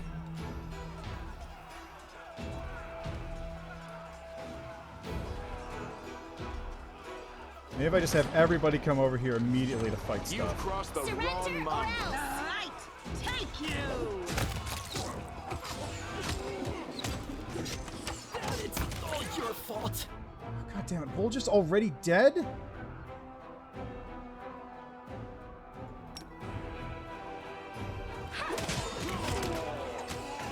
over muscle. You should have listened to reason. You're irrelevant. Mind over muscle. I'll remove this obstacle. Continue fighting, everyone.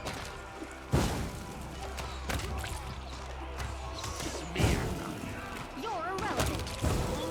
I don't like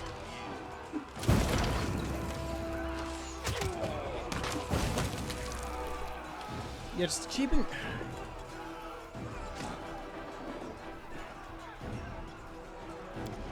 Yeah, the problem is that the alchemists also don't show up. Like, they take a while before they actually appear. And the Crusaders will still die.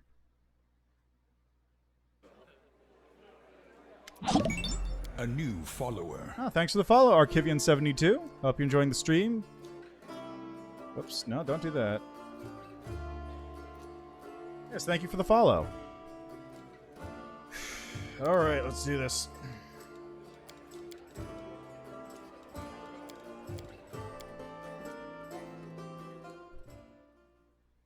Also, I'm on just about core difficulty, so I think that they probably will still do fairly decent damage against the Crusaders, even if they even if I do ignore most of them.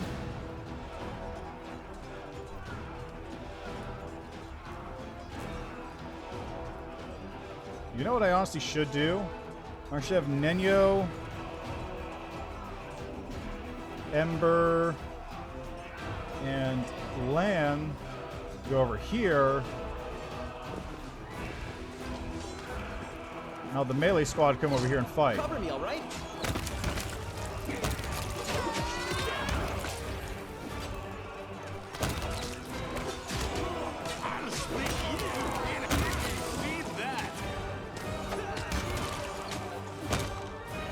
Okay, now Nenyo, you're just going to cast Create Pit right over here.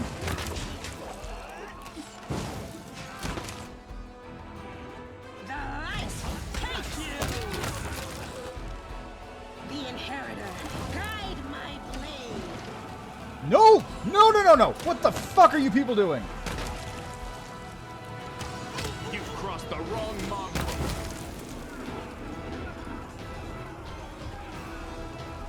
Oh, okay. Good to know.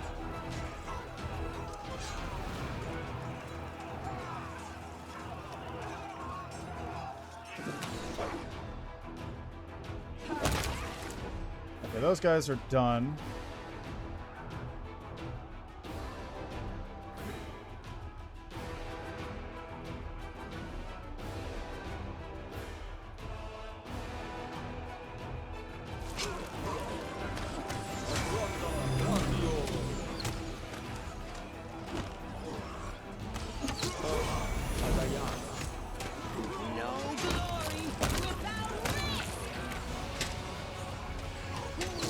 Tactical retreat! No?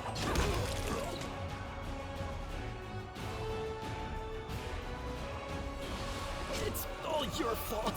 You want to come up here, bud, and help? Out of my way. You want to fucking... Jesus Christ.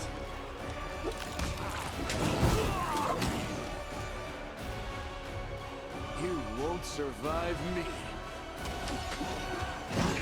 This was unexpected. I can push through this? Well, they're dead. This condition, I dedicate my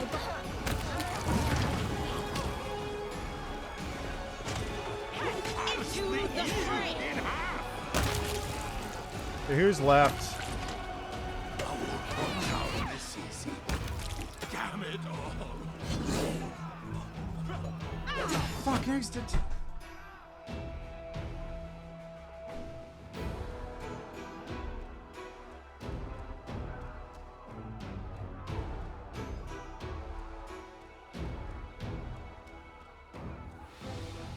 It's just such a pain in the ass to micromanage everybody across all this stuff because they'll just run into death just on a whim.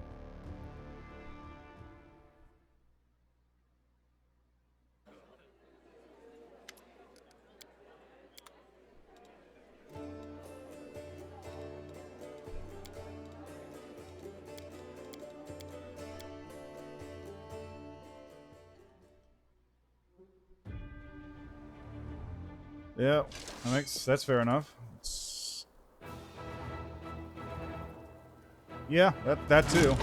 Their statement. Like, the problem with turning off the AI as well is that it turns off the AI completely, which is not a good situation to have.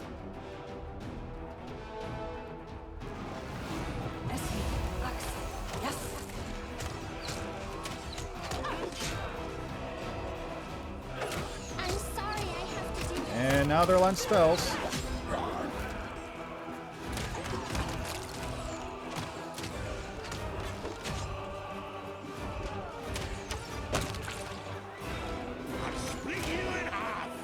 Ah, there they are. Into the fray.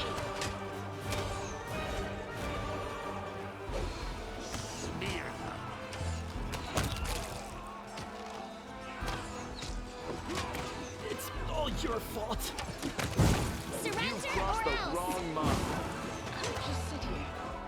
Don't worry about me. I'll just sit here. Don't worry about me. Now everyone's stuck in the web. I'll You remove this won't obstacle. survive me.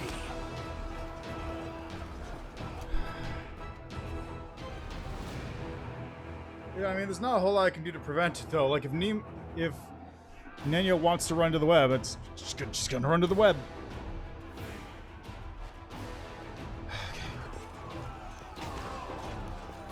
Ember, please. Too late for the messenger season. Thank you. You're irrelevant. You won't remove this obstacle.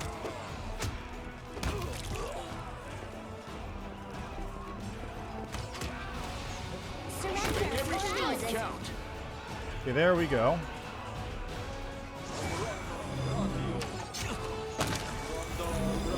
You've crossed the wrong mark. You're irrelevant. Too You late. won't survive me. I'm just gonna spontaneous healing up real quick.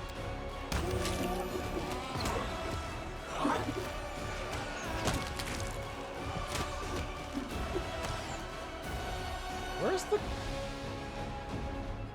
arsonist? Why are the arsonists over there now?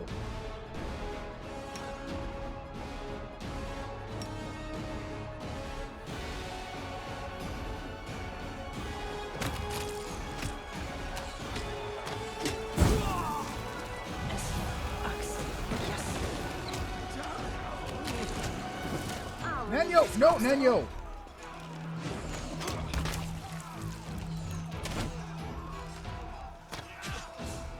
Fuck, he's dead.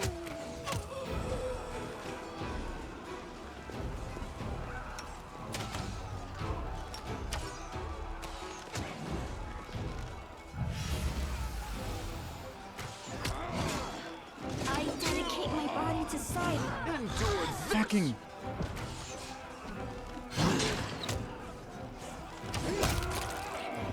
Okay, there's the arsonist. Make every strike count.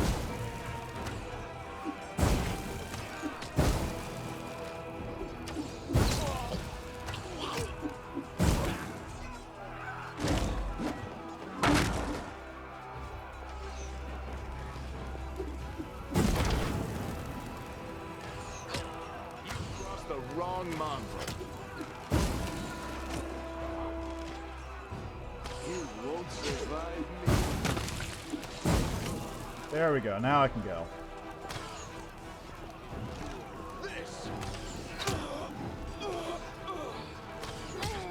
This is not my time yet.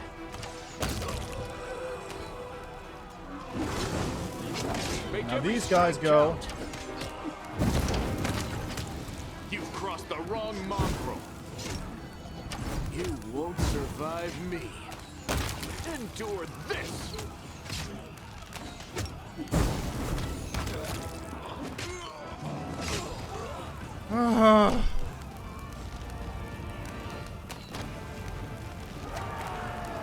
Fuck.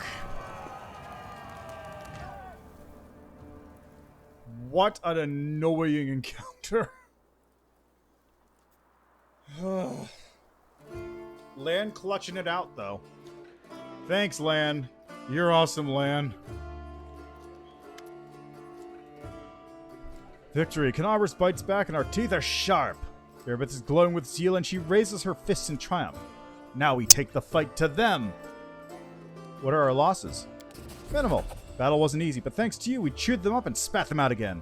We thought they could break us, but they only bolstered our spirits. Yeah, Lan is the best. Will there be another attack?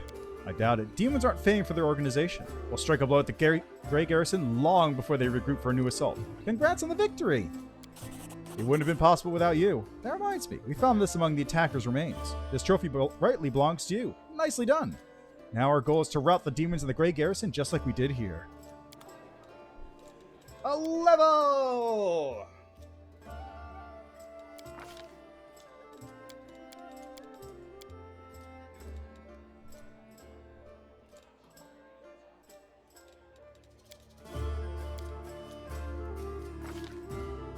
Alright, what should I get here?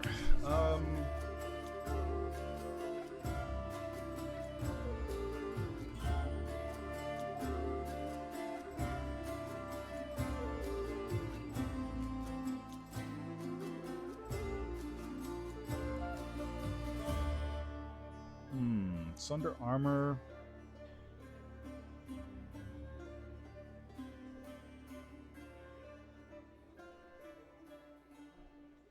Prerequisite for agile maneuvers? Really?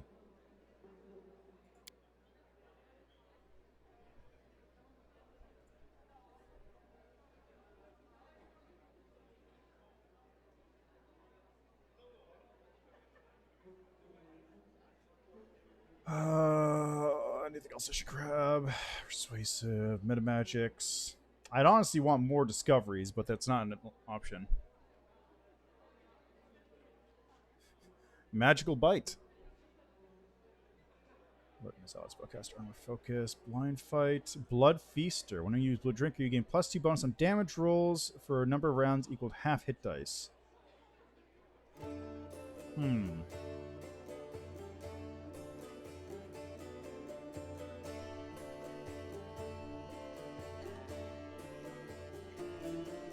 Yeah, must be. The tail's doing magic for you.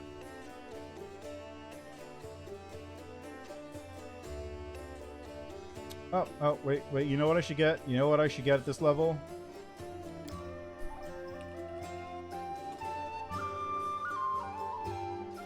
Okay, I need one more B.A.B. for that.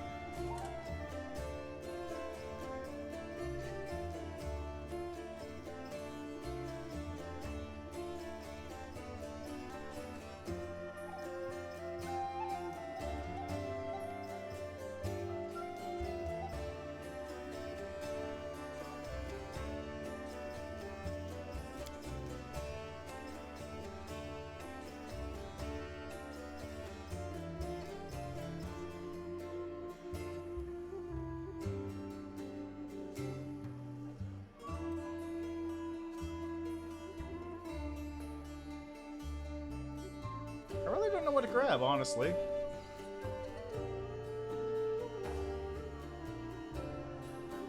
Oh!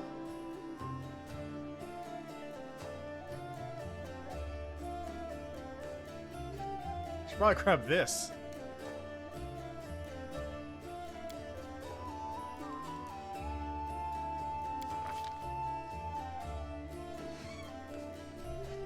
Alright, how about...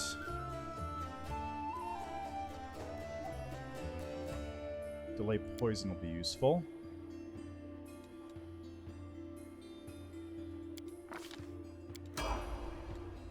Well, now I'm gonna go take a quick nap.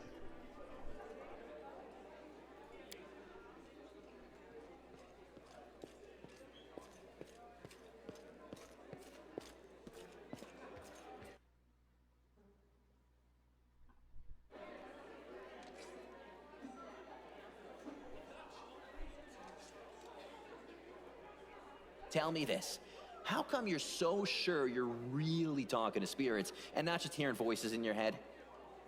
For the same reason I am certain that you are a lowly creature lacking in wit or decency. Some things are simply self-evident. Damn! Having difficulty deciding if I want to make the crusade as a lich, a place where the living and dead can coexist, kill all the living, or just shrug my shoulders and don't care what the living think or do. Well, the nice thing about having the dead there is that...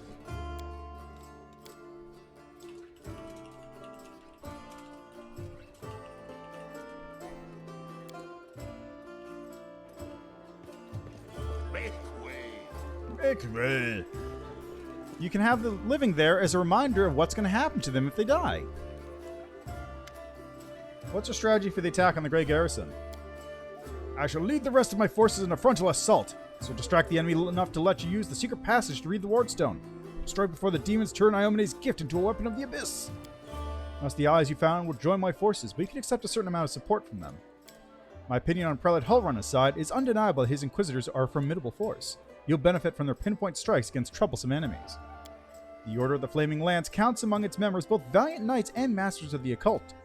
We're about to test an experimental ritual they developed. Should it all go according to plan, your party will have a serious advantage during the battle at the Grey Garrison. In these dark days, the most unlikely allies join forces to fight the common foe. All tieflings are treated with prejudice in Canabras, let alone the smugglers and the thieves of their kind. And yet they're on our side, and I'll make sure that their contribution is not forgotten after the victory. They'll be of little use in open combat, but they'll help you open secret doors and warn you about traps. Yeah, I'd say that. I'd say either the don't care about the living or place where the living and the dead can coexist, because killing all the living seems like a good way to just cull a bunch of your army for no reason. Unless you're going to resurrect them, in which case, you know, that's an option. Time to attack. Maybe not. Still something more, I guess, do. Alright, so... Almost made it to the Grey Garrison, but it has been 8 hours. Over 8 hours. I'm going to have to edit this video down. I'm going to have to edit this stream down into 2 parts because this is a long stream. Well, in that case, you might as well resurrect him because that way they'll won't have to worry about, like, feeding your army or morale or dying. I'm just saying it's an option. It's lawful. Maybe evil, but it's definitely lawful.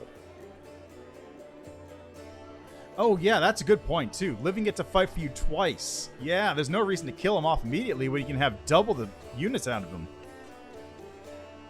He's got a point. Man's got a point here. All right. So I think that's where we're going to leave this, though. Tuesday, 2 days from now, I'll be back with more of this.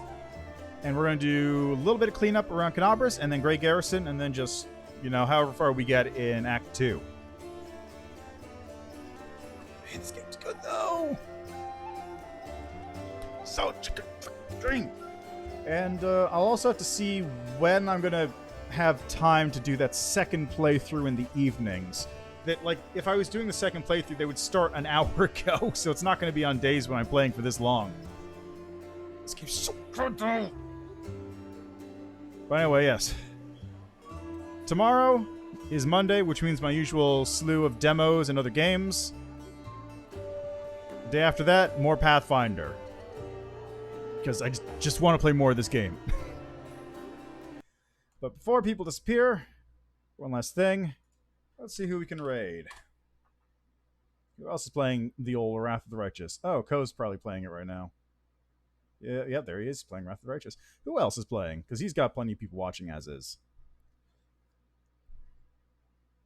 How about this person? They are currently doing Core our Trained Trickster with a Gnome. How's anyone else? Let's see. Is anyone I know streaming?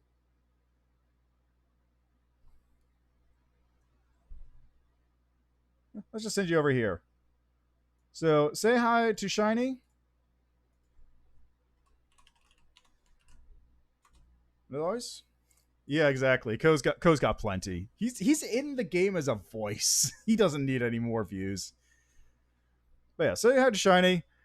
Enjoy the rest of your evenings, days, what have you. Thanks for stopping by. Hopefully I'll see you on Tuesday, 2 days from now, with more of this. If not, enjoy your own playthroughs and whatnot. Thanks for stopping by. And see you next. Oh, he's not doing a character's voice. He is the voice of the optimistic, I think, voice. Like, he's one of the voice packs for the main character. So he's actually a main character voice, technically speaking. He does I want to say it's optimistic or something like that. Confident? One of those voices. He does the barks for that. Anyway, yeah. Thanks for stopping by. And see you next time.